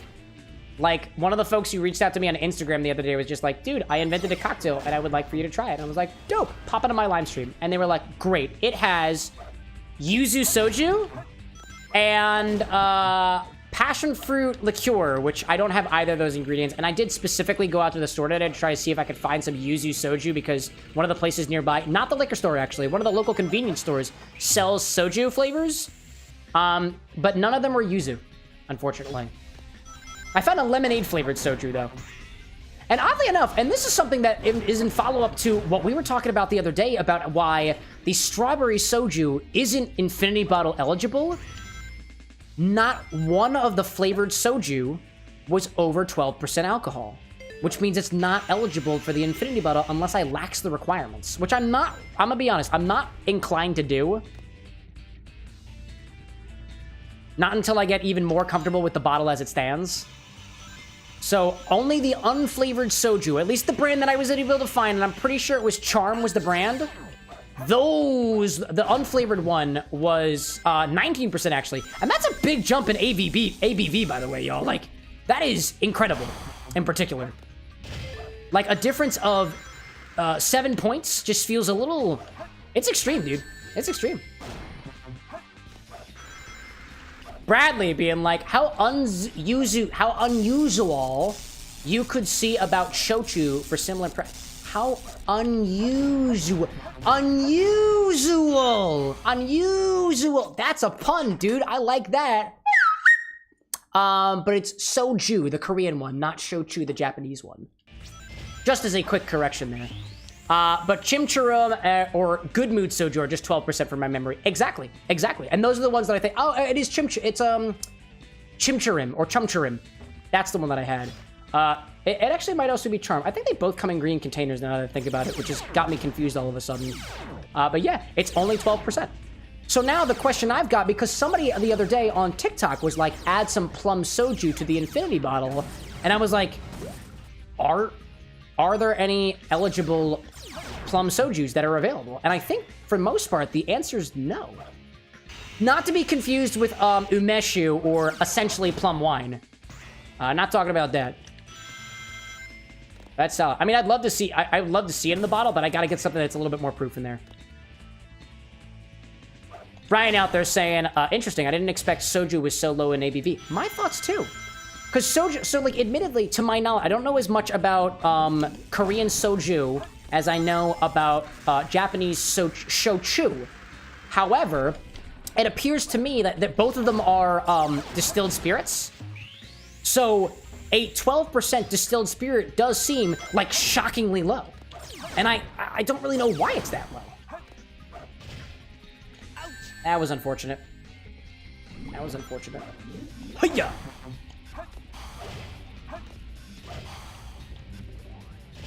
I didn't really... What is... Oh, hi. Whoa! Goodbye there. Gotcha.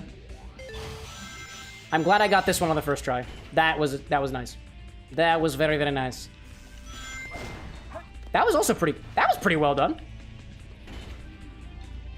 Chat, I gotta say, I have a prediction that Crazy Gadget is going to be the last thing that we do tonight.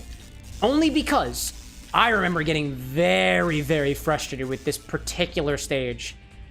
Because I could never remember the pathways, and I would always try to find shortcuts that never, not even once worked out. There are probably shortcuts to make this faster, but I have no idea what they are, and I kind of suck at it. Oh, hello there. Get in over here. Bradley out there saying, soju is distilled, and when flavor is added, it proofs it down from what a rep told me. Oh, that's fair. That's fair. Yeah, I believe it. I believe it. The question I have, too, is then, like, what kind of flavorings are they add? Because if you think about it, like, flavorings can come in water-based forms, they can come in alcohol-based forms, they can be tinctures, oils, or otherwise. What kind of flavor are they adding that would drop down the ABV by, like, that many points? I don't know enough about the process to know specifically, right? But I'm so curious about why it would drop that far down. Like, I don't know. Boop. All right. I know we have an ad break happening in literally a hot second, so hopefully we can at least reveal what the rank is before we get there. Can I spam through the rank? Can I see it?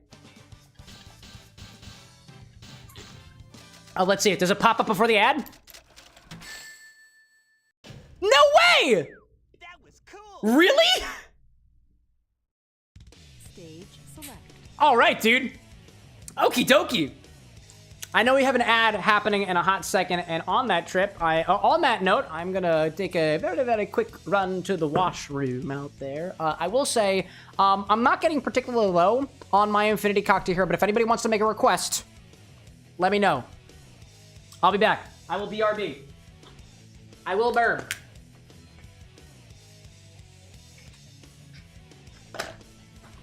Bye.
Paranormal Activity with an X. And somehow the coaster came with it. Don't know how that works. Oh, what did I miss out there? Cole says, I have one, Camp. Nope. Cole's not getting a recipe tonight. Nope. He scarred me on Monday. And my bro. And my brosif. Oh, no, no, no, no. Welcome back from the ads, everybody. I went to the bathroom. And in case you had to know, I went number 4. Oh, wait, did I do? No, I'm doing it right. I'm doing it right. Yep. Hello there. Goodbye there. Moving on. What did I miss out there? Based on tastes, saying Bradley, I think water and syrup, all flavors do. Oh, like water and syrup for the flavorings of what goes into soju, as we were talking about before the ads happened. Yeah, that's probably a fair point. I imagine, yeah, I guess water is a pretty easy thing to get flavors into, relatively speaking. I find great success adding flavor to alcohol, so in my head, I'm like, but why not tincture? Any rings around here? Nope. Hello there. That was pretty good. What'd I say? Cole saying, I know Renzo, I'm just busting Cam's balls. Raziel saying, is that the first gen Xbox controller? I have no idea, but it's got lights on it. So probably not. Probably not is my guess. Wow, what else I miss? Winter saying the drink slowly comes closer to the camera. Everybody screams! Yeah, it's kind of spooky, right? Wild how I can get a rise out of you folks just by doing stuff like that. It's funny. I have a lot of fun with it. Are rings in here? Yep, there's rings in here. Are there rings in here? Nope, no rings in there. Great, good to know. Are there rings in any of these? No, there are not. All right, now I know. Now I know. Oh, hello. Hello there. Oh, come on! Oh, my absolute ding-dong diddly. Thank you. I get all the rings. What did I miss? What did I miss? Oh, I'm sorry. I'm sorry. Sorry, I called you Renzo. The colors popped up and maybe read the same name. Oh, Gabi. Wait, Gabi, did you have a drink recipe? Let me know if I got my wires crossed. Because, Gabi, I don't know if you've made a request before. If Gabi's got one, I think Gabi gets it. I don't think Gabi's been featured yet. Ryan out there saying, oh man, it's midnight. I have to be up in 5 hours. If you want to make the Eve's apple recipe, I'll send it again. I'm thinking about it. Gabi's saying no, so no recipe from Gabi. Dude, if you gotta get up, let me try that. Let me give this one more attempt here. If you gotta, oh damn. Okay, well I just lost all of my rings, so. Anybody got a recipe? Anybody got a recipe? Anybody? Anybody? Anybody? Going once, going twice, going 3 times. Going back to the bar. Let me put the music back on. We'll have Crazy Gadget going in the background. Anybody, anywhere? Anybody, anywhere? Anytime. You got it. I think it goes to Ryan. I'm so curious about this, dude. I'm very curious about, in particular, how these particular flavors go together. I've got specifically the bitters for it. I got maple syrup for this. I got dry vermouth. The only thing that I'm thinking about is that apple pie or apple pie moonshine. So let me go check what I got in the liquor closet. I'm pretty sure I have a couple of different options for apple pie, so I'll bring out all the options and we can decide between them. Winter out there saying, sadly, still looking for one. I want to try out with you after dry seasons. Oh, dude, absolutely. Dude, take your time with it. I don't plan on changing this particular segment of the stream anytime soon because people tend to like it. And, you know, as it pertains to as a content creator, I get more DMs. Actually, I get more DMs about, hey, can you try this cocktail recipe? Because of stuff like this. Because evidently, y'all either come up with really good cocktails, really interesting cocktails, or even when we just come up with a set of ingredients, I apparently am pretty good at putting them together in a way that actually makes sense.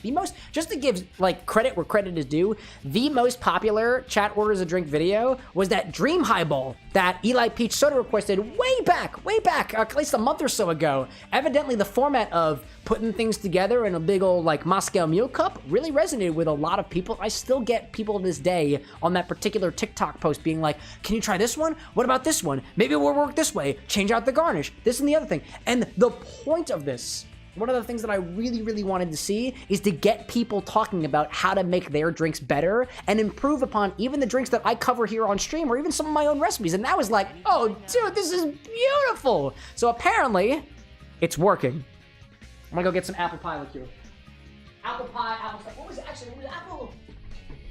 It was apple pie, apple or apple pie moonshine. I got you.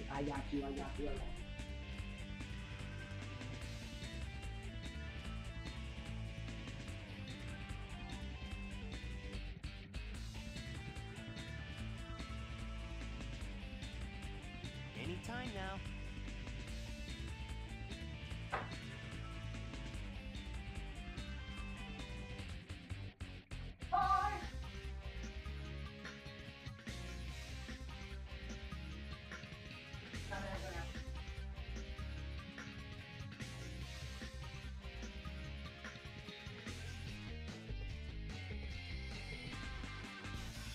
Okay, chat. Okay, I got him. Better get going. Ryan, I pulled out everything that says apple on it. Everything that says apple I just brought out of the liquor closet. I don't know if I got all of it, but I'm pretty sure I got most of it. I will also grab the maple syrup from downstairs, because that's the only other thing that I'm missing. So just to give you an idea, I have a fully unopened bottle of Midnight Moon apple pie moonshine. I've got sour apple, schnapps. I don't really know what this Johnny Bootlegger is. I think it's schnapps. Oh, it's a malt beverage. very low ABV, kind of like the soju that we were talking about. Candy apple liqueur. I don't have a lot of apple liqueur left. That's the Brinson. Crown apple Crown apple whiskey, and then this apple pie. I think this one's if I had to pick, it's gonna be this one. But let me grab the maple syrup, and y'all can talk amongst yourselves for just another hot second.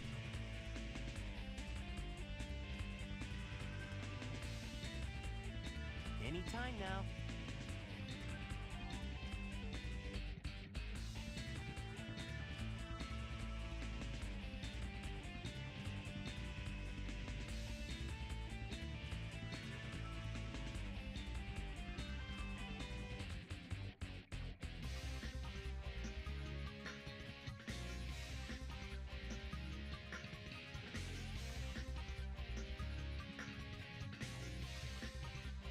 This place is a real pain in the butt. Okay, I have returned. And there was one thing that I forgot to bring out, and that is this custom infused green apple and blue raspberry Jolly Rancher infusion. This doesn't really taste like green apple. It kind of tastes like blue raspberry, and it looks kind of green, but it does have apple in it, and it is technically an option.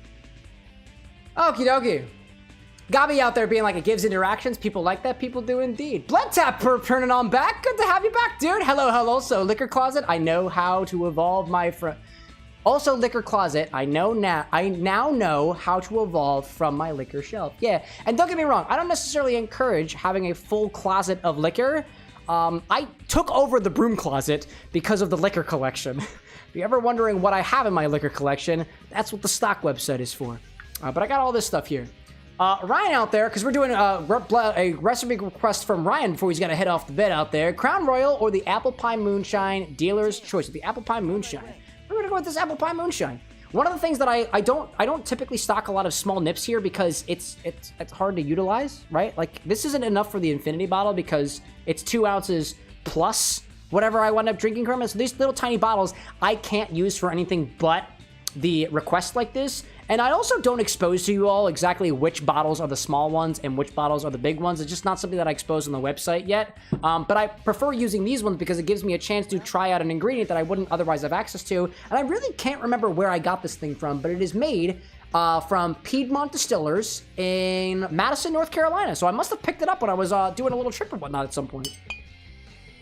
We're gonna use that one for the recipe. And we're just gonna use the whole thing. We're just put it all in the recipe. We're gonna use that one. That'll make it easy for us. So Ryan's giving me a reason to use this Apple Pie Moonshine that I've had for a little while, and it combines it with a couple of other ingredients that are kind of interested in. Let me make sure I take a little pic of that so I can track it for later. I appreciate you providing the recipe in the live chat. Just makes it a little bit easier for me. Eventually, like I said, eventually we'll have a system set up for it. The idea is basically you type in a piece of your message into a command, and then you type in the next piece, and then you type in the next piece, and then it gets sent to me so I can review all the different requests we get in the stream, because I imagine the stream is going to get more popular, because I think people like this kind of stuff. Just public opinion, not necessarily my opinion. So it might become over-encumbering if we get to that point. But yeah. Trying an apple pie recipe from Ryan using this tiny little apple pie moonshine and a couple of other ingredients. Ryan out there saying, huh, that's right around the corner from you. Is it really? Piedmont, North Carolina? Right, Piedmont? No, Madison, North Carolina. Dude, well, if this comes out well, and I really like it, there's a recommendation for you in your local neighborhood. What do we got in here? We've got 2 ounces of apple pie moonshine, 3/4 of an ounce of dry vermouth, 1/4 of an ounce of maple syrup, 2 dashes of grapefruit, rosemary, peppercorn bitters. I got that from this crude bitters pack over here. Wet shake, straight into a chill glass, dash with bitters. Interesting enough. So oddly enough, this seems to be a Manhattan-style cocktail with a little bit of extra sweetener in it, and we're shaking this, and then straining into a chill glass, dash with bitters. Oh, actually, Ryan, question for you: are the bitters added at the end? Or are they added to the liquid recipe? That's my only clarifying question, but I'll get started. Let's get this thing started with a shaker. I got one of those. Bitters at the end. I got you there. Also, I am no longer Burb. I'm not Burb anymore. Therefore, take the Burb off of the Burb. Take the Burb off of the Bird. Bird. Duh.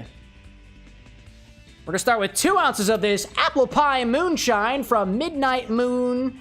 Midnight Moon? Yeah.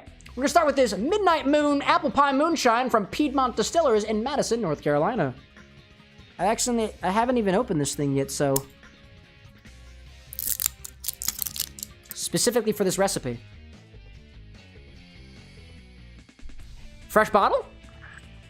Actually, didn't have much of a pop to it, but, dump the whole thing in there. That's about 2 ounces, right? Yeah. Dump the whole thing in there. About 2 ounces. Way too easy. How does that taste on its own, by the way? Oh, dude, that tastes like apple pie, dude. Dude, like sweet pastry crust and apple pie filling. That's sweet. That's freaking delightful. That was really tasty. I'll put that off with the other little nip. Oddly enough, this stream, we've gone through 2 of my little nips. How exciting. Man.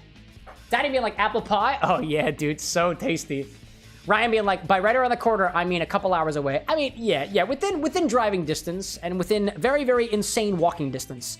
I'm the kind of person who would walk 500 miles, and I would walk 500 more just to be the man who walked 1,000 miles to go to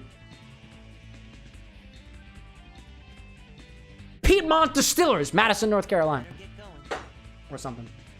Gabby saying, what is the Jolly Rancher infusion? That gave me some ideas. Oh, so this is what I called the infusion of water. This was created during the Legend of Zelda series, where I created a very low ABV spritz-style cocktail for all of the sages in the Legend of Zelda Ocarina of Time. Every single one of them got a custom infusion, and this was the one for the Sage of Water, Ruta, and it has vodka, blue raspberry Jolly Ranchers, and green apples dissolved in them, because the Jolly Ranchers, I saw at the time, the Jolly Ranchers have a lot of malic acid in them, and before I had any malic acid of my own, which was prior to... which happened after Legend of Zelda, I wound up taking green apples to try to bolster that flavor of malicness from the blue raspberry. It mostly tastes like blue raspberry, but it's custom, and I got nothing else to do it, you know? Anyways. What else do we have in here? 3/4 of an ounce of dry vermouth. Got some of that down here.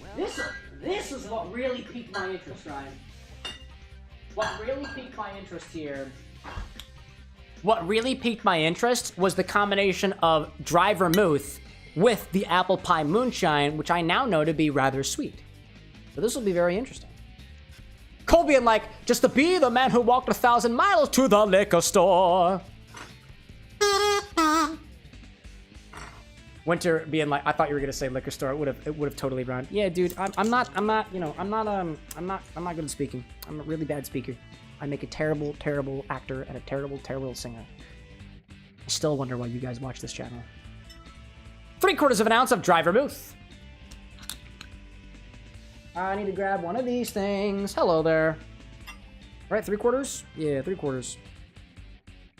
I'm using an extra dry because that's what I've got. And I like it that way. Damn right I do. Well, better get going. Inert gas. Good stuff. Winter like, Cam, have more faith. Oh, I do have plenty of space, Winter. It's all a part of the bit.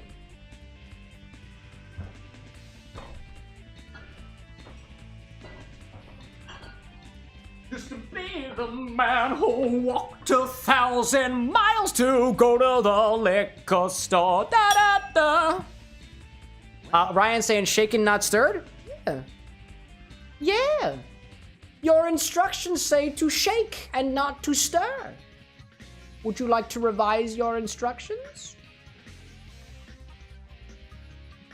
In my opinion, there's no citrus in here, so I don't think we need to shake it. I'm just following the instructions. Julissa being like, why did you gas the vermouth? Basically, this is a wine preserver, so it's a selection of gas that basically just isn't oxygen. Oxygen will cause flavors to change. It makes potato chips go stale. It causes things to oxidize. So essentially what this does is it creates a layer on top of the liquid so that that flavor-changing oxidation process doesn't happen nearly as fast. If you don't have this, keeping the vermouths in the refrigerator is the way to go. This is kind of like an extra thing that you could do for wines, vermouths, or wine-based liqueurs, just to keep them better for longer. And this is specifically a proprietary blend of nitrogen, argon, and carbon dioxide. Solid question. Ryan like, no, I was making a joke about the vermouth and the 007. I mean, it's a legitimate concern, man. I'm just doing what you told me to. What else do we have in here next? Quarter of an ounce of maple syrup. That's what we're doing next. Okay, good stuff. Cole being like, so he has lots of space, but what about faith?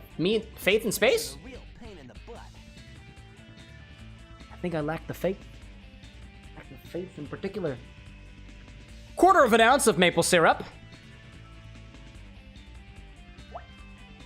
I realize Ryan's kind of got a thing for maple syrup, and I totally see where it's coming from. It is a beautifully flavored sweetener, dude. Oh, man. Bradley, like, is that heavy gas? I know wine samplers and etc. use those. Oddly enough, so that's a really interesting question that you bring up there, Bradley. I am under the impression that that is heavy gas. Gas that is heavier than air. But the thing that I've actually, like, I've asked myself this question, and maybe you might know a little bit better because it seems like you've got some context of, like, liquor suppliers and stuff like that. When this container is full, it is lighter than the container when it is empty. So in my head, that means that the gas in the container is lighter than air. If that's the case, then that implies to me that the gas is not actually sitting on the liquid, it's sitting above the liquid. But I've never actually known. But I imagine, so they recommend right here on the container that you add about 3 small pumps and then 1 long pump. So I imagine what you're doing is you're displacing as much of the oxygen inside of the container as possible before you put whatever it is away, before you put your wine away, your vermouth away, your wine-based spirits or other low ABV spirits away. I actually use this for my non-alcoholic spirits as well because they aren't technically spirits, so I don't know what in them is preventing the flavors from oxidizing. I don't really know. I don't think that this is heavy air, but it could be called heavy air because it really depends. It really depends. I would love to know more on that, actually. All right, more maple syrup in there. Get that in there, and let me clean this out because I don't need it no more. There we go. Maple syrup, please. Syrup, please. Blood Top out there being like, see, this here is why I watch you. You never once has any person or cocktail show ever shown you how to store vermouth. I always thought it was above 15% ABV, so it was fine outside of the fridge. Good teach. Yeah, that's the thing, dude. So that's another thing too. It's super complicated, Blood Tap. It really is a complicated thing. There are some whiskey channels that I watch who are like, should you worry about your whiskey oxidizing for the same exact reason? And by that standard, why wouldn't you be worried about every single spirit in your collection oxidizing? Because if you think about it, if you have a lot of space in your bottle, there is a ton of space for oxygen. And so what they say for whiskey people is that if you have like 90% of your whiskey already done, you might want to preserve it in some way, shape, or form, put it into a cold, dark place, out of the heat, out of the sunlight, refrigerated even, but I think there's a certain level of like care that you want to add for certain things. Wine and vermouths and certain low ABV spirits, fermented drinks, are going to oxidize a heck of a lot more potently, as in the flavor changes more dramatically than things like whiskey. If you're a whiskey buff and you have 90% of your whiskey drunk, that's when you should be concerned about stuff like that. Or at least from what I've read from other people. Bradley being like, absolutely correct. Gas displacement and the pressure keeps the oxygen away from the liquid. That's the one. That's the one. Ryan out there saying, too, that maple syrup is pure nostalgia for me. My family used to have a maple farm. It reminds me of my childhood eating pancakes and waffles on Saturday morning with a fresh bottle of maple syrup. That's why you got all the... Dude, that's why you got all the recipes with maple syrup in it, dude. Dude, we got a little bit of Ryan's backstory as a part of the process, too. That's beautiful. Thank you for sharing that with us, dude. I love that. Well, let's keep going with this one to make good on Ryan's nostalgia memories. Where'd my picture go? I lost my picture. Oh, there's my picture. 2 ounces of apple pie moonshine, 3/4 of an ounce of dry vermouth, 1/4 of an ounce of maple syrup. Shake it, and then we put the bitters on top of it. So we'll put the bitters. I'll grab the bitters ahead of time. It is Rizzo, rosemary, grapefruit, peppercorn. That is Lindsay. That is Rizzo. There we go. How's the old like, we're getting the lore of Ryan. Damn right we are. Bradley out there saying, whiskey and some aged spirits are great after some breathing. I do a whiskey infinity bottle now to prevent it getting too much oxygen in. That's another thing, right? Dude, another layer right on top of it. If you're so afraid of your whiskey, their teeny little whiskey pieces, oxidizing in that bottle, combine them all together. Get a little bit more fun, get a little bit more mileage out of your bottle. Dude, love the point there, dude. I see Lifex Void on YouTube saying, love your videos, dude. Keep up the good work. Hey, thanks so much for popping in. We're making one of those videos right now with a custom recipe by our friend Ryan over on YouTube. We just got his background for why he loves maple syrup and the drinks that he's been requesting on the stream, and I totally dig it. I totally dig it. I also see R8E8 Rachel just popped into the chat. If you're here in the live stream, feel free to say hey-oh, but if you're just passing along and you saw a video or whatever, keep going for it, dude. Throw in some ice, give it a shake. That's what we're doing. And I'm gonna put this in a chilled coupe glass. Oh, I just realized I crushed up all of my ice. Good thing I got some more. And I have another canvas bag for this very reason. Almost got all of it. Oh, dude. Whoop. These ice cubes are just popping everywhere, dude. There we go. Don't need that no more. Get out of here. Peace out. Throw some ice in here. Give it a shake. There we go. Do one more. Dude, Ryan, like, I can't wait to see how this turns out. Dude, I am super intrigued by this. This, from what I'm looking at right now, this is basically a Manhattan riff, right? You've got your vermouth in there. You've got your base spirit that has a bit of sweetness added to it. The vermouth is dry, so it's not as sweet as a sweet vermouth could be. Although, my experience, not all dry vermouths are specifically less sweet than a sweet vermouth counterpart, but it's a thing. I'm looking forward to giving this one a try, dude. I am super curious of how this is gonna work out. All right, let's do it.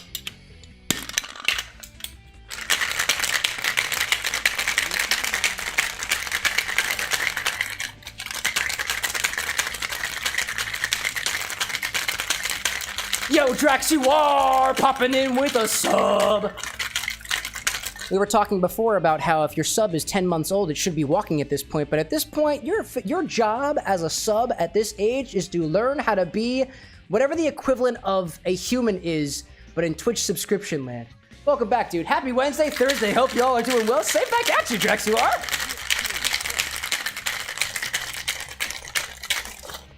Cool, dude.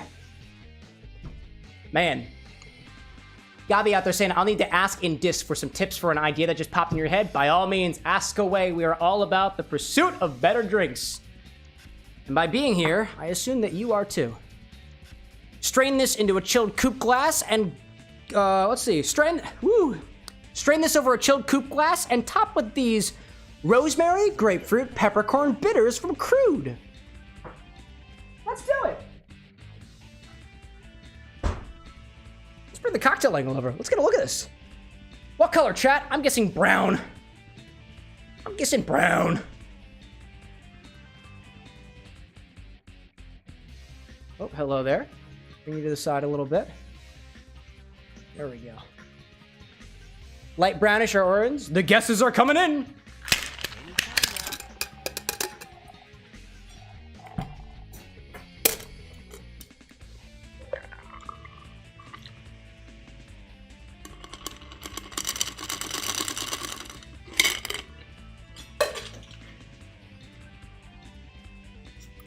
Top that with those bitters from earlier. Let me bring the angle up a little bit so we can see the top of this glass.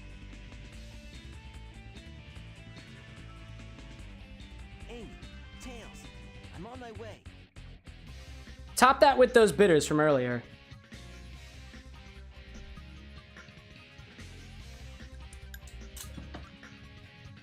As best as we can. Dude, that smells beautiful, dude.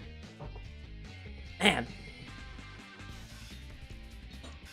I'm already getting an amazing aroma off of this because we added the bitters on top of it, dude. On top of it. Ozzy, I'll be like, it looks like a mango drink. Winter like gold, perhaps? Oh, man, dude.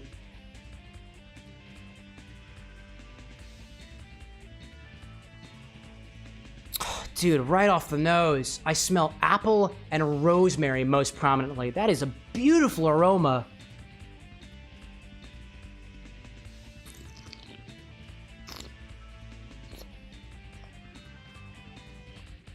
That is very intriguing. Amy, Tails, I'm on my way. That is very intriguing. It's very, very sweet. It's very sweet. It's like, actually, whoa, hold on. Let me do a little bit more breathing there. That is wild, dude. Hold up a second. Oh my gosh. Wait a minute. Let's go back into there. That one.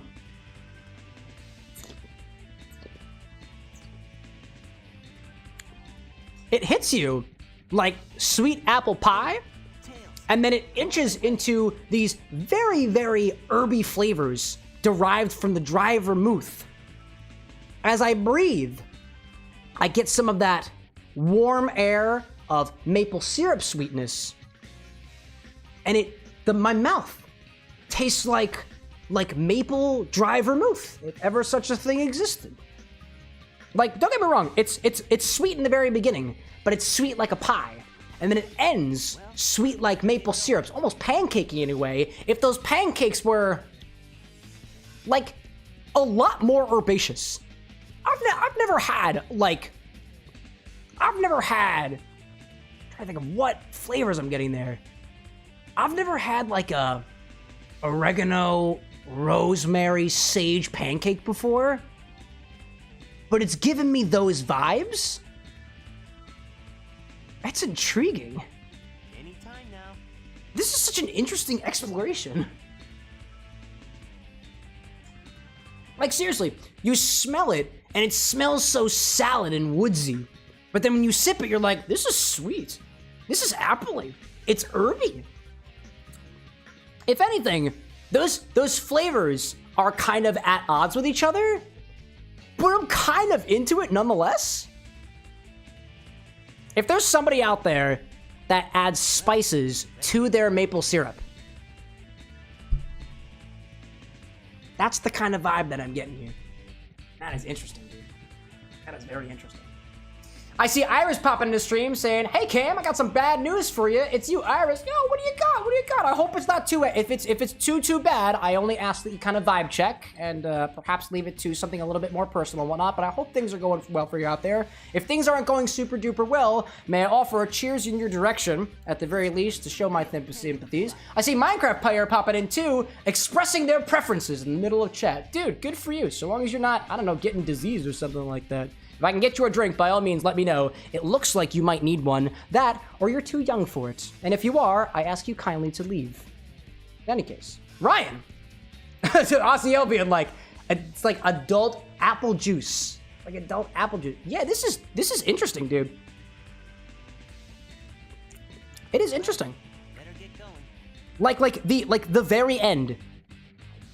The very end. Air of maple syrup. Palate taste of apple pie spices with an air of, like, vermouth. It's intriguing. Very intriguing. Dude. Cheers to the lore. And for another cocktail to make me think about combos I've never... Dude. I'm on my way. Combos that I've never tried before, that's a win in my book. Cheers to that.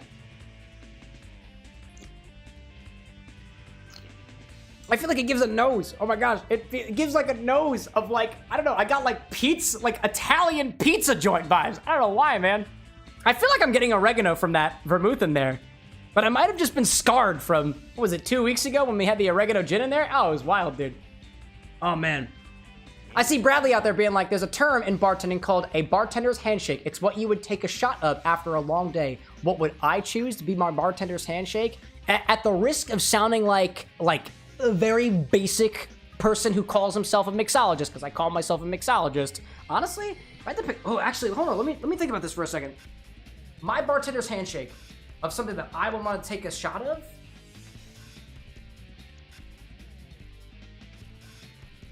Dude, Bradley, if I had to be honest, it's gonna be a Fernet.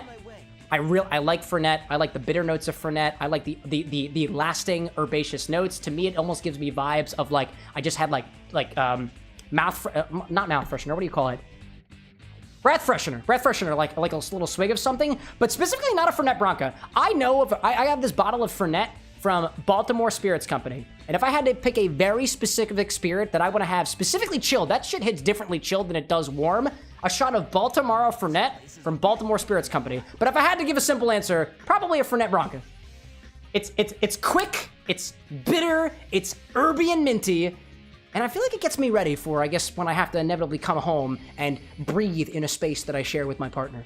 If I had to be honest. It's a solid question out there. What would it be for you, Bradley?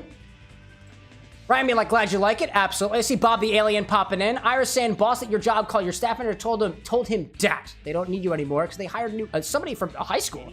Student is the one now, and now you don't got the job. Dude, you got fired today. Oh, dude, that sucks.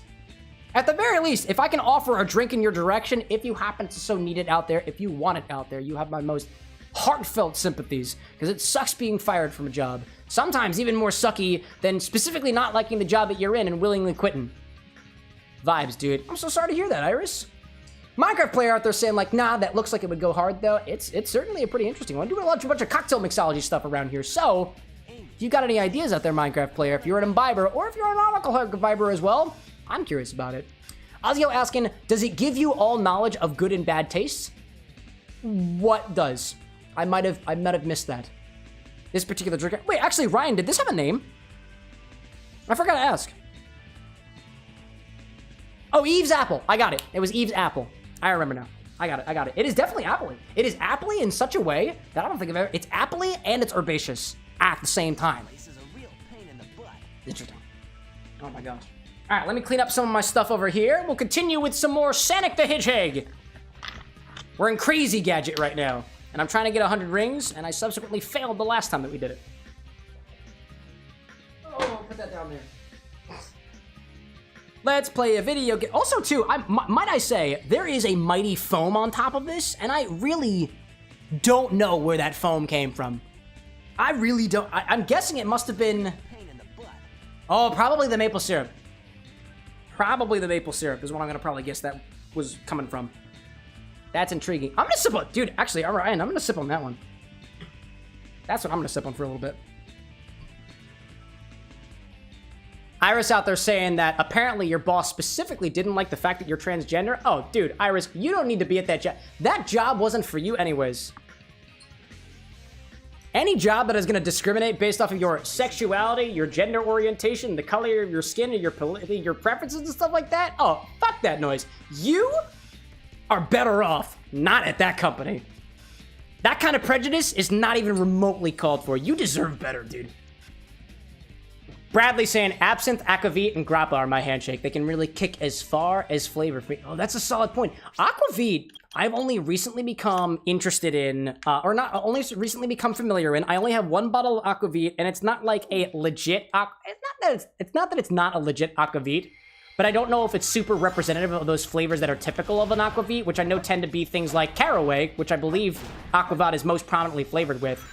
I have one called the OP, and that's the only one I've got in my collection right now, but I remember seeing I remember trying an aquavit when I was on my honeymoon in Vancouver that we tried at one of the local distilleries up there. Can't remember what distillery it was, but I remember being, honestly, not that impressed by it for some reason, and I didn't wind up taking it home with me, oddly enough. But grappa's interesting. First time I tasted a grappa, this one I've got here is a grappa di Moscati, was very soapy. But it goes really hard with strawberry for some reason. I got one drink that uses that grappa, and it was something I did during a charity event around this time last year. I think that was that was Mickey's Jammin' Jungle Parade. That was an interesting one. Oh man, that's solid. So Bradley, you had 3 options for your bartender's handshake. Can I pick more than one? I guess depending on the mood, right? Bradley saying, like, if I can get Linny Aquavit, anything Scandinavian is good and representative. Was it Confluence Distillery? They make an Aquavit out of Alberta, Canada. No, it was definitely in, I think Vancouver's in British Columbia, I think? It wasn't, I don't think it was them. We got it at the distillery. I wish I could tell you. Incredible. I wish I could tell you what distillery it was, but I can't remember off the top of my head. I can't. In any case. Ryan, like, it came from you shaking the maple syrup. Oh yeah, definitely. Shaking the heck out of it. Shaking it so damn good. Oh, hello there. Can I have a ring? Thank you so much. Ryan out there saying, one more thing before I head to bed. The flavor. Oh, dude, I know of the flavor. Cucumber lime Gatorade and cranberry Mike's Harder. Oh, I know about the flavor. I want to try the flavor. I've been waiting for you guys specifically to say, hey, Cam, have you heard of the flavor? For me to be like, I have. Do we want to try the flavor? Because I'll try the flavor. Just gotta find the ingredients for it. There we go. Iris out there saying, I'm going to put in some applications for a new job tomorrow with your behavioral specialist, Sean. Oh, dude, go for it, dude. Again, that company doesn't deserve you if that's the way that they feel about people in general. That's my humble opinion. And I'm entitled to that one. Okay, hello. There we go. Gloria's like, no death counter? Yeah, I guess you can have that. I was trying to get away with it, but you caught me. Bradley saying, maybe it was Empress Distiller. They are on Vancouver Island and have a great story with Empress Hotel. Is that? That's not Empress like Empress Gin, is it? I don't think it was that one. So we went to, I know we went to, it's either New Liberty Distillery or The Liberty Distillery. Wait, actually, do I have it? Hold up, wait, I might actually have the,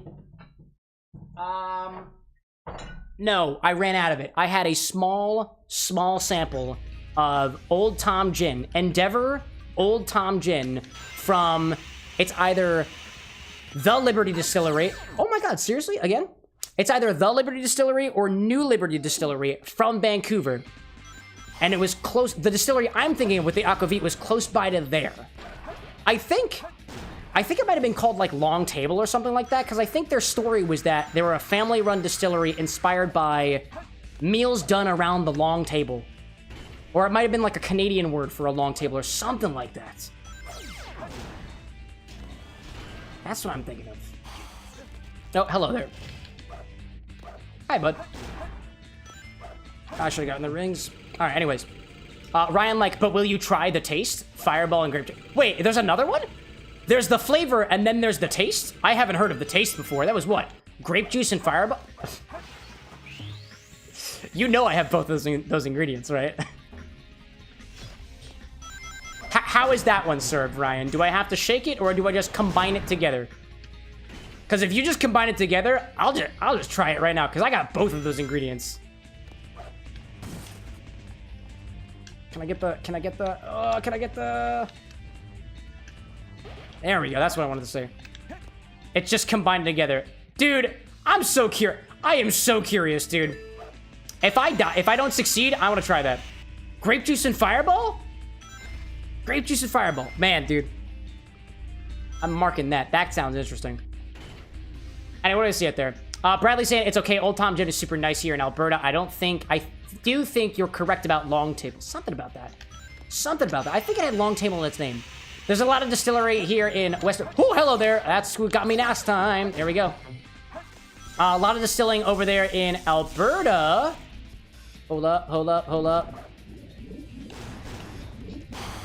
That was pretty good.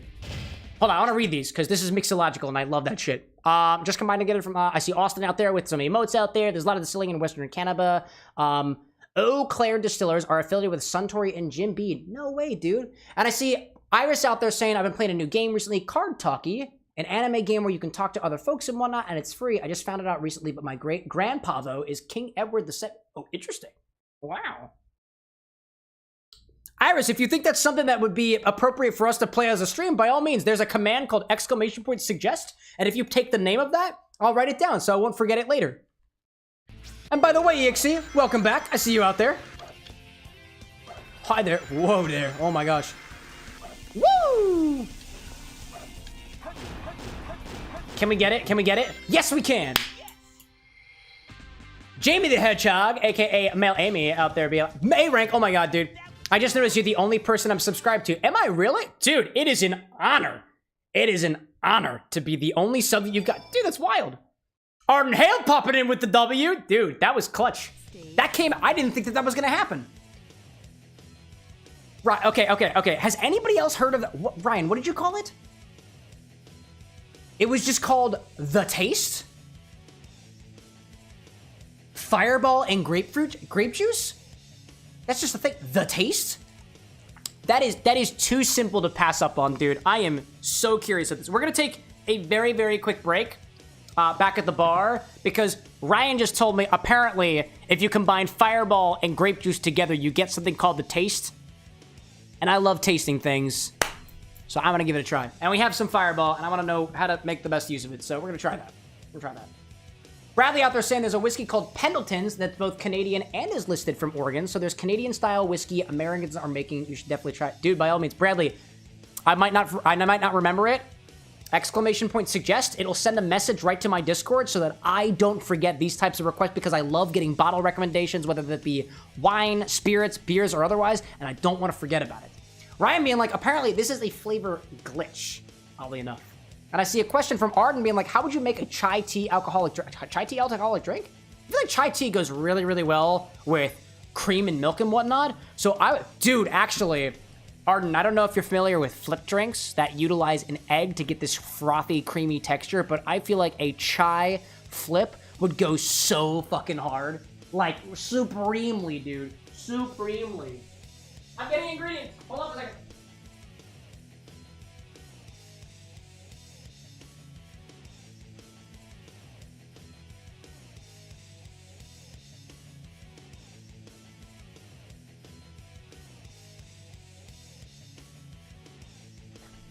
All right, I got them. I got them both. I'm so curious.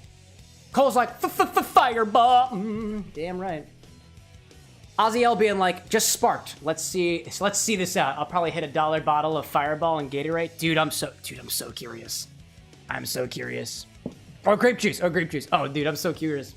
EXE being like, Cam, I forgot to ask, how was your day? My day was kind of saddening, but it was very busy. I had some talks for some projects that I want to work on, and I also was able to record an episode of Lorix this morning with my bro Lycos Lore. I wasn't feeling so hot during it, but we got some things done, and I had the support of the people around me, which is much more than I could have ever asked for. I hope your day was going well as well. So, let's see. Cole's like, and mayonnaise? No, fuck that shit.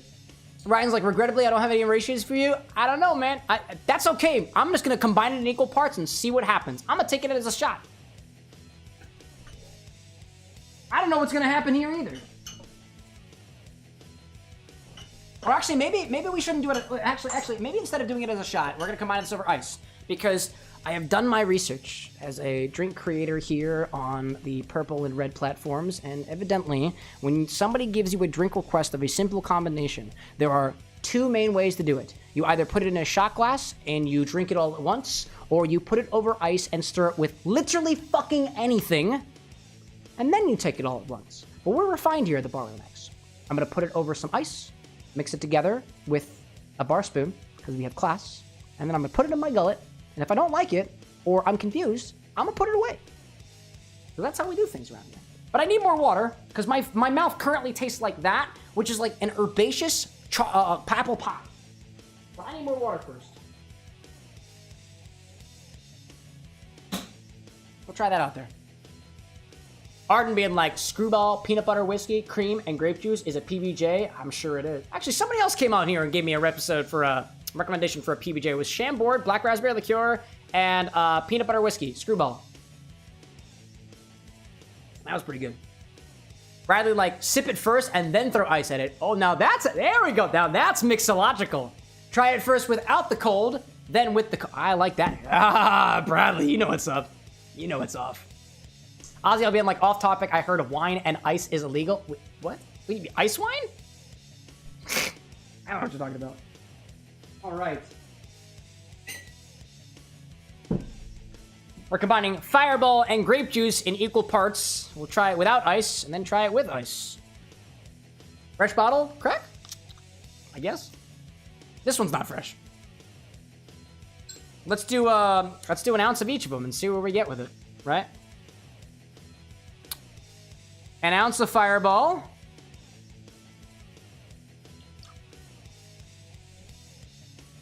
An ounce of grape juice. I realize nobody specified what kind of grape juice, but I imagine Concord grape will do the trick. I feel like this is just another iteration of PBJ. PBJ shot. What do I say out there? Gabi saying someone on Twitch side suggested Bradley's Pendleton Whiskey. YouTube's commands are off for tonight. Oh, are they off? Oh, shoot, they are. They are. I can see it on my other screen out there. Yeah, evidently YouTube's commands have hit their quota for tonight. So that is a good call out there. Gabi, I really appreciate you calling out on that. Yeah. There's a weird thing with the bot that we're using where there is a certain quota that we're supposed to be hitting, and if we hit that quota, which is not just me, it's literally everybody else, commands don't work on YouTube, which is stupid, dude. Ryan's like, don't be scared, add extra grape juice. Oh my gosh, dude. EX is like, how many screens do I have? 4. I'm an absolute maniac. Let's try it in equal parts and see where we get with it. It smells like spicy grape juice.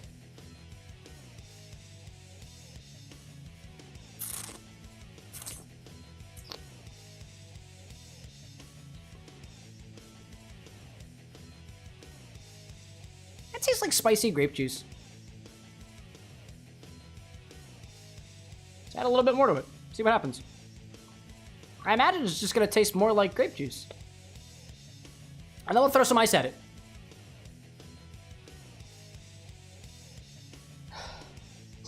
Still smells like cinnamon bark.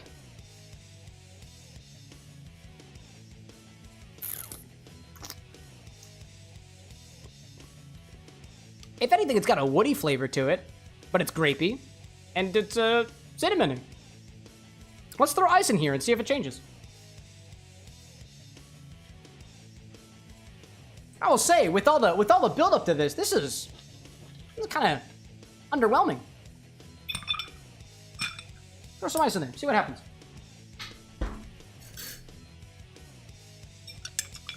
What do I say out there? Winterwolf being like, sad day, YT commands are weird. Yeah, it's a weird system. It's actually kind of...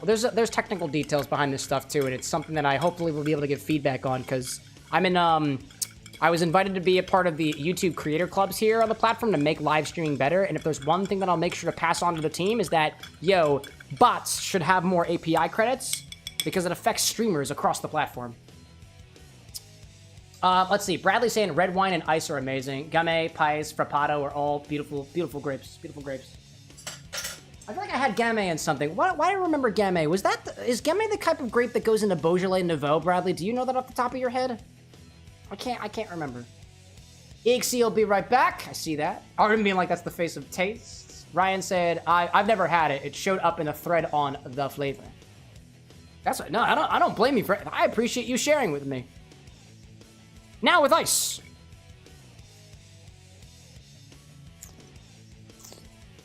Oh, that's a lot sweeter than it was. I'm gonna be honest. It tastes like somebody added cinnamon fireball to grape juice. It's an interesting flavor combo nonetheless. It's almost woody in a way. It's sweet. And it ends very dry. This just feels like this feels incomplete. How do we complete it though? I'm gonna add a splash of lime. I'm gonna add a splash of lemon juice in here. The last time I had something like that that just felt that thing, it fixed it with a little bit of lemon juice. We'll see what happens. We'll see what happens. Let's see. What else did I miss out there? Blazin saying the game I tried is really fun. I can't send it to you by name, but I can text it to you right now. Yeah, the commands are not really working on the YouTube side, unfortunately. Let's see. Bradley saying Gamay Beaujolais. You were correct. I remember that. I took a wine class in college. I clearly know everything. I went to school for this. Just kidding. I went to school for electrical engineering. Splash of lemon juice. Just see where we get with that. Arden saying, gotta get to work. Glad I could have dropped in. Have a great stream, man. Hair looks great. Oh, thank you, dude. I would splash pineapple juice with it now. That's a solid suggestion. Good luck at work there, Arden. Thanks so much for popping in. As always. I'm adding the lemon juice because lemon juice is very neutral, but it adds the sourness that it might balance out the sweetness that I'm getting from the grape juice. I don't know why, but I got a hint of... Dude, I don't know why, but for a brief second, I tasted a note that reminded me of an Italian restaurant again. I think it's some of the residual herby notes from Ryan's drink. It's oily, dude.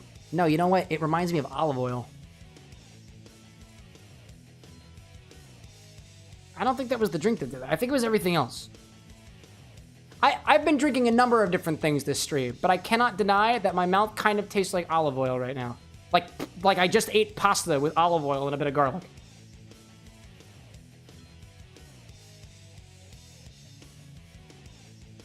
Okay.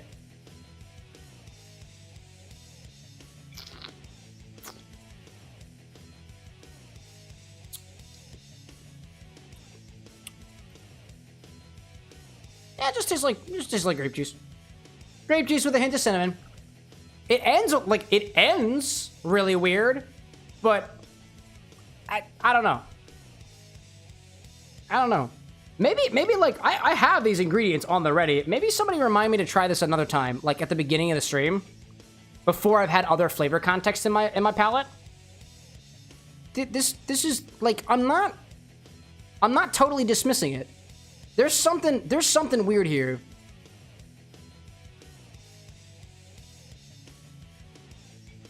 Interesting. Interesting. Very interesting indeed. Cole being like, I saw the Doko Ryan video recently where he carbonated a jar with candy. Yeah, I saw that one earlier today. That was the Warhead sour bubbly shit or something. I don't remember what it was called. Ryan, thank you for sharing this with me. That was interesting. That was interesting indeed. Again, I feel like there's just something missing from this. It feels like there's something missing. And if I don't have anything, I feel like that my mouth kind of tastes like something admittedly like I don't know. It tastes like pasta. It's kind of noodly, oily. But I don't think it's this.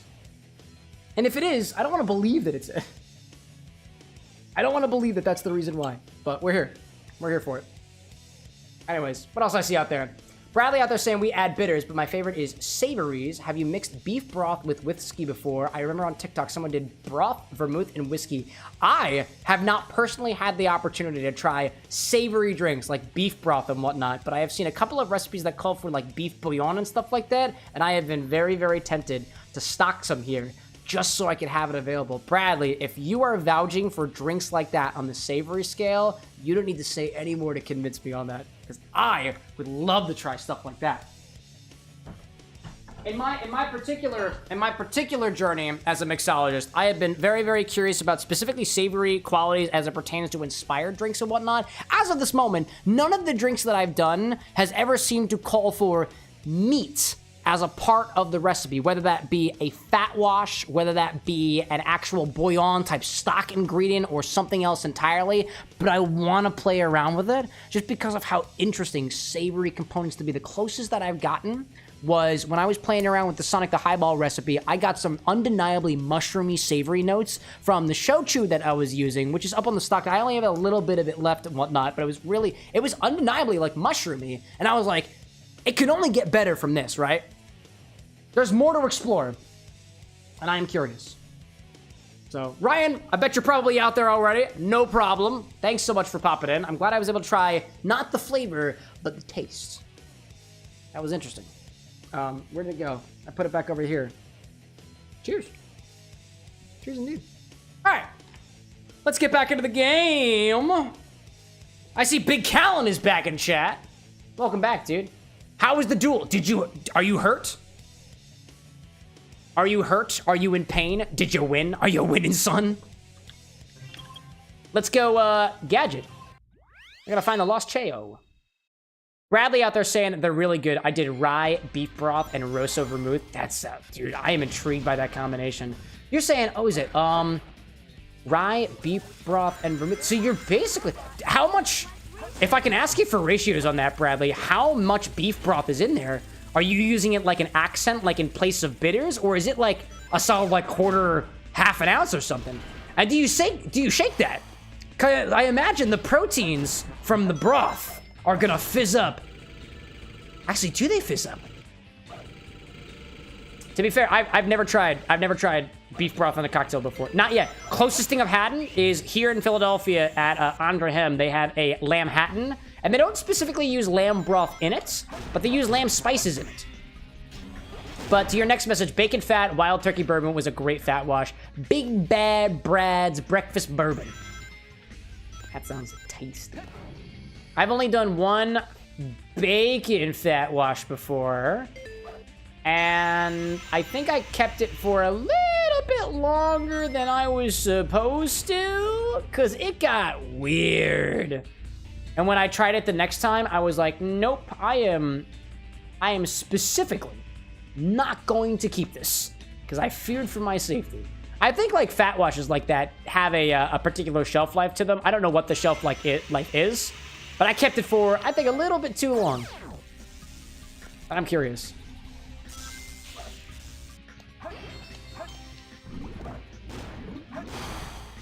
How do I get back up there? Oh, we got an ad break running. All right, cool. Well, I'm in the Lost Chow, so I'm gonna hang here for a hot second with the music. I don't even know where the Lost Chow is yet. Bradley was saying 1-to-1 thrown over ice in layers for the beef broth to float around the ice. Oh, interesting. So in that order, rye, beef broth, and rosso. So the rye is gonna rise up through the broth, mixing everything naturally. Dude, I'm curious. Big Callan saying, like, I'm hurt, but it was awesome. I have a huge welt on my arm, but it's so worth it. Like I said, Big Callan, I was invited to lightsaber dueling once, and nobody got hurt, right? I was borrowing some blades from a friend. It was very, very basic technique and whatnot.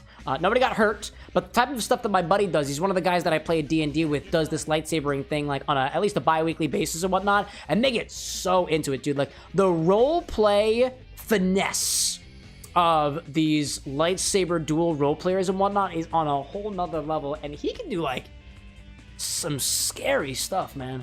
I don't let him do it here because I got way too many glass bottles and whatnot, but it is impressive, and it's kind of cool to be a part of. Last time I went to, I only went once because I was invited once, and they were like, dude, come back here anytime, and I was like, I'm too busy, but it was fun. But they were like, they were doing a skit, I think, for like a local, what the heck they were doing? I think what they were doing is they were rehearsing for some quorum gathering of lightsaber duelists.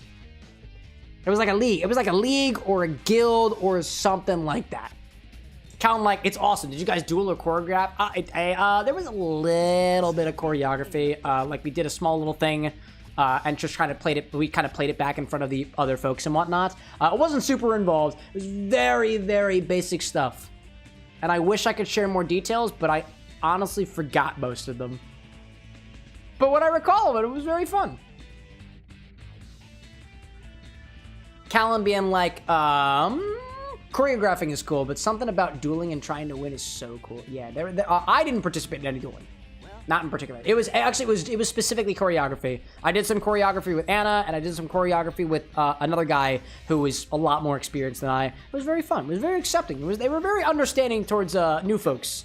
And I felt a little bit too comfortable with this lightsaber that I had. That might not have been the most professional thing, but I had fun with it. Gabi's saying, wish I had that, but I'm in the backwoods. Levy. Backwoods Levy. L-I-V-I.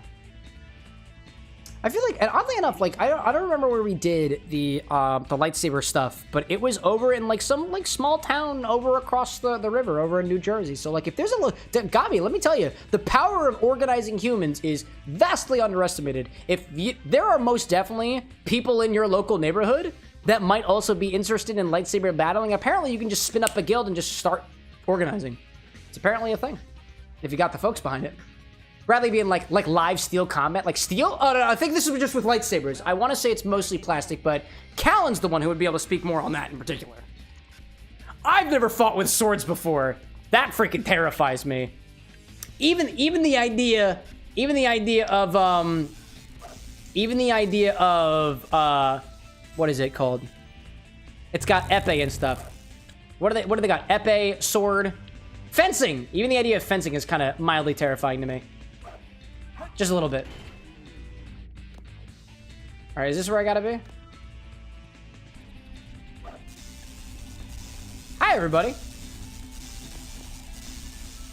I see what we're doing here. Where are we at? Where are we at? Am I in the wrong area? What is this? Oh, I don't know if I'm supposed to be here. Can I keep going? Can I keep going this way? I don't know if I can. I don't know where I'm going. Oh, Gabi's saying there's not. All elders. Oh, all elders in the community. Oh, okay. Nobody. I guess old folks just don't want to do lightsaber combat.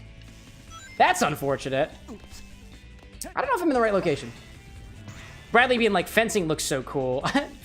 I have heard horror stories from one of my roommates in college was a fencer, and I've heard horror stories. Actually, one of my roommates in college specifically got sent to the ER for fencing, because of fencing. What the? Whoa. Okay. Okay. I guess I'm not going that way. That was wild. Damn. Winter being like, what do you think about rowing as a sport? I'm not a big sports guy in general. What do I think of it? Hey, if people manage to find community around it and get turned on by the idea of watching other people do it, as sports happen to be, it's kind of a thing that people watch for entertainment. I'm for it. Not really my thing. I imagine if I was trying to watch rowing, I'd watch people go past me and then subsequently continue and leave.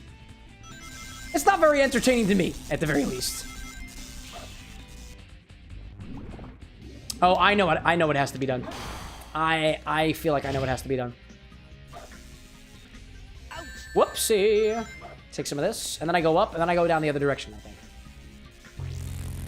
Bradley, like, that's terrifying now. I hope nobody lost an eye fencing. Yeah, it was even, I would say it's even funnier, but it's not really that funny. Yeah, one of the sabers, I think, snapped in the middle of combats that my roommate back in high school, we went to college together, but we were both classmates in high school. So the saber or something snapped. And when it snapped, it sliced through, I think, his armor and stuff, and almost ripped off a piece of him that you kind of need if you ever want a family, if you catch my drift. So that was alarming for everybody involved. And now I'm up here, and then I just continue forward somewhere? Oh, is that not where the chow is? Oh, okay. That is not, in fact, where the chow is. It is not around here. There must be another one. Alright, cool. Cool little thing, though. Renzo being like, that's actually pretty common to have the saber snap. Yeah. That's why you have the armor, right? But the armor wasn't protecting nothing. If anything, it was a chance. It was by chance alone that nothing got severely hurt. But he still had to get some surgery done for it, if I recall. Well, I'll go for it, Sonic. Callan being like, what are we drinking? I had a recipe from Ryan, who combined 2 ounces of apple pie moonshine together. We had a 3/4 of an ounce of dry vermouth. I used an extra dry. And what else was in there? 1/4 of an ounce of maple syrup. Shaken. Oh my god. Shaken and then topped with very specific bitters. Rosemary, grapefruit, and peppercorn bitters. Count like, we love Ryan. Dude, Ryan's great. We got some of his backstory. All of his recipes seem to revolve around maplewood, and it's a nostalgic thing for him. We're getting the lore. We really are. Aziel being like, whoa, almost cut his mini lightsaber. You're damn right it almost did. Oh yeah, dude. Oh yeah, dude. And he loved to remind, again, like, I roomed with this guy in college, so it was like a conversation starter for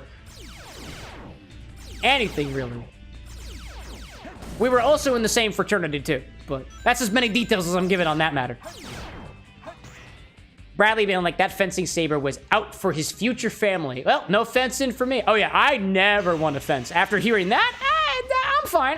I really want to start a family one day, and I would much rather have a licensed doctor conduct my vasectomy for me. Not an impromptu saber match to take care of it. But that, hey, you know, some people like to live on the edge. Me, I'll live on the edge as it pertains to the organs in my body and my liver. And like, whatever toxins I introduce to my body via other forageable means. That's a different story. I would let, dude, I'm the kind of guy who wants to know about local forageables in its area, like, you know, wild plants and stuff. I had we're planning a trip to California in about a month or so, and we found this national park that has a section on its website for local flora and local fauna and local mushrooms. And a friend of mine is super into mushrooms. And I was like, dude, can you identify the mushrooms so I can eat them? And he was like, no, no, no, no, no. Don't trust me with that. And I was like, that's a valid point. Welcome back, Sonic the Hedgehog. Late again? Oh, that's okay. You're just on time for your context. Ain't no such thing as late around here. Whatever your time is the time that I'm grateful for. So welcome back, Sonic. Got me being like, I'd rather get into FEMA rather than fencing. Oh, FEMA, yeah! Why do I recognize FEMA? Is that like an emergency management thing? I feel like I've heard of FEMA before, but I don't remember the context as to why. I do not remember. Oh, Bradley being like, went to Claire's for a vasectomy before fencing Saber. Oh my god, Claire's! I see the joke, because Claire's will offer like discount like ear piercing and whatnot, right? So you can get a, I mean, I guess, right? Is that a thing? Wait, can people actually get vasectomies at Claire's? That feels a little. I don't have the proper words for it, yo. I don't have the proper words. Manic being like, Cam, I'm making you an edit. You're editing my stream for me? Dude. Anything to save me the time, bro. Much appreciation. Much appreciation. I spend way too much time editing, my guy. Not enough time mixing cocktails. Oh, Gabi like, oh, I meant HEMA. H-E-M-A, not F-E-M-A. Why do I... Alexa, what is FEMA? I feel like I know what this is.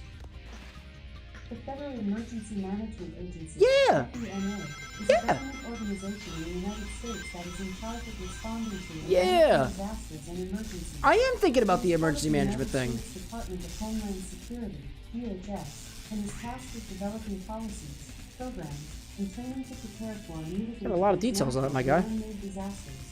In short, FEMA helps communities prepare for and recover from disasters and emergencies. That it does. I only know of FEMA because my youngest brother is an emergency management guy. So he's mentioned FEMA to me. And it's cool. Helping keep people well, sign me up. Winterwolf popping out. Good night out there. Thanks so much for popping out. You and all the rest of the pack. Manic saying, most likely a picture of you at EXA. It'd be an honor. It would be an honor. Sonic saying, watching silently. That's badass. Which part? FEMA? Crazy Gadget? Whatever else the hell is happening on this stream? Bradley being like, blessed Alexa as the official lore drop for Earth. Yeah, I don't know. Half the time this thing doesn't understand even basic instructions, but this time it gave us a full download. I will say this. I'm diving a little bit deeper into this drink that Ryan gave us. Oh my god, hi there. I didn't realize I was still being shot at. Excuse me, I was trying to have a moment with my chat. What was it? There was something about this that reminds me of... I'm not gonna lie. I'm not gonna lie. There was something about this drink that reminds me of latex. Like a rubber balloon. Oh, is it over here? No! Oh my god, please don't. Yeah, there's something about this that reminds me almost like a latex balloon. No, what are you doing? What are you doing? It's okay. I wasn't doing that well anyways. I just want to know where the chow is. EXE's back. I'm still here, just busy playing Adventure 1. Does Amazon have iPads? Does Amazon have iPads? Like the company? Yeah, probably. Probably. That's what I would think. Bradley saying Ryan's drink sounds like it has molasses flavors, maybe. Maybe. Personally, in my experience, I haven't gotten any of those like kind of latexy varnishy notes from molasses in a way. Molasses to me tends to be kind of tannic in a way. It's kind of bitter. It's got this flavor that is very, very mineral. Actually, I was making a drink the other day and I put it in the Discord server because I had some friends over. We were trying to do D&D. Somebody canceled, so we wound up hanging out instead. And we did this drink with liquid smoke, molasses, and I think a couple of other things in it. I don't remember what it was off the top of my head. And the friend who I was sharing the drink with was like, this tastes like blood. And I was like, yeah, I can see that. We were playing a board game called Flamecraft, and as we were playing it, we kept going back and forth on this drink. I would take a sip. He'd be like, I gotta try that again. He would take a sip. He's like, I think it tastes very bloody. And I'm like, I think it tastes very minerally. And he's like, no. I'm a doctor. It tastes very bloody. And I was like, no. I'm a mixologist and cocktail fanatic. I would say it's pretty minerally because that's how people in the wine industry would describe this. And he was like, two things can be true. And we were like, yeah. It was interesting. We got through the whole thing, dude. It was smoky. It was honey forward. It tasted like bloody hot honey in the form of a drink. It was wild, dude. It was wild. That was the speed I needed. And there's the chow. Hi, buddy. There we go. Yes! Yeah, man. Sonic saying, I have an Amazon iPad. Oh, do you really? Big Callan being like, D&D, what's your campaign like? It's very roleplay heavy. Not very heavy on the combat. We have characters that cycle out every once in a while. I've got a character right now that personally I am not a fan playing. It is a part that I play, and it is very uncomfortable for me. I play a very stoic elf guy who left his family behind only to come back and realize that they're actually still alive after a great calamity. And so it is him coming to terms with leaving his family to basically go to school in a rebel territory, coming back and realizing that the thing that he left behind, his family, was probably the most important thing. And he's only realized that after the whole conflict was over. And he's very stoic. He is not a very good talker, a very low charisma character. And I find it a very awkward character to play. It is a very tough part for me to play, but at least according to the folks that I play with, I play it pretty well. He's a very awkward guy, very awkward, very condescending, very stoic, and then is vastly in contrast to my actual personality. And it's fun, and it kind of takes me out of my comfort zone a little bit. It's cool, and it's a completely original world, all made up by our DM, a friend of my partner's from college, and it's fun. It's probably one of the best campaigns that I've ever been in. I get to experience things in that campaign that I've never experienced in a campaign before. It's a level of storytelling that I've yet to be a part of. It's cool, dude. It is really cool, and I love it. We got another session, I think, scheduled for, I think next a week from now or something. Anyways. Oh, don't touch me. Oh, don't touch me. It's okay. I don't care about you anyways. Get my ring and go on. What'd I miss out there? Bradley out there saying, interesting, molasses gives me bubblegum and toffee notes personally. I wonder if molasses is like cilantro and genetic. Dude, I never thought about that before. The molasses that I was eating, it might also depend on the type of molasses because I guess it depends on where you get your sugar from and whatnot. But the molasses we were using in our recipe was blackstrap. And I don't know exactly how different that is from other types of molassi. Molassi or molasses. Anyways. Renzo being like, would you get carnivorous bee honey? Does that exist? Because yeah, absolutely, dude. Absolutely. Callan out there saying, how is the DM? How is the game? Oh, you've never played, only ever DM'd. It really, dude, I can't speak on behalf of D&D everywhere, but I would say it's a completely different perspective from the DM's perspective versus the player's perspective. It depends on your DM, it depends on your players, it depends on your rule system. It is so incredibly varied how it is. I've had D&D sessions that I'm into, I've had D&D sessions that I'm not into. I have the pleasure of being very emotionally comfortable with this particular group of players. So I've got the space to explore characters that, like, don't get me wrong, the character I play makes me uncomfortable, but I am okay with being uncomfortable in the context of the group that I'm playing in, and that is emotionally freeing. But it's not always that way. It really depends on the group you got. If you got a really solid group of players and a solid DM, it's wild, dude. It's a pleasure. I've been playing D&D for years, dude. I've never DM'd, though. I have only ever been a player. Bradley being like, tough, uncomfortable character. Sounds like a challenge. The DM is secretly a hero. Oh, he is. He absolutely is. Bradley saying, is Blackstrap the one in Gosling's rum? I don't know. I know Blackstrap is the one in some Blackstrap rums. I don't think, to my knowledge, Blackstrap... I don't remember whether Gosling specifically is a Blackstrap rum. I know it's a Black Seal rum, but I don't remember whether or not they actually have molasses. Actually... I'm on a timer here, so I'm going to pause the game for a second, but I'm genuinely curious if Gosling's uses Blackstrap rum. Does Gosling's use Blackstrap molasses? Didn't get the first part of my command. Blackstrap molasses can be used with Gosling's Black Seal rum in a cocktail called the Boston Massacre, Dark and Stormy, the Boston Malassacre is apparently this recipe that I'm getting. I don't see anything specifically saying that Gosling... Oh, wait a minute.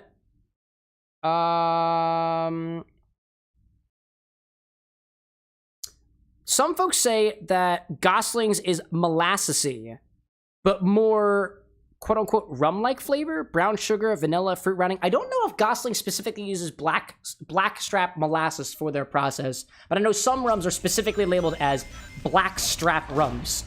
And I'm inclined to think that they specifically use blackstrap. And again, I don't know the differences between them all either. I'm curious about that. Bradley's saying, is blackstrap the yellow bottle? Yes, it's the one with the yellow strap on it. All right, let me go get it.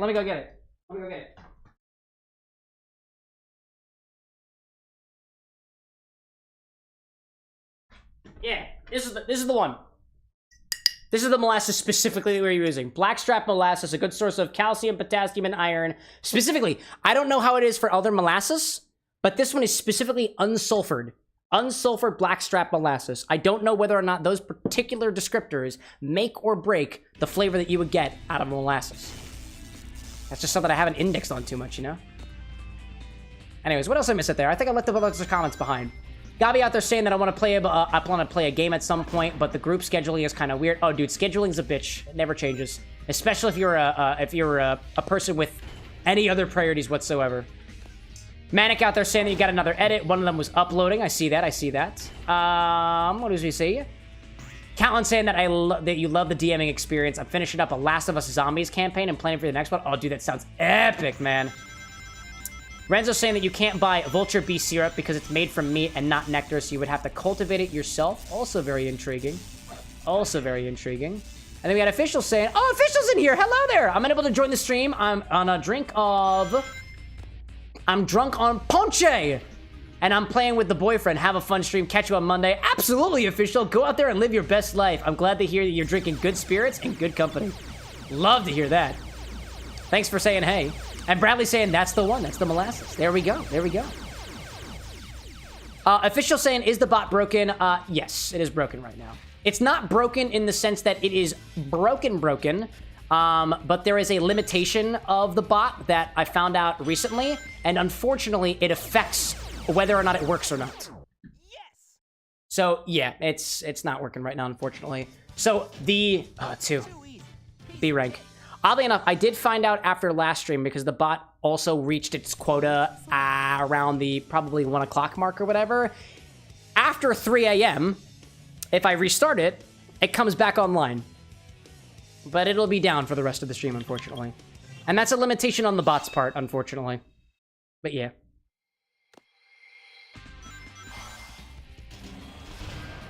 Alright, let's keep on going. This is all about speed. This is not about style here.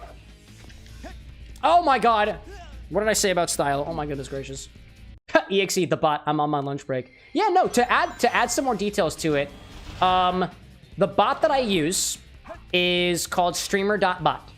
Streamer.bot has become incredibly popular, for me especially because it allows me to have a very similar system on YouTube as I do on Twitch, and it covers both of those platforms. Unfortunately, StreamerBot only gets a certain number of calls to YouTube's programming in a day, and it's not just something that I have a limit on, it's what every single person all over the world gets to utilize the bot. So if the world uses the bot too much, it turns off the bot for all of us until 12 o'clock a.m. Pacific time, which is 3 o'clock a.m. for me, which is about an hour and a half from now. So if we reach that quota, nobody can use the bot. And the warning message that is on my other screen right now basically says that we've reached the quota, the bot's not working for YouTube, we are in contact with YouTube to try to get more credits so that it can work better for everybody all the time. But in the meantime, you just kind of got to deal with it until 3 a.m. And that's fine by me. It's totally understandable, right? Oddly enough, I have the opportunity now to be a part of what they call the YouTube, I think it's the YouTube Creator Network or something. And I'm specifically a part of it as a means to give my feedback as a live stream creator. And one of the things that I'm absolutely going to pass on to the people who actually make YouTube work is to say that, hey, bots like this that are so popular, I think need a better quota. I can vouch for them in a way. I don't know exactly how it works because it's still very new to me and I haven't been in a meeting like that before, but I was invited to it, and if I have the opportunity to, I can pass on feedback for YouTube live streamers to the YouTube live streaming team. And I think that's really cool. It's really cool. Anyways. Sonic out there saying, not the EXE, saying, I remember one bot called 8-Ball. He answers questions like blah, blah, blah, blah, blah, blah, and it made me kind of laugh a lot. Yeah, 8-Ball, like you ask the 8-Ball anything. I don't have an 8-Ball command, so I don't got things like that.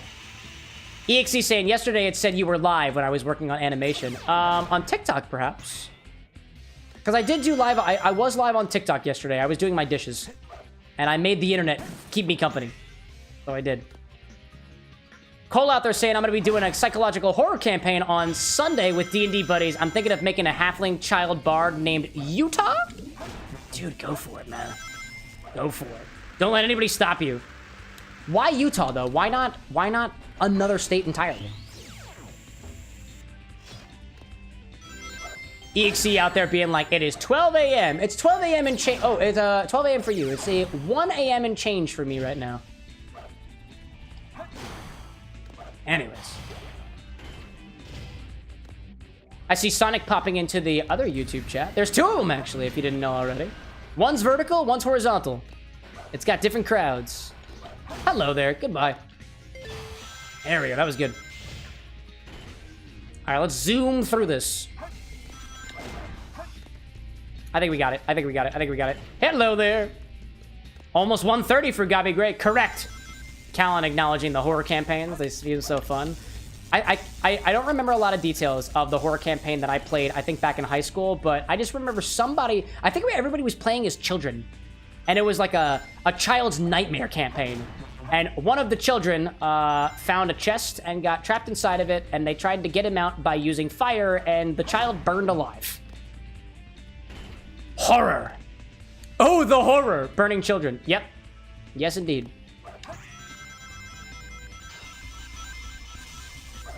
There we go. Getting closer. There we go. Bradley being like, internet body double, assure me one of my duties, internet family. Assure me of my duties, internet family.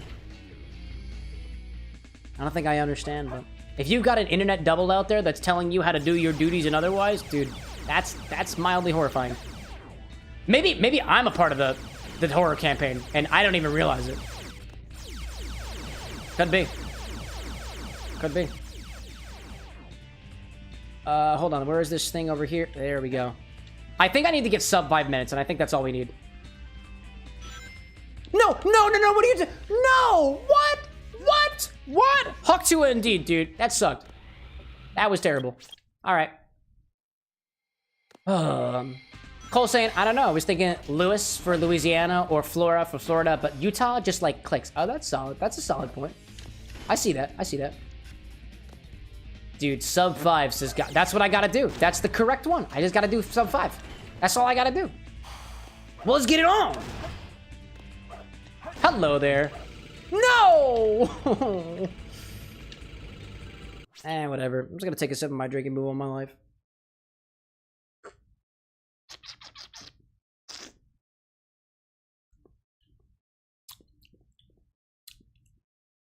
Yeah, okay. Yeah. That, it's sweet. It's sweet.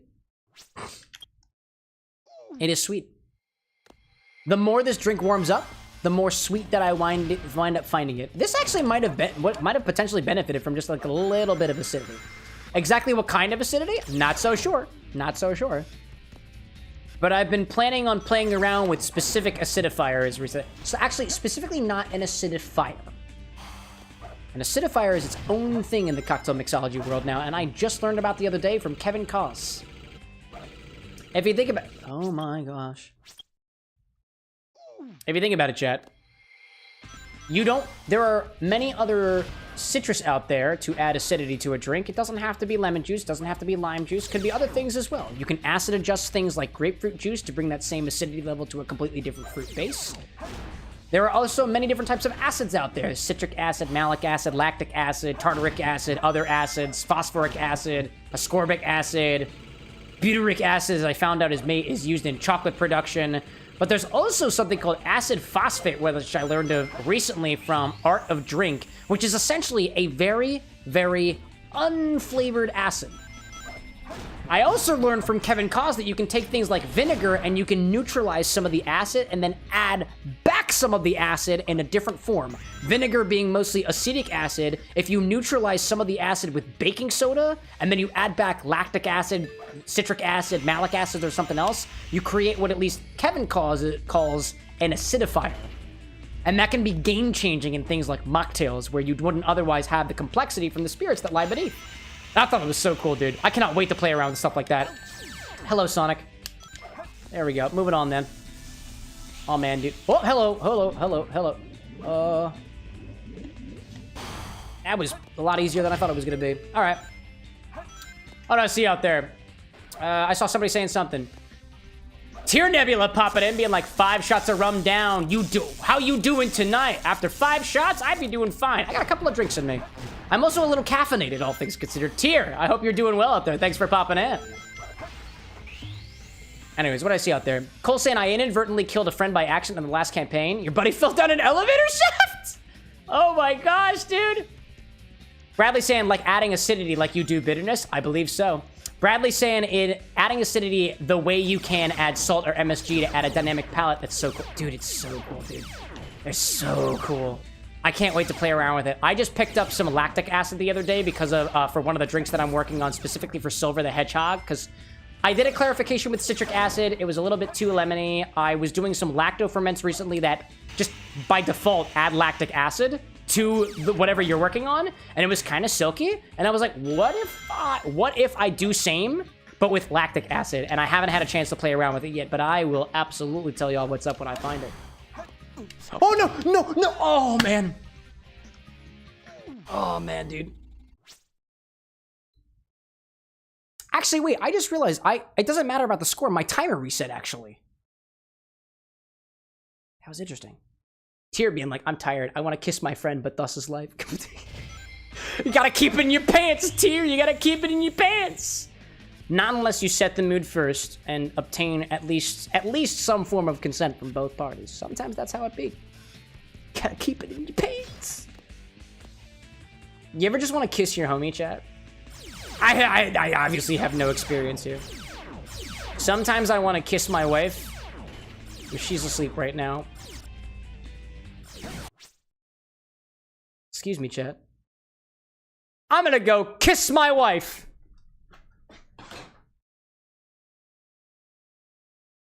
Nah, just kidding. She's sleeping right now. I don't want to wake her up. Wouldn't that be hilarious for? Gotta be like, kiss the homies. That's what the homies are for. Just reminds me of Lycos lore. Oh, no. Just reminds me of Lycos, the bro that I had over on the stream on Monday. You were giving vibes, dude. Vibes indeed. Oh my gosh.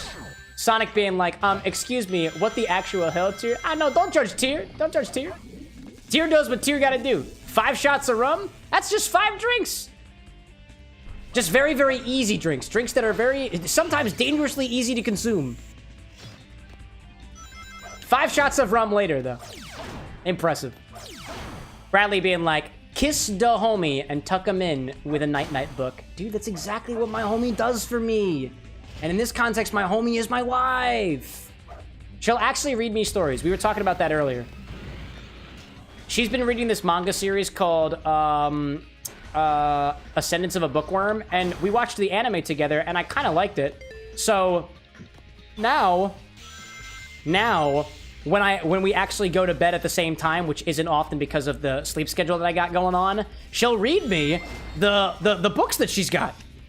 She's on book like 13 or whatever it is, and I'm currently on book 1, so we've got a long way to go, which means I've got plenty of the story left. I have so much left to experience. It's great. Bradley, like, wife is one of the boys, dude, in my life. Yeah. She's cool, dude. Dr. Anna is awesome. Dr. Disney Queen is awesome. I love it. Sonic being like, pardon me, Mr. Drinkmore. Is that a title? I do drink quite often, all things considered, you know? Tier being like, taking one more shot, and then I'm good. Probably gonna watch anime and fall asleep. Oh, what anime? What anime gets to experience you at shot number 6? Or was it 5? I think I even lost count. Oh, I didn't need the rings there. I need speed instead. I don't know if I need that switch. I don't know if I need it. Oh, it switches the thing. I see. There we go. We're close. We are close.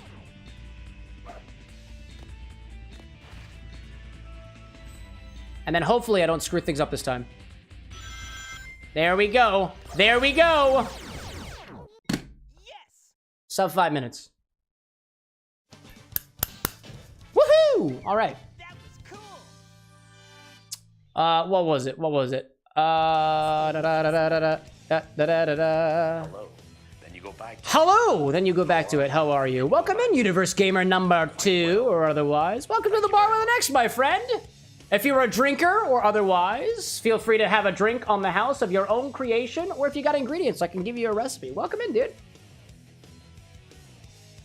Cole saying, after falling down the elevator shaft in this game that Cole was playing, I landed unscathed, but also on my buddy's leg, shattering it. I made him a splint, and then he went down a laundry chute, and my splint made him get caught, and a ghost burned him alive. That's terrifying. Tier out there watching Kaze no Stigma, kind of an older anime that was one of the first he ever watched. Also, it was number 6. Oh my god, number 6! Oh my gosh! Oh my gosh. Sounds like a hell of a time, dude. A heck of a time. I reached the goal within 5 minutes. Actually, I did that. I think we can do that. I think we can accomplish that. I think that we can totally accomplish that. I think we do that. Sonic the Hedgehog out there being like, autocorrect always ruins the moment. Which autocorrect? I must have missed something. Oh, I see up above. Talking about gooning on anime? Oh, dude, keep it in your pants, Sonic. Keep it in your pants. Ain't no gooning on my stream. The only stream that you watch is Dragon Ball. Oh, that's pretty good. Which Dragon Ball? Dragon Ball the original, Dragon Ball Z, Dragon Ball Z Kai, Dragon Ball Daima, Dragon Ball Super, Dragon Ball GT. Which ball of dragons do you call your favorite? Okay, that was really unfortunate. And the whole timed aspect of it. Oh gosh, and the whole time aspect of this, that was kind of sad. Well, Bradley being like, I randomly saw Dominion Tank Police, which was a good anime with an 80s cheesy vibe. I don't know why, but when you said that, I thought of, I think it was called Black Lagoon or something like that. I don't remember. It was an anime of the times, dude. We had just like a collection of mercenaries. There was like a big dude who had the brawn, a southern guy. There was like, I think a Japanese, like a Russian girl who was just really good at guns. Like I think an American dude who was a good programmer and whatnot. That was an interesting watch. Ann and I watched it together on multiple occasions where we were like, this anime can't be produced these days. But it was entertaining and kind of high action. Sonic saying specifically Ultra Instinct Dragon Ball. So you're saying Sonic that you only watch the anime episodes of Dragon Ball where Ultra Instinct happens to be the case, which I believe is only in Super, including the movies, and maybe in Daima? I don't know enough about Daima to know whether or not we've got Ultra Instinct in that one. But is that what you're saying? Cole's character, apparently this D&D campaign of his, apparently lived, though, and that's something that we can all be thankful for. Oh, come on, dude. Are we really doing this? My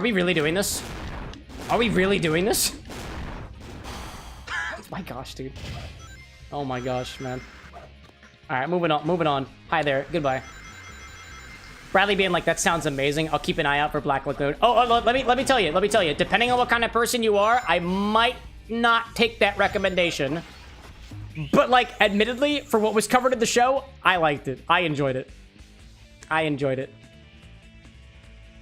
Gabby out there referencing to Sonic. Sonic, you should watch the Ghost Stories, but, who was talking to me about Ghost... Somebody was talking to me about Ghost Stories, but the dub, on the TikTok live yesterday while I was doing dishes, and I was like, dude, it is a vibe, dude. It is a vibe. Oh my gosh. Tear Nebula out there saying that you and the grandma got through 3 bottles of... You and your grandmother 3 bottles of wine? And played cards? Your grandma is a different vibe than my grandmother for sure. I mean, don't get me wrong. I literally just saw my grandmother for Mother's Day, and we got through a bottle of wine, but it wasn't like we were pounding bottles of wine, you know? That's not how my grandma rolls. If I asked my mother, though, she probably would, but I wouldn't ask that of my mother. I wouldn't do that. No, come on, please. Oh my gosh, please. There we go. I want points. I want points like this. There we go. That's what I wanted. Yeah, dude. Okay, I want points too. And I missed them. That's fine. We're moving on. Never heard of Ghost Stories, Sonic? Oh. Again, depending on what kind of person you are, you might not want to watch it, depending on whether you are easy to offend. I will just say that outright, but it is hilarious. I find it hilarious. Aziel out there being like, funny that you bring up Dragon Ball Daima in particular. Finished it, and it's Super Saiyan 4 is the ultimate form. Do they get to Super Saiyan 4 in Daima? Really? Oh, dude, that sounds epic. That sounds epic. I love the idea of super transformations, chat. Like, I am a sucker for ultimate forms. Like, forms on forms on forms on forms, dude. I am a sucker for it. Tear saying, too, that after that many bottles of wine, it was like 6 hours of cards and wine. I mean, given that amount of time, I guess you probably survived through it rather well, because the more time you give yourself to drink a de wine and play a de cards, the easier your body has the time to process it. Incredibly well done, Tyr. And you live to tell the tale. Incredible. Sonic out there saying that I live under a rock. Dude, go out and run more. Oh, wait, how do you live under a rock, Sonic? You're Sonic the Hedgehog. It's okay. Everybody's got what they do, you know? Oh, I don't want to hit that guy. Thank you so much for not hitting me. Gabi saying Daima makes Super Saiyan 4 canon again.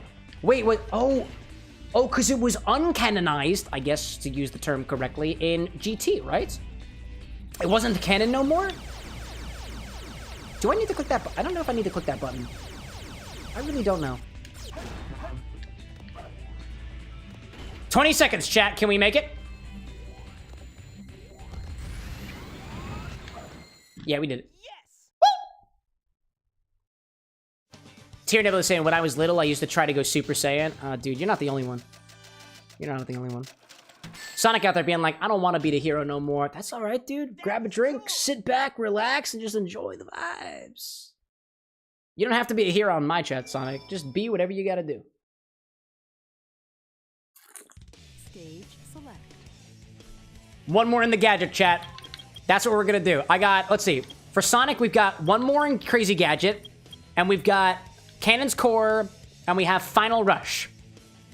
So what I'm gonna do, this is the plan. We're gonna do A rank tonight. We're gonna get A rank in Crazy Gadget, and then we're gonna call it a night, and we'll continue things on Monday. That'll be the plan, because it's about 1:40 in the morning for me, and I am just riding on the vibe, dude. On the vibe. Mostly because, as I told you already, I have been... Are you kidding me? I had caffeine already. It was one of my cocktails earlier. Bradley like wine legend. Hello there. Hello there, hello there. I'll pop you out too. I'll pop that big old balloon that you call a body. Get it, dog. Don't hurt me, thank you. T-Nebly saying, all right, I smoke in my cart, and that's probably gonna be a bit much for me, so I'm gonna lay down. Hope you'll have a good night. Always nice to pop in. It's always a pleasure to have you, Tyr. Thank you. Enjoy your rum shots, enjoy your cart, and be safe out there, dude. That's unfortunate. I don't like this implication of this, what I just had there. Jay out there being like, can't drink for another 2 weeks. Looking forward to it again. A procedure, perhaps? A procedure? Dude, it'll be worth it. What's the first drink that you plan on making for yourself, Jay? Or the first drink that you plan on ordering? Or the first drink that you plan on asking somebody else to make for you while you're still at the very edge of recovery. That's a solid point, too. Oh, hello there. That was a cool little thing. Bradley, like, riding the vibe is extremely perfect. Dude, you got it. It's literally riding a vibe. Literally. No, I fell to the ground. Incredible. This is maddening. Oh my god. Oh my god. Oh my god. Oh no, no, I went the wrong way. I went the wrong way. Sorry, chat. I did a boo-boo. I did a boo-boo. I did a boo-boo boobie. I did a boobie. I most certainly did not do a boobie, by the way. My nipples just aren't at that point. I'm not very well endowed, chat, unfortunately. If there is a god, and there is one, and I'm just gonna say for all intents and purposes, it is the end in Sonic Frontiers. They did not bless me with powerful moves. What is going on? What is going on? I don't even know. I don't even know.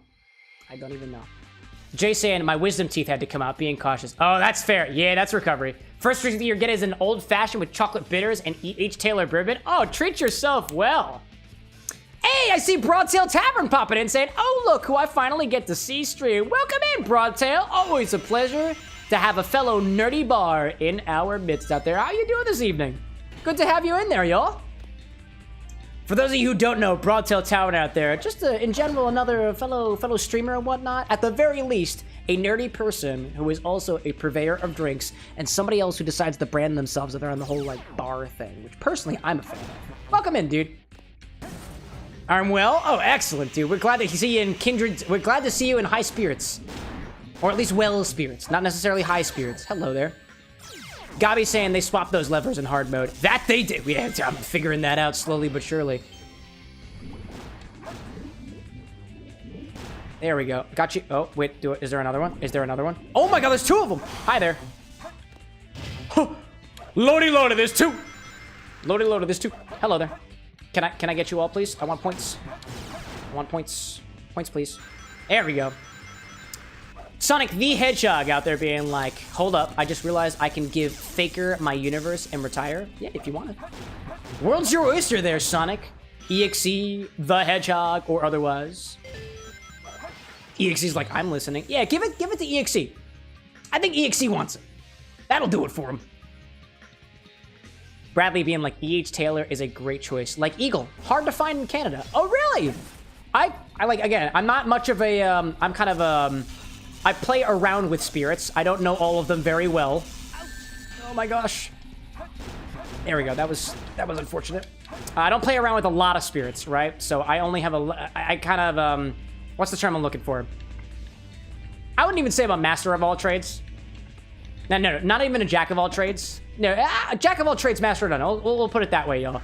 But I've heard that Eagle Rare is really hard to find. And that's one of the ones that are a little bit more worth the price as opposed to something like, only from what I've been told, that like Blanton's, for example, hard to find and overrated. I've never tried any of them, so I'm not one to give a recommendation. I don't have the guts for that. I don't have the authority to say that.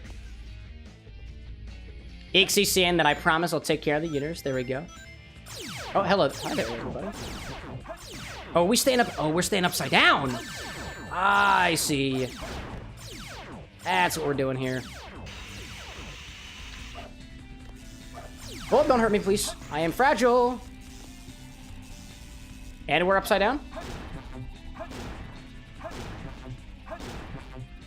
I'm afraid of the physics here, y'all. I'm glad that I was afraid of the physics. That was tough. Oh, hi there. Please don't. I have no rings. I have rings now. There we go. Jay out there saying that apparently there's a lot of Eagle Rare where you're at. Interesting. I've never had the pleasure to try an Eagle Rare. I want to try nice bourbons, but that depends on whether or not I can share in the pleasure of some bourbon with some other friends of the bourbons. Jay out there saying, too, that Eagle Rare is solid. Solid for the price point, 60, 70-ish, but it's not that complex of a bourbon, in your opinion. Nothing wrong with that. Yeah, I vibe with that.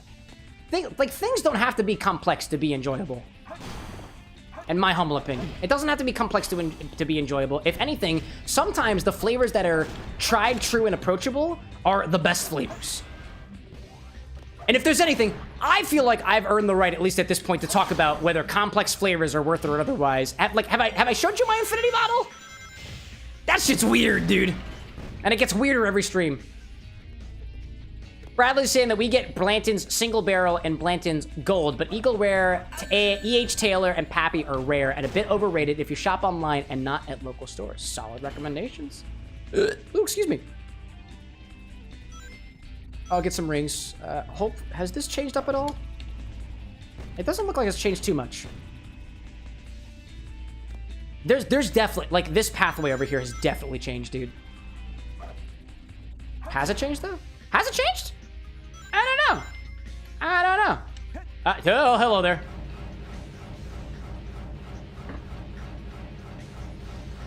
What are you doing?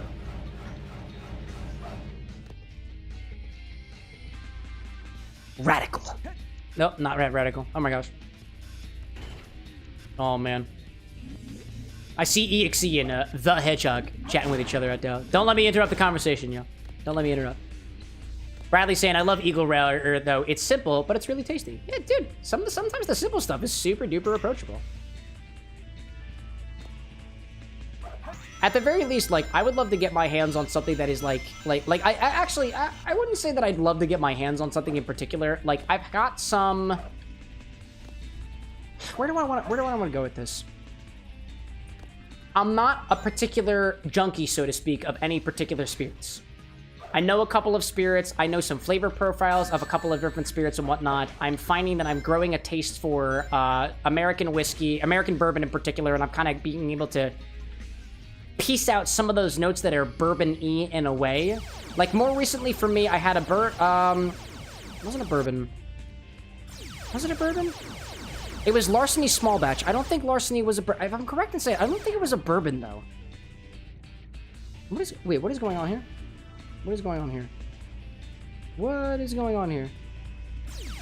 Anyways, it tasted like corn, and I was like, oh my gosh, that's corny. I bet it has corn in the mash bill, and it did. Just like all bourbons. And my palate's at least a little bit more apt at piecing out those flavors now than previously. Can I just jump, dude? Can I just jump? I'm just gonna jump, dude. Oh, there's a switch somewhere, and I didn't click the switch. Okay. Oh my. I don't know what just happened, dude. I don't know what that was. Oh my gosh. What did I miss out there? Broadtail being like, have you ever tried a sweet flower? A sweet flower drink? I don't think I have tried a sweet flower. Wait. Broadtail, was that the drink that you were telling me about? If it was, I haven't tried it because I think it used Tuaca, and I don't have Tuaca yet. If I'm correct in saying. Any case. Bradley out there saying Canadian whiskey is usually really rye forward. Bourbon is corn forward, and other than Tabor corn bourbon, it's hard to find bourbon that's easy to have and tasty. Larceny is weeded. Is it really? I had a post-it note in my liquor closet for the longest time. I had a small little bottle of small batch here for quite a while here actually, and I had a post-it note on it that told me what the mash bill was, and I honestly don't remember what it was off the top of my head. But you telling me that it's weeded is something that probably I need to look into a little bit more. I dig that. I see our local Frenchman, Maynap, aka Umito, popping in chat. Good morning to you, sir. Good to have you join us. We're still going in this twisted, crazy gadget. EXE out there being like, this is better than Family Guy. You talking about my show? Oh, thank you. Thank you so much. I see the diamond out there as well. Did I miss anything out there?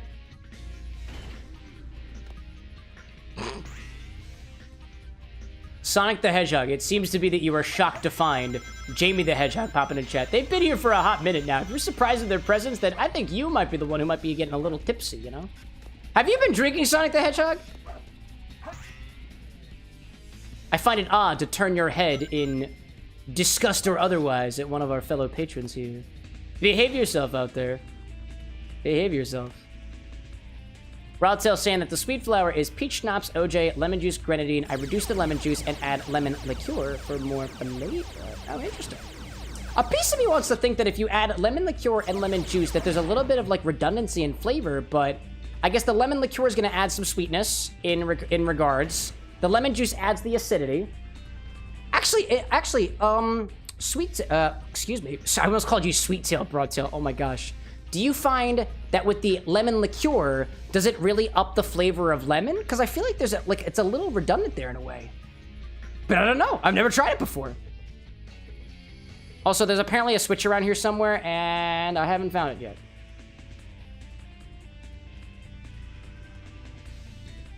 Where could the switch be?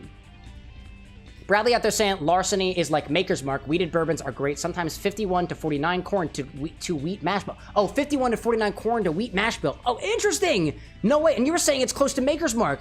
That's incredible. I didn't know the similarity there. So, Bradley, are you saying that Maker's Mark, because I'm not as familiar on the mash bill stuff here, that Maker's Mark and larceny are both wheated bourbons, as in they have more wheat in their mash bill as opposed to other whiskeys out there? Because that is intriguing. Jamie out there saying, Sonic, we told Manic to keep you away from the alcohol and letting me know that you might edit the profile picture just a little bit. Oh, dude, go for it. Get creative with it. Make something new and exciting. Broadtail saying out there, there's a difference between them. I say more flavorful. That's fair. That's fair. I imagine, depending on what kind of lemon juice that you use, depending on the lemon and otherwise, and depending on what lemon liqueur that you use, the different flavor notes that you get from the lemon might actually change a little bit. Oh, that's just giving me a... Oh. Where is this thing? I got an idea, chat. Crazy idea. Crazy idea. Did it work? Oh my god, did it actually work? Wait a minute. There's no way that actually worked. There's no way that worked. Oh, I got a phoenix. Okay. That was weird for a hot second. J Novice out there saying, redundancy is common in recipe making. 2 different applications creates nuance, like adding 3 different chocolates to a cookie. Sounds redundant, but adds complexity, also known as echoing and contrasting flavors. That's a solid point there, too. It's interesting. I got one of the books that I've read, and I want to say it was like either the Cocktail Codex or one of the Death & Co books and whatnot. We're talking about to make a quote-unquote great cocktail is to reduce redundancy. But, like, when I think of reducing redundancy in a drink, I also think back to, like, custom tiki drinks and whatnot that use specifically like blends of rums and whatnot, and that made me question, like, if anything, that in particular. Oh, hi there, Big. Hey there, buddy. Good to see you. Like if anything, I feel like the classic training is to reduce redundancy in cocktail recipes. If you're gonna add lemon flavor, add it in one go or customize the lemon flavor. But that is a solid point that you bring up there too, and it gives me, oh, hi there. It gives me like heavy like blended rum vibes, but instead of blending rum, it's blended something else, you know? But Bradley saying out there, absolutely, wheated bourbons don't always have malted barley or rye. Not always malted barley or rye at all. Oh, intriguing. Oh my gosh, hello there. There we go. Get one of those and help some of my rings back. There we go. Got me like need the switch though. Say, I got you. I got you. I am probably not gonna remember where that is. Probably. Or actually, I think actually, I feel like there was an area that I was at already. At the very least, we'll get the emblem. Good stuff. Good stuff out there. Yeah, that's a solid point. Jay, I want to thank you for specifically calling out the nuance of redundancy, quote-unquote redundancy in multiple flavors, you talking on notes of multiple chocolates and whatnot, and me remembering the whole blended part of things. I feel like I kind of came at you kind of hard, Broadtail, about the 2 different lemon liqueurs in there, and that was kind of out of line for me, so I want to apologize for that. If anything, I think, what was in that recipe? I think I've got all those ingredients. Broadtail saying out there too, good point. I knew it could overpower with lemon if just added. That's why I reduced the lemon juice by about a ½ an ounce. That's very fair. And by reducing the ½ an ounce too, you wind up reducing the acidity at the very least, so I'm curious about it. Broadtail, what was that recipe again? If you don't mind sharing it a second time. Because I'm curious about how, if you reduce the lemon juice, whether or not that reduces the overall acid in the cocktail. Because it seemed like, from what I recall, I remember there was peach in there. There was grenadine in there. And my intuition says that if you reduce the lemon juice, you also reduce the acidity. And if you reduce the acidity, then you wind up knocking the cocktail out of balance and potentially making it a bit too sweet. But I'm curious of those ratios. You don't mind that pasting in chat again. Umido being like, I think redundancy is not a bad thing as long as your objective is to not taste each component clearly like in a martini. Yeah, totally fair. Totally different spans. I feel like from what I understand, there are two very like basic extremes for making a drink. Making a drink or a cocktail, or I guess even in food and stuff too. I think it applies to culinary arts as well. That on the one extreme, you want to taste everything in what you've made. Everything. Every single piece of it. Separately, and you can piece them out individually. And on the other hand, you want to taste none of the individual ingredients. You want them to combine in such a way that it creates a whole new flavor all on its own. And naturally, there's all the gray area in between. Is there a correct answer? No, I don't think that there is. I think some people have their preferences, though. Depending on what they're into already. Hi there, I'm gonna hit you. Thanks. Oh, just kidding, I did. There we go. Jamie saying I changed the profile picture. From what I can see from here, without my glasses on, it looks nice and pink. And got some nice little hues of red and white to it as well. Looks pretty from this distance. Oh, there we go.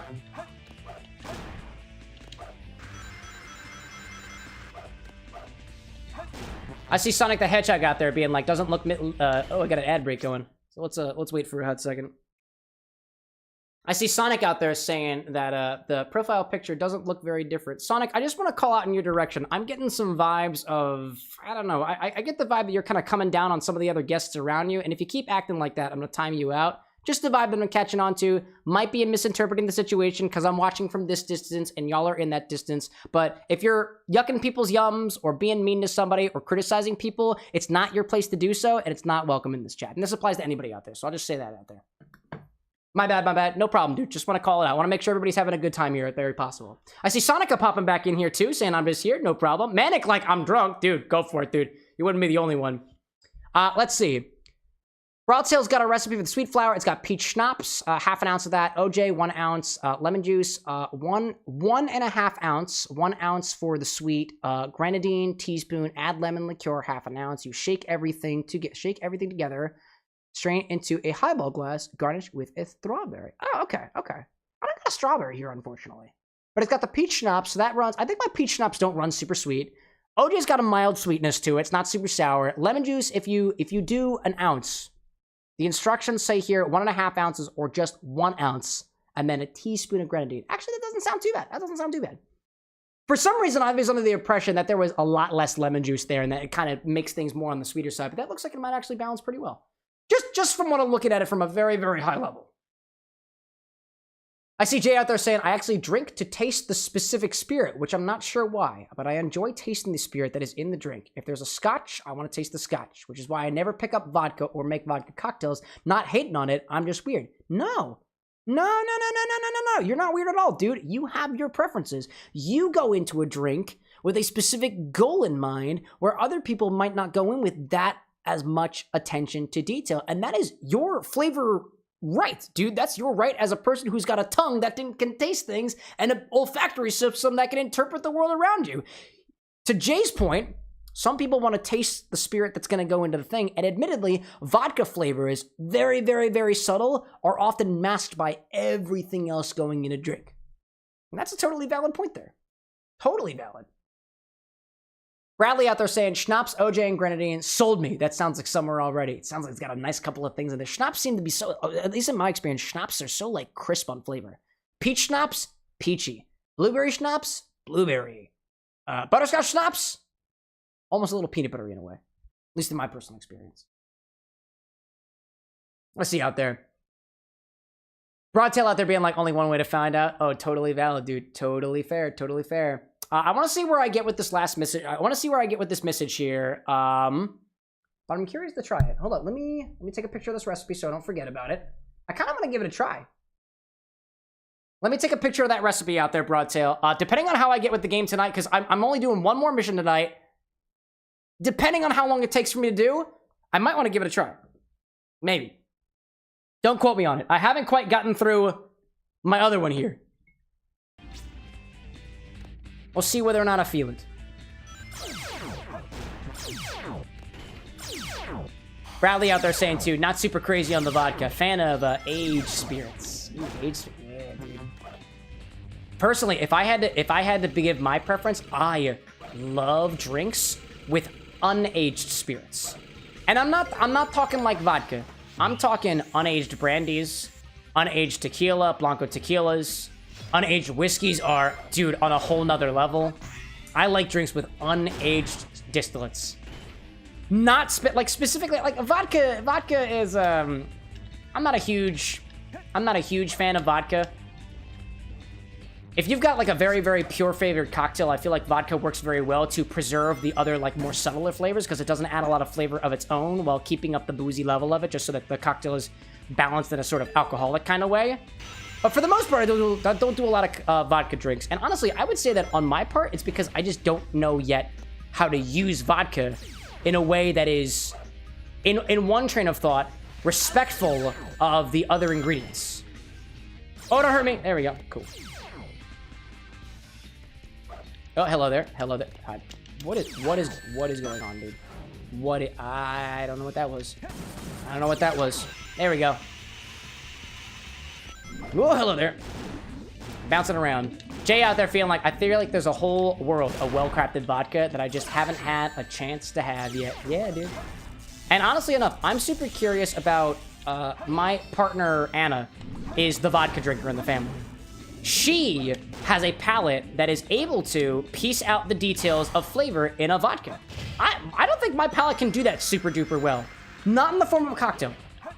Like, she has vodkas that she likes, she has vodkas that she doesn't like. That's one of the reasons I love having her be able to double check some of the drinks that I make, so I can get her feeling on sweetness level as well as alcohol level, because she's got a palate that I don't. And that's something I like to pull upon every once in a while, especially when making drinks. JB and like Blanco Tequila, easily one of my favorite spirits. I want that bite, that floral note, the agave finish. It's so unique. Dude, Blancos to me are so vegetal. I love the flavor. I love the flavor. Oh my god, please. That was unfortunate. That was really unfortunate. I'm gonna go back. We're gonna go for it. Oh man. Bradley saying that's cool. I tried an unaged whiskey called White Owl. It has an unoaked rye. Oh, one oak rye. There's a place around me in Philadelphia called Stall and Wolf. SOTOLL &WOLFE. And they have an unaged corn and an unaged rye. When I tried the unaged corn, it reminded me of cachaça. Kind of sweet, funky, vegetal. I picked it up immediately. I took it home with me. I know that they also have an unaged rye. Haven't had a chance to try it yet, but they sell it locally, and one of these days, I'm gonna bring it home with me, because it is cool. One of the drinks that I made specifically for Amy the Hedgehog uses specifically that unaged corn whiskey, and it reminds me of tequila and funky white rum. But it's different, dude. It's different. It's got a savor to it. It's got a vegetal savoriness to it that I haven't had in anything else. Jay, like, oh, tell me rye. Dude, I want the rye now. You're making me want it so bad. Man. Manic out there saying that allegedly you stole the Master M. Oh, did you really? Did you bring some for the rest of us? Did you bring some for the bartender whose shoulder you're still sitting upon, if I'm correct in saying? I see Umido out there saying, I think vodka works well with other subtle liqueurs, like a nice Italicus pairing. Yeah, that's the thing, dude. That's the thing about vodka, right? It doesn't bring a lot of its own flavor to the table. It offers a sort of support, as well as, not just support, but also like space for other flavors to exist, especially subtle flavors. And I've even seen, like, a piece of me wanted to believe that vodka doesn't have place as, like, a split base in a cocktail, but some of the cocktails out of, I want to say it's one of the Death & Co. books, actually has, like, split base vodka drinks. As in, they split the base with some other base spirit, and I was like, that... I feel like I don't yet have the knowledge for that to make sense. To articulate exactly why that makes sense in the cocktails. I probably should try them, admittedly. I should just try them, right? I've got the Death and Go book. I could do it. I could do it. Oh, hi there. Let's see. Gabi out there saying you're going to call it a night. Have fun all. Drink responsibly. Thanks so much for popping in, Gabi. Always a pleasure. Always a pleasure. Broadtail out there saying for whiskey, I'm picking on any that are whiskey honey. Local company here uses local honey for theirs. That's fair, especially when it comes to like flavored spirits in general, y'all. I went to a place recently, a local distillery. I'm not going to say their name only because I'm really not a fan. I'm really not a fan of their particular spirits, but they flavor it. And when you make a flavored spirit, you have the pick of the chicks, dude, of what you want to use as the base for that flavored spirit, of how you want to actually add the flavor that you're adding to the spirit.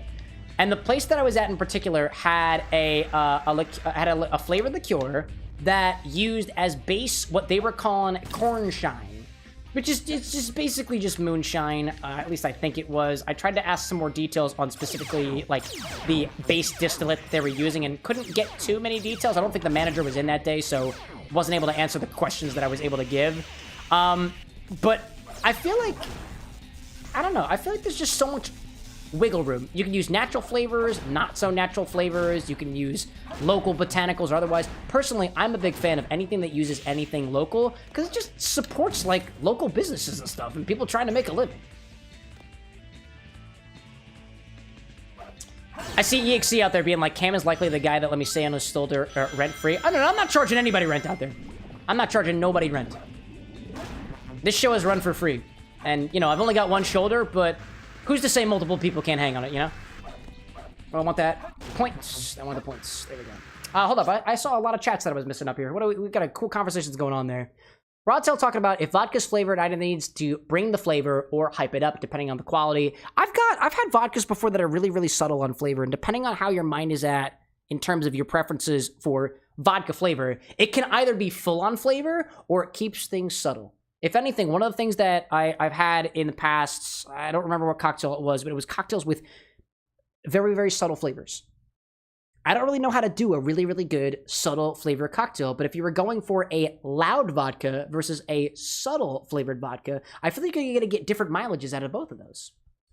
To Amito out there saying, if I had to go for a split base, probably go for gin. Makes the most sense for me with Italicus and diluted honey syrup. I think we're onto something. Hold up a second. Hold up. I'm holding for it. I'm holding for it. And Jay out there saying too, when I open Death & Co., it also feels like I'm opening like an Alania book or an Alien book. 300 pages of extreme complexity. Not in a bad way, in like a master of their craft kind of way. Oh, yeah, absolutely, dude. Absolutely, dude. One of the most recent books that I added here to the library was specifically the Dead Rabbit cocktail book. I totally vibe with their methodology to cocktail creation. It is all about R&D. It is all about R&D. It is all about experimentation. It is all about rigorous workshopping. And any ideas are considered. Any ideas are on the table. And they've got some really freaking cool recipes. I have yet to catalog that book, but I really want to try some stuff from that particular recipe book at some point. But I feel like it really gives a vibe that to me is super similar to the vibe that I try to instill here at the Bar of the Next. Anything goes, anything can make a great cocktail, but we're going to try to have a little bit of intent with it to try to make something real good. And I don't mean like for the recipes that we have here on the stream. There's no pressure that you guys have to work through. But for me, any recipes that come out of my bar that I post on my website, it's got to have some level of complexity to it. And I think this is where... Oh, I see. What is this one? This one sends me back up again. I got to go back up again. But I got this, and I'll take this, and I'll move on my lines. What do I see out there? Manic out there talking about, like, Sonic and EXE. Apparently they've got, like, a rivalry or something. Like a rivalry, almost. Jay saying Elenia, the 3 Michelin star recipe restaurant in Chicago. Oh, they opened the aviary. Oh, did they really? They're in charge of the aviary? Oh, I didn't know that. I didn't know that.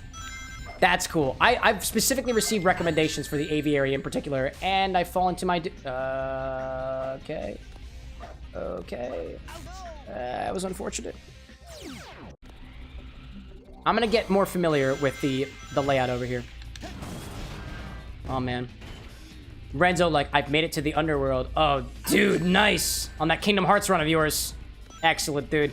Excellent. Sonic out there saying, I just realized something. I had the Master Armor between my cheeks for months. Did you really? Oh, thanks for sharing. Broadtail out there saying, the company out here is willing to trade juniper berries for a bottle of gin if you bring them in. Really? If you bring in, like, juniper berries? How many juniper berries? That's an interesting trade. Bradley out there saying, you're the royal taste tester for chat before unleashing tasty recipes to us. Or at least I tried my best. If anything, the most feedback that I've gotten on one of my recipes so far was the sea salt ice cream cocktail recipe because it was wildly popular on TikTok. And it was pretty simple too. There's something to be said about some of the recipes that I make out here of varying levels of complexity. I make some of my drinks really complex because I'm learning new techniques every day. And I want to have the wiggle room to make something cool, man. Something cool and unusual. And sometimes it's a bit complex. I had somebody comment, I think, on one of the Amy the Highball recipes. They were like, you know, we don't have these ingredients at home. And I was like, you got questions, you can ask me, but you're right. You probably don't. And that's fine by me. Happy to answer any questions that literally anybody has. Literally. JB and like, mixology has such a higher ceiling than culinary, as in most of these higher end bars are using extremely specific spirits that are a lot of times expensive and rare. I can get a similar chicken out of various Michelin star restaurants. That's a solid point there. Sorry for the essays, dude, don't apologize. We're all learning something new here. Broadtail saying enough juniper to make a bottle specifically. That is so. That's a lot of, I feel like that's a lot of juniper berries, dude. A lot of juniper berries. Not totally fair, dude. Something about the type of energy that people in high-end bars bring to the table is...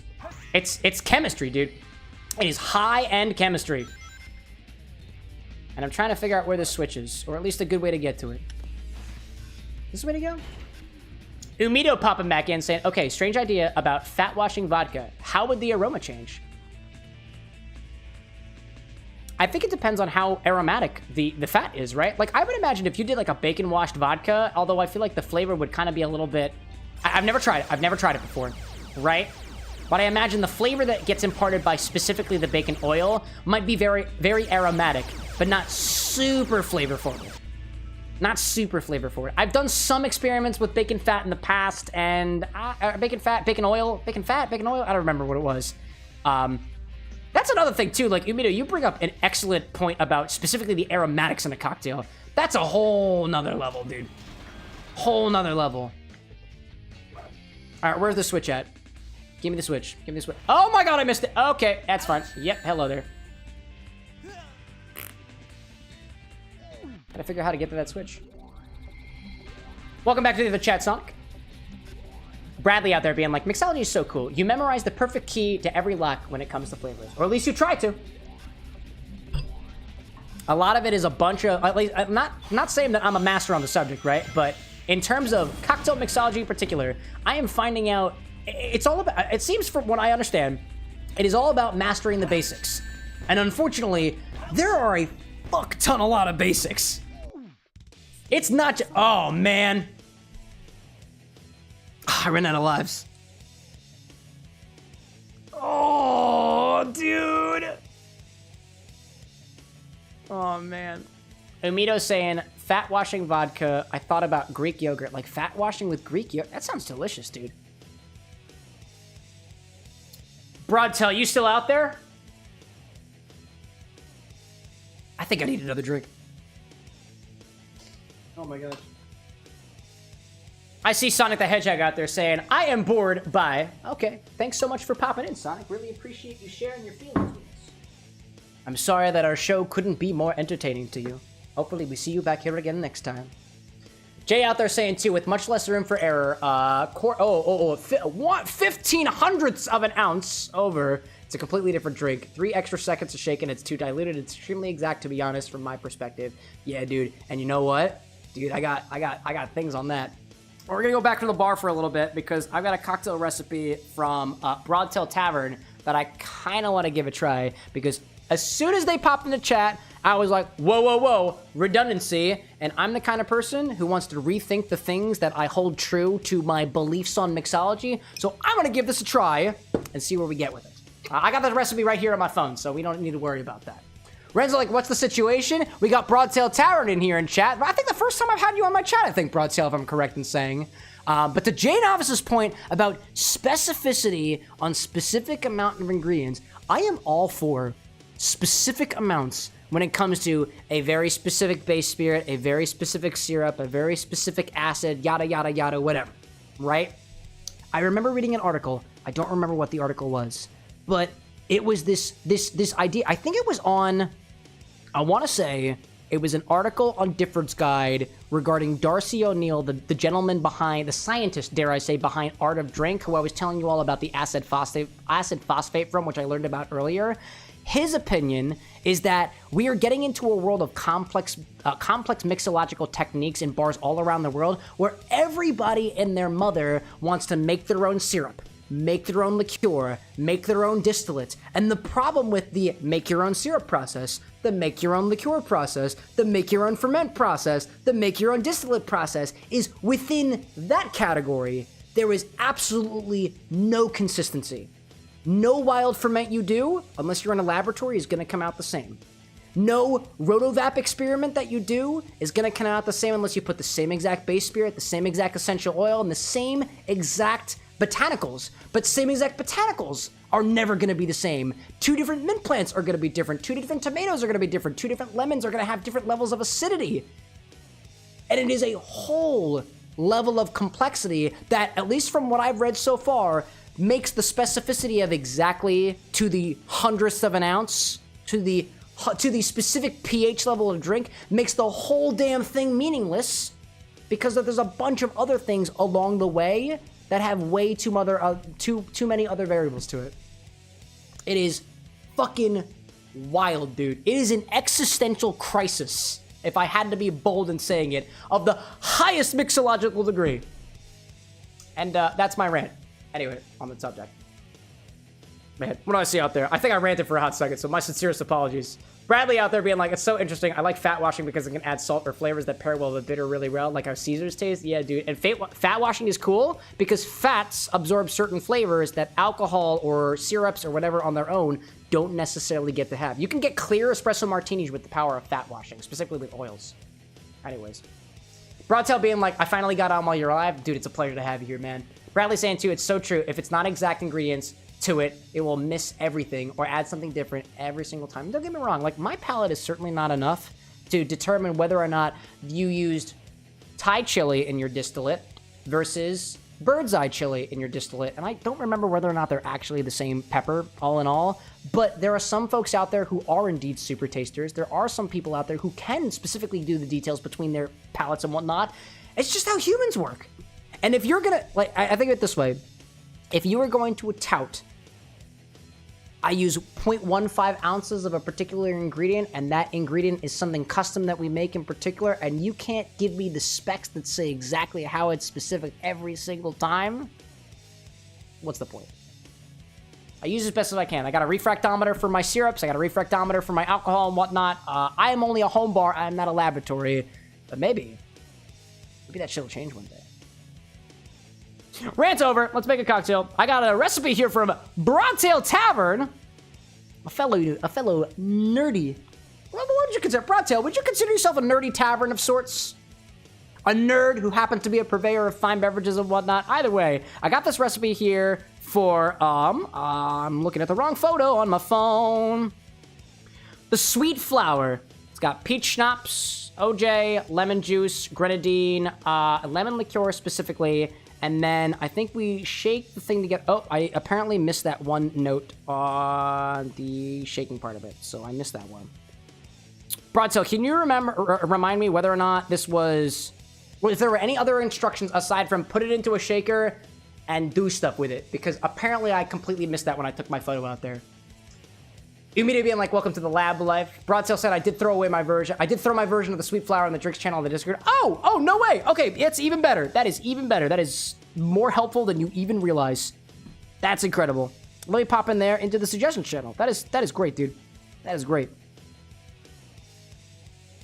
Where do I see it? Oh, I don't see it for some reason. You said the section. Oh, Drinks channel. Drinks channel.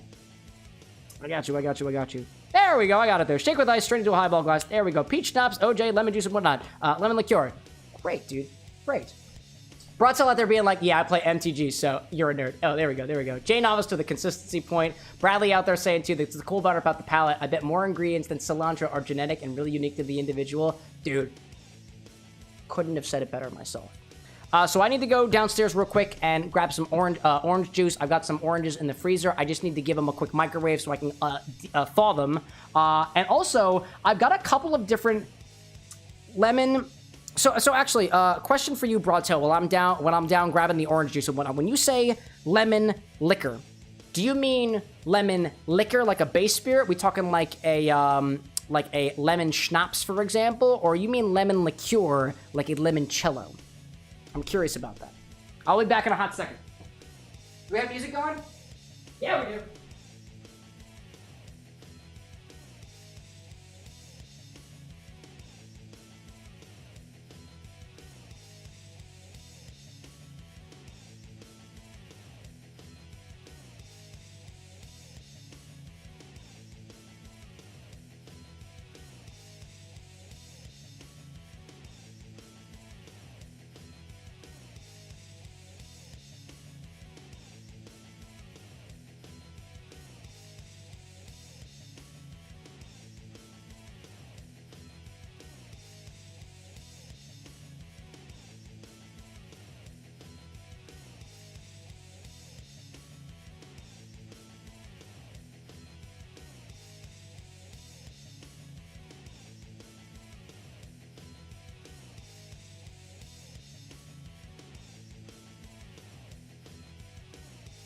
I have returned, chat. As it turns out, I don't actually have as many oranges as I thought I did. So we're going to use as much as I got, and they're going to be clementines because that's what I've got. Broadtail out there saying, limoncello, limoncello. Okay, great. That's perfect, because I think I have a limoncello down here. No, as it turns out, my limoncello is in my closet, so I'm going to go grab that. Sonic is back. Vinay is popping in. Hey, dude, what's cooking today? Oh, things are doing well, I think. I am very close to getting all of the A ranks for Crazy Gadget in Sonic the Hedgehog. We are getting closer to that. Maynap out there being like another MTG nerd. Time to go to work. Good rest of the stream, y'all. Umido, thanks so much for popping in, dude. Oh, man. Annie out there saying, if I could pin on mobile, I would pin that chat, J Novice. Does the lemon bass exist? Lemon bass? Oh, yo, like a limoncello? Like a lemon... Oh, dude, that's good, dude. That is so good. Love that one. So I've got some clementines downstairs thawing. So unfortunately, I just realized I don't have orange juice on the ready. So I'm gonna use some clementines that I've got down there, and I'm gonna swap things out a little bit. But to Broadtail's point, limoncello. So let me grab the limoncello. I'll come back with the orange juice. I've got peach. Let me make sure I got my peach schnapps down here. There we go. Alrighty. Got my peach schnapps. OJ I'm grabbing. I got my lemon juice, lemon super juice that I got over here. Lemon liqueur. Grenadine is also over in this refrigerator over here, I think. I think you said. Yes, it is. It is. Got my grenadine here. Lemon liqueur, limoncello, and the OJ. So I'll grab that out there and we shake it with ice and everything's great. Renzo being like, what about Magic the Gathering? I don't know.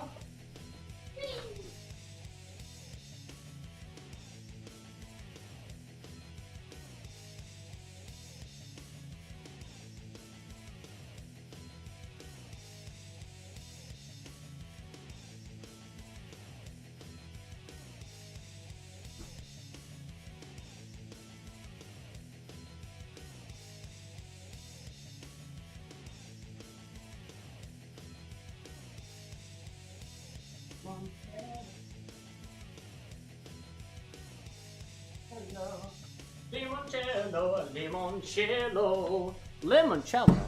That's what it is. Oh, something fell over there. Oh my gosh. Yo, I see Ben Dover popping in my chat, being like, sick ass music you got there. Thanks, I stole it from Sega. Welcome in, dude. Exit stage left. No, I'm back. What did I miss out there? Rod's saying, like, come visit my tavern for MTG talks. Dude, do you have an actual tavern, my guy? Love to visit your bar. If you have an actual bar, dude, like an actual commercial bar, would love to make the journey to visit your bar. That applies to everybody out there. I travel sometimes. So I have very, very sad oranges here, but we're going to use them anyways. So that's where we're going to go with it. What did I miss out there? No? No problem, dude. I don't have a real bar either. I'm just a fake bar. Fake bar in my very real rented apartment. All right. So let's grab a shaker for this one. I'm using this one. Let's start with half an ounce of peach schnapps. Got a couple of these over here. Grab one of these that I was using before. Half an ounce of peach schnapps.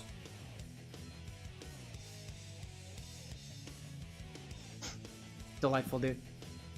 Broadtail out there saying, it's not my quote-unquote day job. I mean, my stream channel, the tablet. Oh, I get you. I get you. I get you.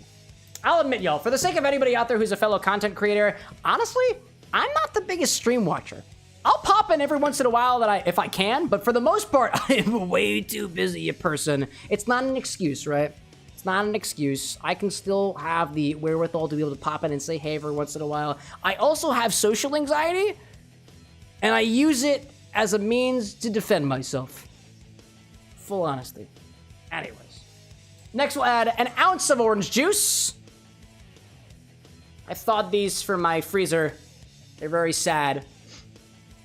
Very warm. But it's what I've got. And sometimes you just gotta work with what you got. So. I guess we'll squeeze it. I'll just squeeze as much as I can. Do I happen to have a full ounce? I certainly hope so. If not, we're working with what we got.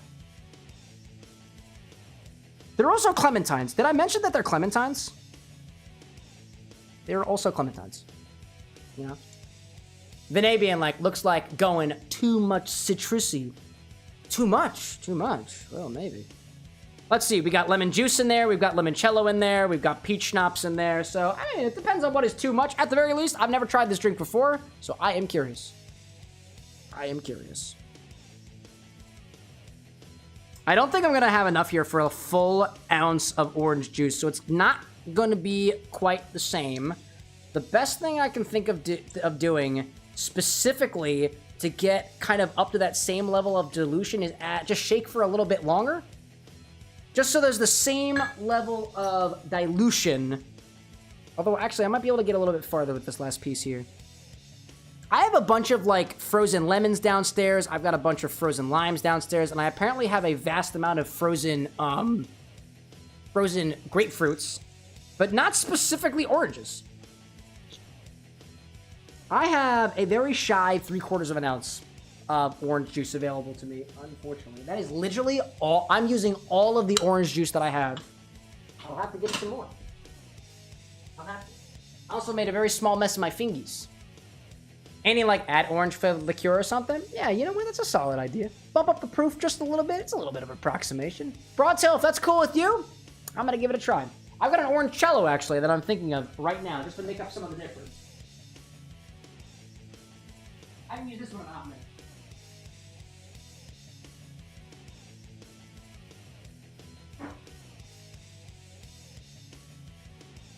Try that one. To fit with the limoncello, I am a little bit low on my orange juice, so because we're also using limoncello, I'm gonna add a little bit of orange cello to make up for the difference. I have about a shy 1/4 of an ounce of orange juice, so let's add a 1/4 of an ounce of orange cello. Bring it back up to the top. This on its own, it's bright. Bright and orangey. That was a Hotel Tango, by the way. That's full ounce of that. I see out there. Orange cello, but not orange bass? Lame. Dude, seriously. Seriously. Next we'll add an ounce of lemon juice. Using my lemon super juice. That's what I got. And next we'll add half an ounce of lemon liqueur. We're going to use that limoncello. Using a Pellini. I remember way back before I even started streaming on YouTube, I think somebody in the comments section on YouTube was like, dude, I got wasted on limoncello in Italy. And I was like, what was the brand? And he said, Pellini. So I bought that bottle because I was able to find it at the store. And so far I haven't run out of it. I like the bottle, but it's kind of a bitch to store because it's so damn tall. Half an ounce of limoncello. And my phone turned off. Excellent. Excellent, excellent, excellent. What else we got? Grenadine. Last we'll add a teaspoon of grenadine. Just a teaspoon. Which is going to be about 5 milliliters. So for anybody who works in other measuring systems. Oh, come on, dude. Open up. Thank you. There we go. Teaspoon? Teaspoon? Yeah, teaspoon. A teaspoon of grenadine. I'm using the real stuff. The stuff that tastes like pomegranate. Out of curiosity, just to throw it back in your direction, Broadtail, when you use grenadine in your cocktails, do you go for like the roses or for something that's a little bit more pomegranate forward? There is no correct answer here. I find that the pomegranate stuff is a little bit more tart than sweet, and personally, that's the way that I like it. But it depends on the recipe, all things considered.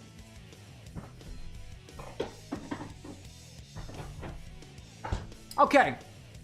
I've got half an ounce of peach schnapps, 1 full ounce of OJ, plus a little bit of orange cello to make up for it. We got a full ounce of lemon juice, a half an ounce of lemon liqueur, a teaspoon of grenadine. We're going to shake with ice and straight into a highball glass.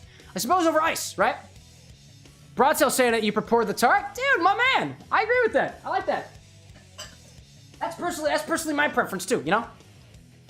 Bradley out there saying, I only know metric. I'm not amazing at conversions. If you ever got a question on any conversions, I am pretty good at conversions between metric and I think the ounce system is standard.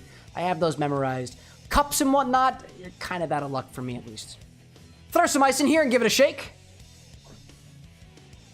I should have a little bit of that remaining. Hopefully. Hopefully. Hopefully. Oh, did I run out of my... okay, well. I am very low on ice. But we'll make it work. We'll go with that. I'll throw a big cube in there, too. I see the Swedish chef has just popped into my chat saying, I am drunk. You're not the only one. Welcome to the chat, Swedish chef. Big cube. Because I'm out of the small ones. That's what I'm going to go with. I could also crack it, but I don't really want to. Actually, do I want to crack it? I'm so far into it already. Top it off. Give it a shake.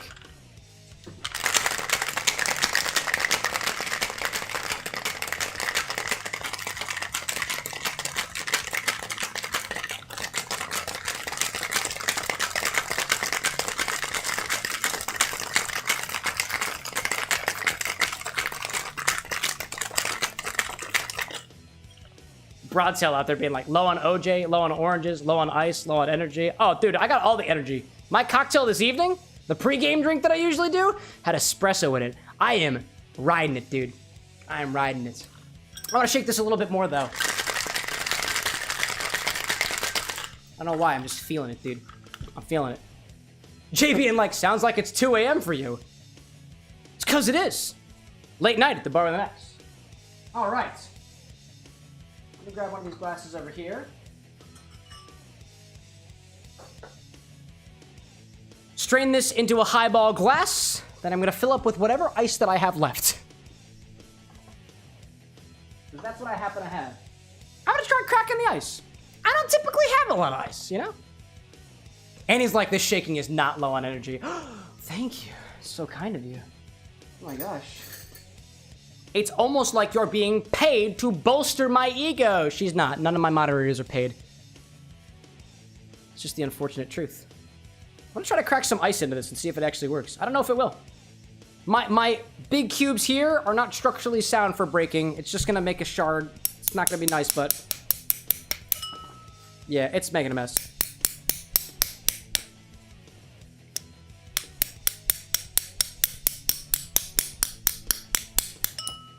This is what happens when you use not so homogeneous ice. I tried my best. I could get more ice downstairs. I just don't want to go downstairs again. Actually, you know what? No, I'm not going to be lazy. I'm going to go grab more ice. I got more ice. It's just downstairs. Just downstairs. My cocktail is It's diluting. It's diluting. I must move fast. I'm sorry, Chad. I must move fast. The cocktail is diluting.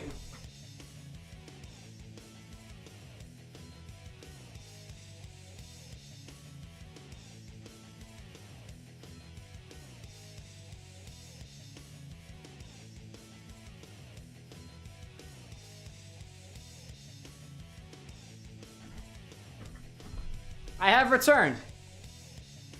Broadtail, like today on ice crafting, aren't I making a great first impression, Broadtail? Clearly I'm a professional.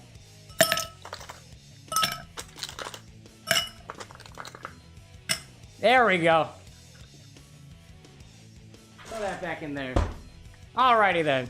What did I miss? Swedish Chef being like, this drink sounds nice and tasty. I like the big cubes. Thank you. I like your chef hat. If you're wearing a chef hat, that means. Diamond being like, you're awesome. Yeah, I am, you're awesome? Yeah, thanks, Diamond. Appreciate that. All right. Strain this into a highball glass over some ice.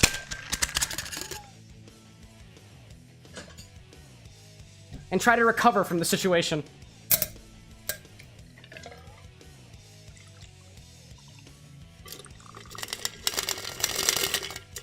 I'll admit, that was not the color that I thought it was going to be.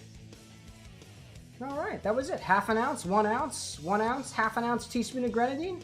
That was all. Do we top this with anything, Broadtail? Kinda tiny. Ain't nothing wrong with a tiny drink. There we go. And that's what I got. That's what I have. What else did I miss out there? Did I miss anything out there? Annie being like, if anything, I pay Can to let me mod. That's valid. That's valid out there. No top with anything. There we go. There we go. Alrighty then. What do we got? This is the sweet flower, right? The Broadtail Sweet Flower, an original recipe by Broadtail Tavern.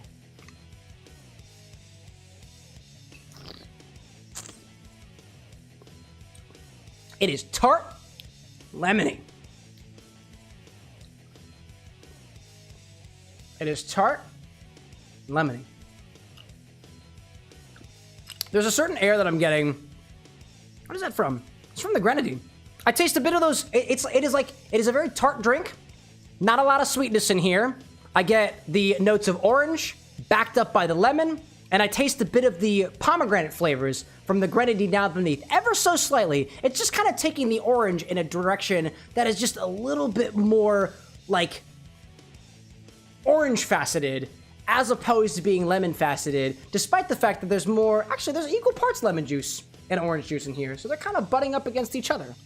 I would say it's not super duper lemony to me. If anything, there's a note in here that reminds me almost like, let's say, of a more like a lemon pastry quality, as opposed to being super sweet lemon or lemon oil in a way.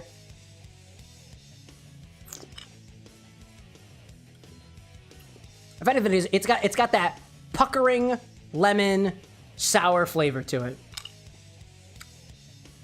It's very juicy. It was very, very juicy. Very juicy indeed. Jay out there saying it's got a nice color. Swedish Jeff saying it'll do the job. Oh, absolutely, dude. And I see Petra popping in with a wow and a smiley face. Welcome back, Petra. Welcome back out there. I would say, as far as the drinks that I usually have, not the biggest fan of sour drinks. It's kind of hard to piece out the pieces of the peach schnapps in here. It's kind of tart. Definitely very sour. It's a very drying texture to it, too. I think for my personal tastes, I'm going to add a little bit of simple syrup to this just to kind of balance out some of the sourness in there. This is very sour. Very, very sour. Broadtail, do you usually take your drinks rather sour? Because I'm feeling it. I'm feeling it. I'm going to throw about a half an ounce of... Actually, what other types of syrups do I have? Can I throw something else in there that's not just simple? What do I got? What do I got? Nah, I'm gonna keep it chill. I'm gonna keep it chill for now. I'm gonna say I got a Demerara. I got a vanilla Demerara that I think might go well here. I don't think the vanilla is gonna be super. I don't think it's gonna support the flavors that are already in here. The simple syrup is gonna provide some balance for the sourness without adjusting most of the flavor of the stuff that's in there, like the limoncello, the little bit of orange cello, the tangerine juice. I did use clementine juice. That's a little bit different. But I'll throw some of that in there. Give it a little mix. just to see where I get with it. Broadtail out there saying, too, that currently, yes, sour drinks are the thing. Could also add more grenadine. That grenadine, to me, is not super sweet. It's tart. So if I want to add sweetness, the type of level of sweetness that I'm going to want to get out of this, I'm going to add some simple syrup in there. That'll do it well for me. There we go. I see Darkfire Kitty popping into my chat for the first time. What's going on, Darkfire? Welcome to the Bar with an X. I'm trying a cocktail recipe from our friend Broadtail Tavern out there, who's also a bit of a nerd and also has a tavern. I see that out there. Swedish Chef asking me, what's my favorite cocktail? To put it simply, I love a Negroni. It is equal parts gin, Campari, and sweet vermouth. Bitter, sweet, complex, and herbaceous. I like those types of drinks. So let's give it a try with a little more syrup.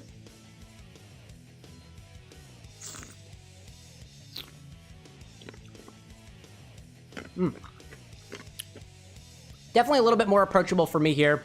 It's still kind of on the sour end, but I get a more prominent note of lemon. It's very, very lemon. It is lemon in high volume and tart. It's an appreciable drink.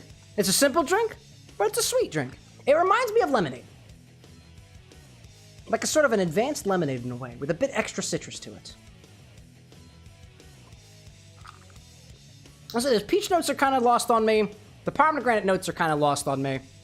But it's nice. It's okay. It's okay. I'd say for the most part, I'm not a huge fan of sour drinks anyway, so it's not too. This is not the kind of drink that is typically up my alley. But at the very least, Broadtail, I appreciate you sharing this with me. And if this is a favorite of yours, it ain't my place to knock your yum. It ain't my place to yuck your yum. Thanks so much for sharing it with me, man. Cheers.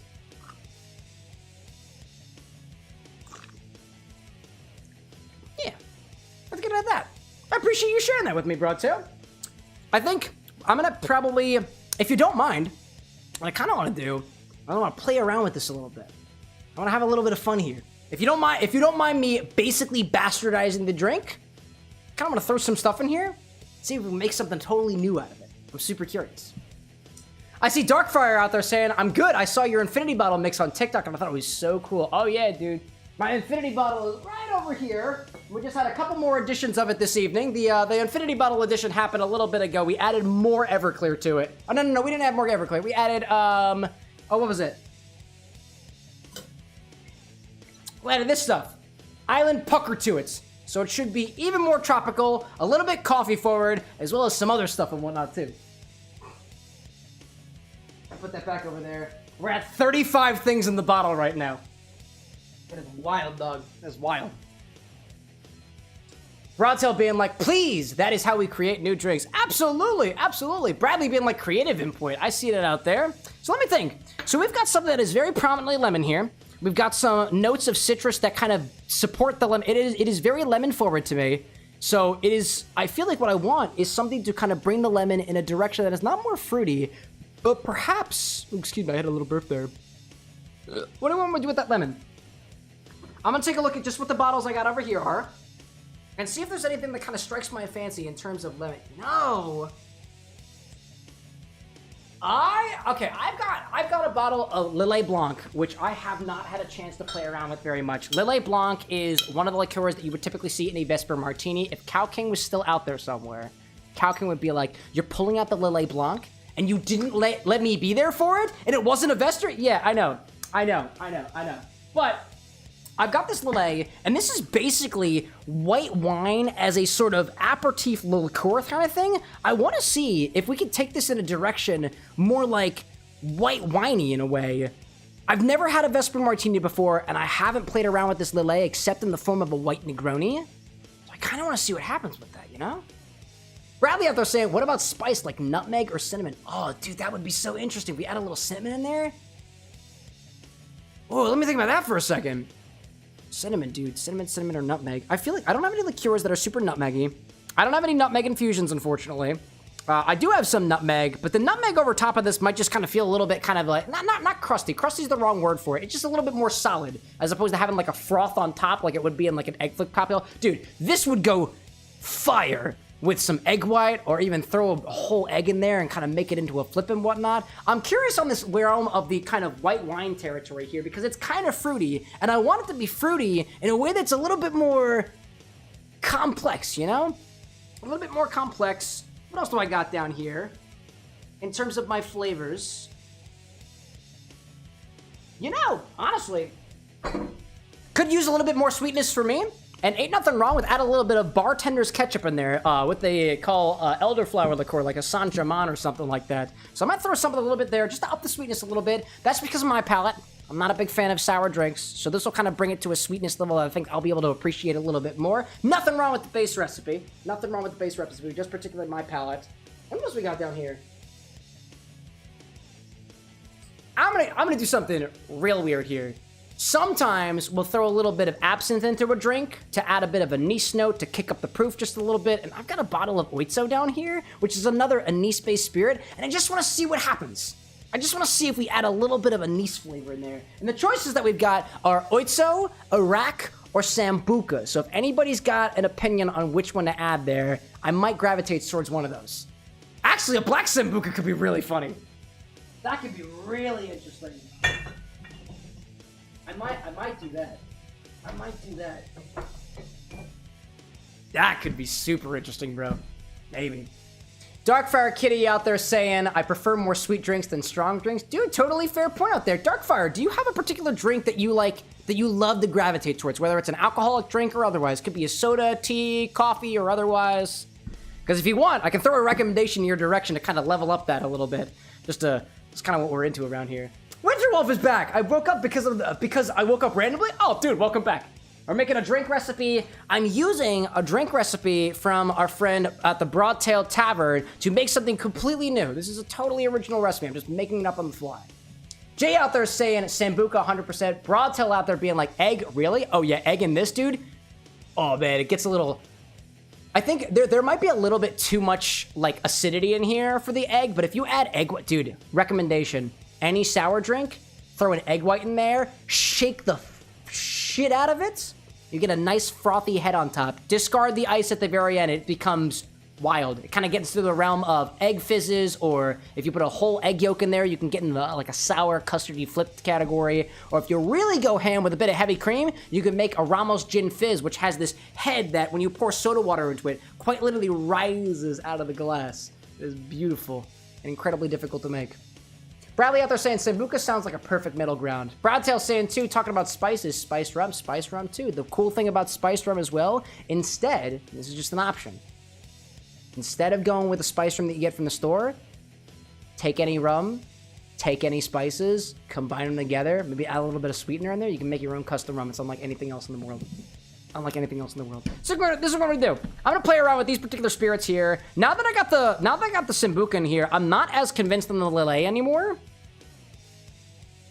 But we're gonna see what happens. I'm gonna play around with this for a little bit. I've got some kindred company here for playing with something a little bit more unusual.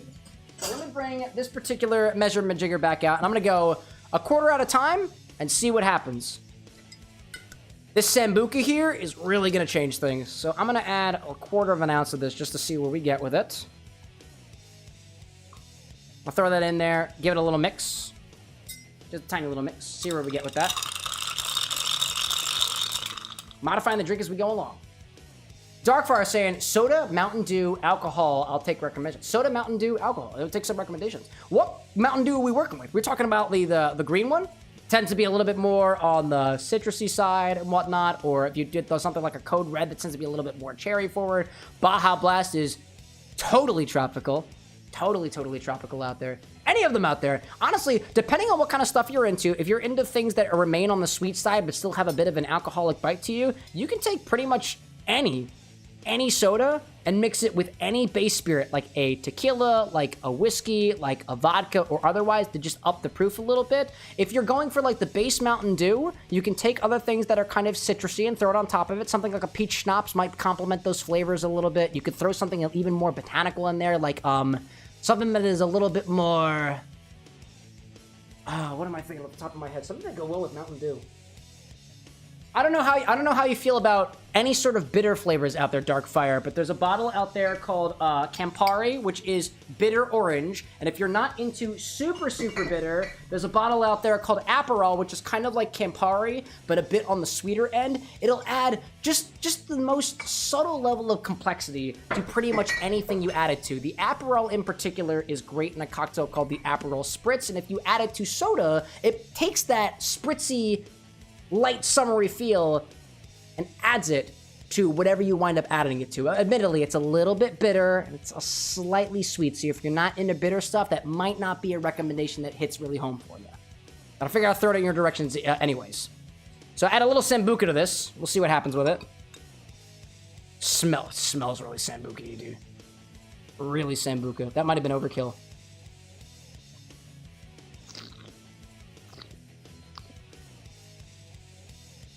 Actually, it smelled really Sambuca. It doesn't taste very Sambuca.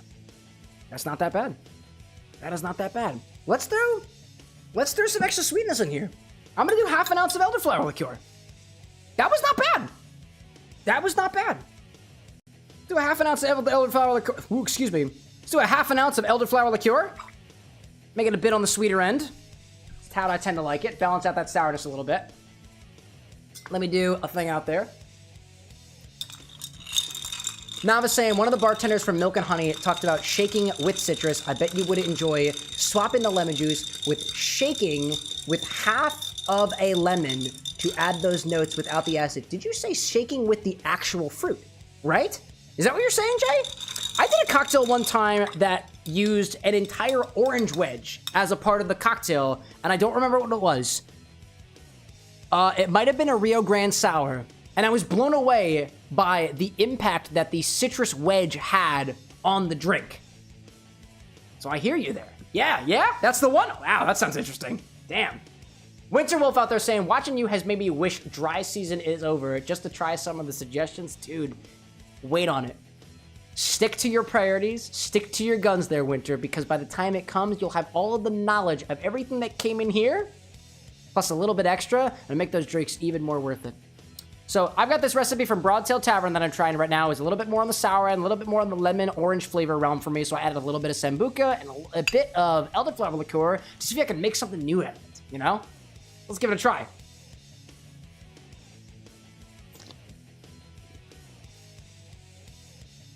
Oh, that is totally different.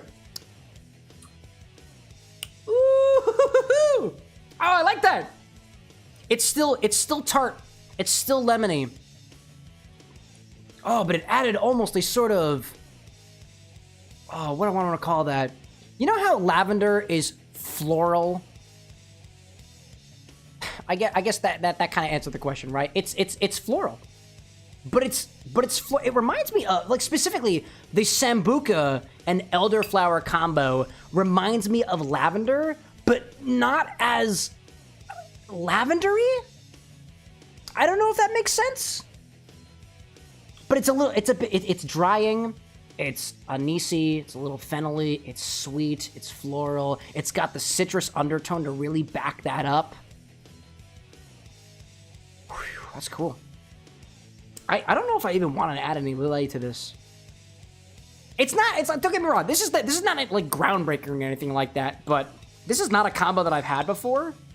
I'm kind of into it. Damn. What'd I miss out there? I see Cody Farrell on the YouTube side popping in with a hello. Good to have you there, Cody. Welcome into the Bar with an X. We're making some drinks right now. Darkfire saying, last time I mixed something with basic green Mountain Dew was the Malibu Splash, and it was pretty good. That's fair. What is the difference between the Malibu Splash? I'm aware of regular Malibu, but not Malibu Splash. That's something I'm not as familiar with. Tastes like an alcoholic version of a Baja Blast with a bit of strawberry. Oh, interesting. If you don't mind sharing details on the Malibu Splash, I don't think I've ever heard of that before. It's new to me.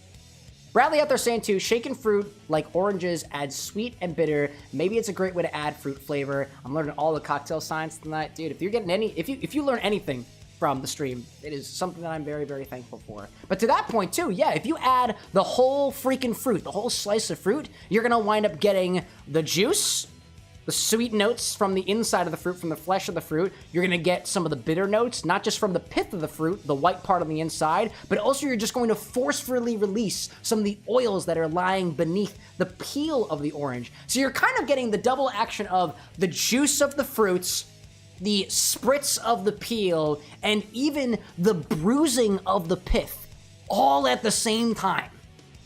All at the same time. That's kind of cool. Let me think. Only because I want to, I'm gonna add some Lillet in here, just because I kind of piqued my fancy. But this on its own is unique enough, right? Broadtail being like, egg seemed to tame the tart. Oh, there's no egg. There's no egg yet. No egg here. We had elderflower, and we had Romana Sambuca, Sambuca liqueur. This is licoricey. Anise, fennel, licorice. Exactly which one, I'm not so sure. What does this say out here? Acceptably smooth liqueur. The makers of Romana Sambuca has an interesting black color, delicious rich taste with capital spirit and the lure of the rum and night. Straight up, or a compliment to your espresso or a cappuccino. Words and associated logos. I think it's anise. I think it's anise. Oh, Broadtail says you just made one with egg. You're drinking also tonight. Oh, dude, we got similar cocktails going on here, dude. Cheers to that, my guy. I see Eli popping back in saying I finally got the bartender vest in the Tomodachi collection clothing shop. The level of detail gets even more deeper. It's so cool, dude. It's over a white shirt instead of plaid, but I think it's the closest clothing in the game to your outfit. I'm here for it. I'm here for it. I'm just gonna throw in a quick 1/4 of an ounce of Lillet Blanc just to see if it does anything. If it doesn't, whatever. I'm not gonna be too butthurt by it. 1/4 of an ounce of Lillet Blanc. I just want to try it. This is a new spirit to me. See where it goes. And because this is a wine-based liqueur, I'm going to top it. I want it to stay good forever. Forever. Jay Novice out there being like, there's anise liqueurs. Liqueurs? Yeah, there are. Like, I don't remember if anisette is specifically a liqueur or not. Oh man, I picked up this bottle of Chichaito from Puerto Rico that is rum and anise flavored spirits together. That's pretty interesting. Oh, we have an ad right now. Okay.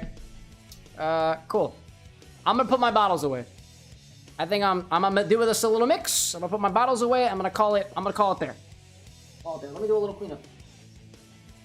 I think my little light went down here. Did you go down here? I know where you guys went. What do I see out there? Darkfire Kitty is on the Twitch side, so they might be watching some ads right now. Not high in alcohol, Malibu Splash is a sparkling malt. I see that out there. Bradley out there saying, good night. Oh, thanks so much for popping in, Bradley. I also see you saying above that bruising is a great description. Some Amarone wine has bruised banana, fig, leathery notes that definitely scream bruised fruit. No way, dude. What is Amarone wine? Oh, dude, if you come back here again, dude, please tell me more about wine types. If you are a purveyor of wine and spirits, there is a whole level of detail on specific wines, specific spirits, specific varietals, the grapes that go into the wines, the specific notes of terroir, on the grape varietals that vary even by region that I would love to pick somebody's brain on. I'm also a little tipsy right now, so... Anyways. Probably be curious. Bradley, have a wonderful rest of your night. Thanks so much for popping in with your knowledge and whatnot. I hope to have you back here again sometime. Let me see. I see Winter Wolf out there saying, I'm heading out too if I'll see you back here. Out to see if I'll get some sleep. Good night, y'all. Winter, thank you so much. I see it out there. And apparently Darkfire is not seeing an ad right now, so you're one of the lucky few. No problem. No problem. You were saying that Malibu Splash is a sparkling malt liquor, and it's in a can. It's not high in ABV, but you like it. I'm not... yeah, it's interesting. I imagine if it's a Malibu, that it's probably going to be like coconut flavor, I guess, as Malibu tends to be. But I've never actually tried a Malibu Splash before, so I'm kind of curious about it. I got some ads running right now, so let me just look it up. Malibu Splash, do whatever tastes good. Malibu is a place with cocktail-inspired beverages, Malibu drinks. Also, let me give you just a stir. I have to enter my birth date. Sure, dog. That's my birthday. I understand Malibu products. Malibu rum liqueurs, sign up. No, thank you. I would like more information on your product.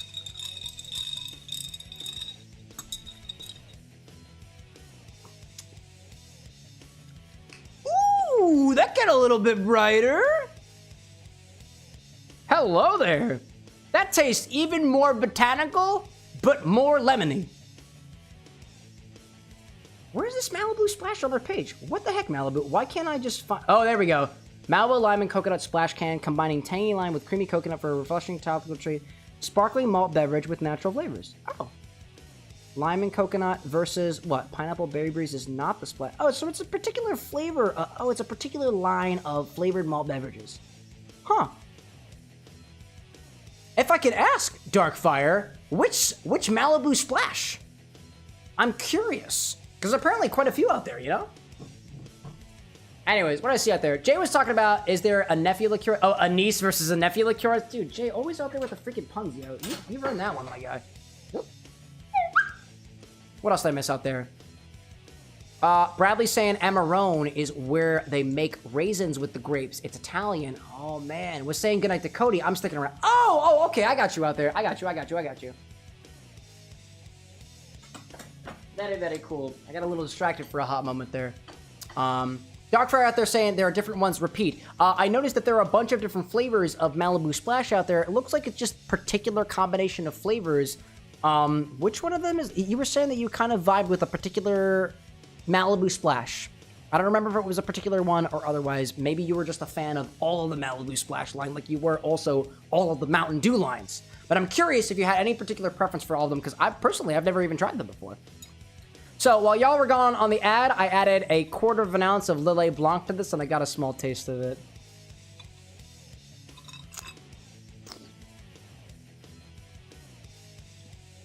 Yeah, dude, that's mighty. That is mighty flavorful. It is like...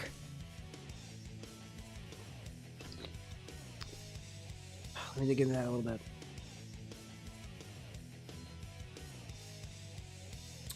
Dude, I feel like... If you've ever been to a hotel that has, like, lemon mint water in the lobby, it's like that if it had, like, lotus flower in it, too. Like, I feel like I taste lotus, of all things. Lotus, lemon, and a hint of mint, but it's not super mint. It's a little bit more licorice. It's not super lotus. It's apparently a little bit more elderflower, but it still has that interesting combination of all those things together while remaining tart, also sweet, and admittedly, a little dry. And I kind of like that stuff. Dude, broad tail. I know it's been a hot minute since we made the original recipe, but thanks for also letting me play around with this recipe to find out something even more different than we got here with. Cheers to experimentation. That's cool. In any case, I think I've done enough playing around with this. I've gotten this to a point where I think I want to keep on drinking this one and keep on diving a little bit deeper into the flavor notes that I'm getting out there for the pursuit of better drinks, y'all. So instead of that, I know it's like 3 o'clock in the morning. It is like 3 o'clock in the morning yet. I want to give Crazy Gadget a couple more times, and because it's 3 o'clock, let me see. We have gone past the point of the quota on YouTube, so let me do a very quick thing to see if we can get the bot working on YouTube again. So bot's going down for a hot second. And then it's going to come back up again. Let's see. All right. Bot's coming back up. Hold up a second. There we go. And it looks like everything is back to normal again. Great. All right. If you are on YouTube, the command should be working now. We made it past it. There we go. Renzo being like, no, I'm at... Get up on the Hydra's back. Dude, you're making progress nonetheless. All right. Cam, by the way, welcome in. Very interesting question you're asking me. I don't really feel like answering it. No bullshit this evening, but welcome in nonetheless. If you're a purveyor of fine drinks, great. If you're a troll, well... Dems to breaks, I suppose. Let's play a video game. Going back into Crazy Gadget. What else see out there? Darkfire is saying the one that you used for the Mountain Dew was the strawberry. Oh, strawberry coconut one in particular. Between two of the Malibu Splash, I like that a little bit more. And the watermelon mango. So watermelon, mango, and coconut strawberry. Coconut strawberry sounds like a really cool flavor combo. I see that out there. I see Cam Couture out there being like, just looking for smiles. Well, if it's a smile you came here for, you should have just asked for a smile upon popping in. The direct approach is the best approach. I got you. I got you. Welcome in, Cam. As a fellow Cam, I welcome you with open camness, I suppose. Anyways. Please don't hurt me. I'm very fragile. As opposed to other Cams out there, I'm a very fragile Cam. Yeah. Speaking of Cams, Jay's like, poor Cam, we keep him up past his bedtime. That's okay. I have fun with this. I have fun with it. I wouldn't be staying up this late if I didn't have the energy for it. It was funny, actually, after I had Lycos Lore on stream on Monday, it was also a pretty late night as well. After the fact, we were both wired on the vibes, dude. Something about being able to play a show to a vibrant crowd, especially a crowd of regulars and whatnot as well, is so incredibly revitalizing, dude. Incredibly revitalizing. I have a shit ton of fun with this. Shit ton of fun. Oh, come on, dude. Up on the... Okay, and then I get... Ooh! There we go. Nope, that was unfortunate, too. JB and, like, had some great conversations tonight. Yeah, what the heck were we talking about? I don't know, man. Cam out there saying goodnight, Cam. Right back at you, Cam. Thanks for popping in, Cam. Hope to see you back in here again sometime, Cam. Then you go back to.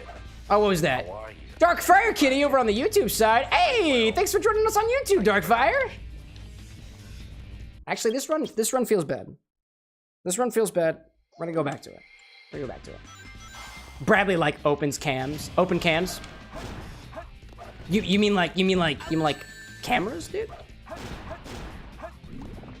JB and like everything is just a medium for human connection. Dude, genuine human connection. That's what it's all about, dude.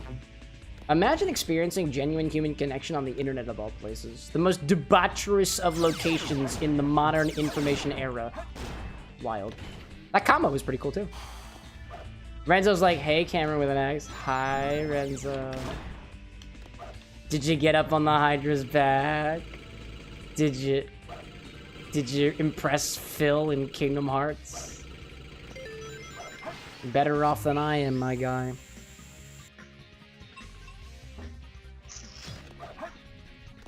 Hello there. I really wish you didn't do that, but here we are. Broadtail out there sharing with us that used to stream and photography to remind you that there was a little bit of good in the world. Absolutely, dude. There's plenty of good in the world. Sometimes it's a little bit difficult to find, but you know what? If there's anything that we can do as individuals to bring a little bit good back to the world, I'd say we're doing a great service. That worked a lot better than I thought it was going to work, but here we are. Renzo like, no, I died. So you didn't get up on the Hydra's back. That's okay. You know what they say? Try again. If you don't at first succeed. How it be? The first person business is hard, but fun. Hey, you know what? Are you at least enjoying the challenge? That didn't work the way that I wanted it to, but here, we're good. We're good. When you're here, your family. Jay out there saying there's more good than bad. It isn't advertised. I like that belief. Some people believe that there's a lot more bad in the world than there is good, and personally, I think there's a heck of a lot more good, but I would say that of the good in the world, the good is just at a lower volume. Like, there's a ton of good in the world, but you're just not gonna hear about it. Oh my gosh, that's not what I wanted to do. Whoopsie! Popping over here and smack. There we go. Darkfire out there saying, I'm heading to bed. Thanks for recommendations and good luck with the stream. Hey, thanks so much. Hope to see you back here again sometime. If not, no pressure. You got a life to live, and I'm sure it's a wonderful one. Thanks so much for popping in, Darkfire. Oh, I know you. Oh, I knew that was gonna happen. I knew that was gonna happen. They have electricity around them, Cam. Oh my gosh, dude. Wow, dog. Restarted. Keep going. Renzo, like, I am not looking forward to Luxord with his hiding cards and needing to see the whole field, but I'm gonna have super limited view because of the whole first-person thing. Hey, if you're getting frustrated with it, at the very least, if there's any advice that I can give you from my mother back when I was playing games as a kid, is that if you get a little frustrated, put it to the side. You might come back to it with fresh, open eyes the next time. But I see you there. I see Darkfire out there saying, quick question before I go. You just reminded me that I need to go finish this game. Also, real quick, before I go, you just reminded me that I need to finish this game. Oh, the one that I'm playing right now? Best of luck, dude. If by finish you mean 180 emblems, that's a journey that I'm even struggling with right now. And it is harrowing. Harrowing indeed. Broadtail out there sharing that your day job sees the darkest of people we send into the hole. Not clear, but I can't talk much about it. No, that's fair, dude. If you got, like, security clearances and stuff that you gotta keep behind, I respect it, dude. Don't dox yourself. Keep yourself safe. But I imagine for anybody who has to take on the, quote, like, darkest parts of humanity, there is a certain, there's a certain philosophy that you might be inclined to follow just because of your exposure to certain parts of the world, you know? It's tough, man. It's tough. I can't say that I can relate, but at the very least, I can sympathize. Darkfire being like, yeah, you've got the game on the PC and 180 emblems. That's the goal. That's the goal. I've never been able to do it before. And now I'm doing it with the added benefit of drinking along the way, because that's kind of the other half of the show. But yeah. But you got it on your PC? Dude, how far are you in it? I know you said you gotta go. Don't let me keep you around. I know if you gotta go to bed, by all means, go for it. I respect your boundaries. But if you're also playing the game, how far are you in it? Because I've been playing this game since I was a kid, and I've never been able to do this. This has been a goal of mine since I was a young child. Hello there. I see you, and I see you, and I see you. There we go. Jay being like, the internet has also brought all the assholes to the forefront. Oh, absolutely it has. There we go. That's what I wanted to see. Oh, absolutely. Absolutely. And also, I think more prominently, it doesn't bring them to the forefront. It gives them a place to exist in a kind of soundboardy location and then amplify from the other folks who are also kind of assholey in a way. That was so sublime. Oh my gosh. That was, oh my god, that was so good. Wow. Darkfire is saying, I don't remember, but I gotta go. Bye, guys. All good, all good. Thanks for sticking around, even a little bit more. I picked your brain, and I'm thankful for that. Okay, let's go up here. I see Cole saying out there, gotta get off. I've watched the stream for a full 7 hours, which is how long I was awake for before the stream even started. Enjoy the rest of your night camp. Dude, Cole, right back at you, man. One day I will recover from the hot take, and we'll have something else from you. I don't know if it'll be a good one, but it'll be yours. And sometimes that's all that matters. Jay being like, you mean Reddit? Yeah, Reddit's Reddit's a place where people... Something about confirmation bias. If you want to believe what you believe in the world, you can find it on the internet. You can find it. And the internet will provide it to you. Don't hurt me. Thank you. No, please! I've been in this before. I've been this exact same place. Echo chamber assholes, but also on the other side, an echo chamber of people who are not necessarily as assholey, you know? Depends. It depends. If anything, as a creator, I'm actually kind of thankful for Reddit, because it is a very specific global community and a very specific niche. And for at least some of the drinks that I wound up making, it works out pretty well. Oh, hello there. Nah, I was hoping that wouldn't happen, but here we are.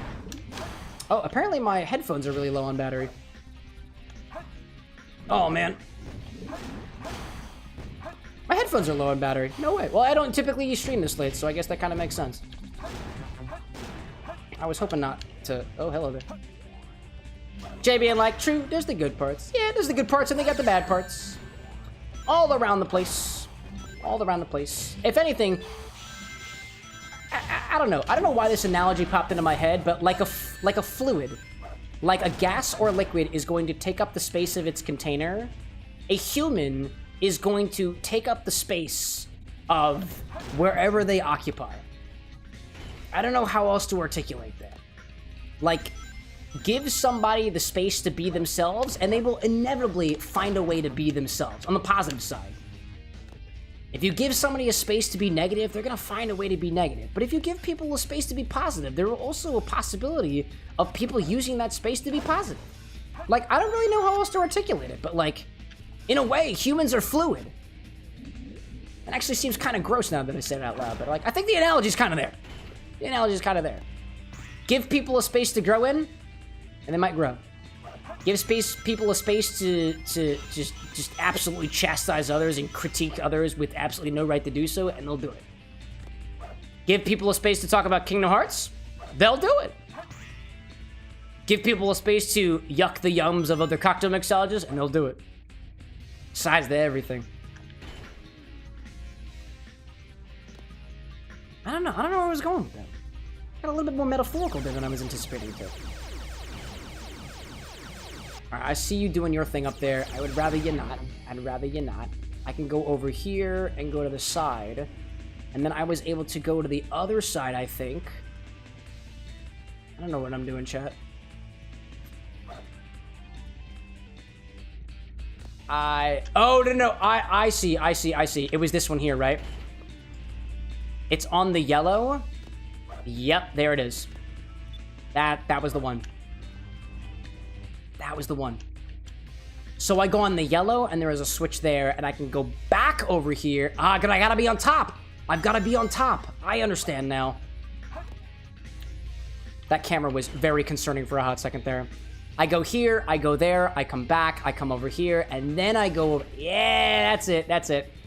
I think I've figured it out. Just gonna take a little bit of time. Broadtail out there being like, don't we all be fluid? Don't we all be a little bit philosophical sometimes?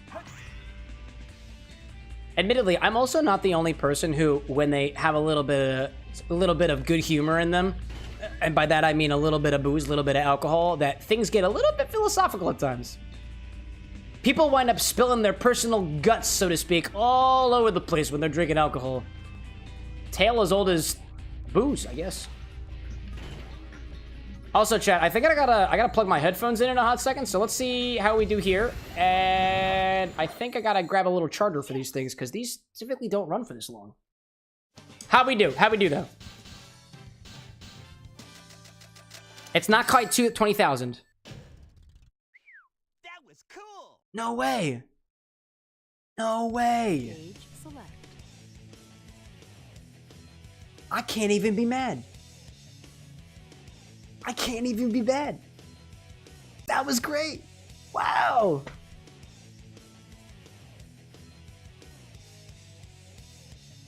That's all I got, man. That's all I got. That's what I said we were gonna do. We're gonna go until we get to the end of Crazy Gadget, and look at that poetic justice. You know what? If you're gonna spread hate or otherwise bullshittery on the internet, don't do it. Crazy Gadget. Rank A? Do that. Cucumbers. That was beautiful. That was beautiful. So, to everybody who is joining me all the way to the very end, which happens to not be a very bitter end, instead, it's actually a little herbaceous, it's a little lemony, it's got a little note of anise in there. I'm into it, dude. Thanks so much for joining me. My name is CameroxnWithAnX. You just joined me here at the Bar with an X, a bar on the internet that's all about mixological monstrosities, chaosness, as well as a couple of original recipes inspired by the video games that we play. If you're interested in this kind of stuff, I'll be back again streaming on Monday at 8 o'clock p.m. Eastern Time next week, as well as on Wednesday, basically the same time we was here. I do a Monday, Wednesday schedule and whatnot. Whatever time it is for you right now, minus about 7 hours on Monday is likely we're going to be streaming next, continuing on our journey of trying to get 180 emblems in Sonic Adventure 2 Battle, which means all of the Sonic missions, all of the Shadow missions, the cart missions, the boss missions, the Chow missions, and whatever heck else I might be missing, because I think I'm probably forgetting at least one more thing. It's been a pleasure. I had a Supersonic cocktail at the very beginning of the stream, a cocktail coming out of Hendrick's Gin's website. It was basically a gin espresso tonic with a little bit of added sugar to it, and it was delightful. Our Infinity cocktail this evening was an Infinity Jet Pilot, a tiki drink, which I still have a little bit left over us.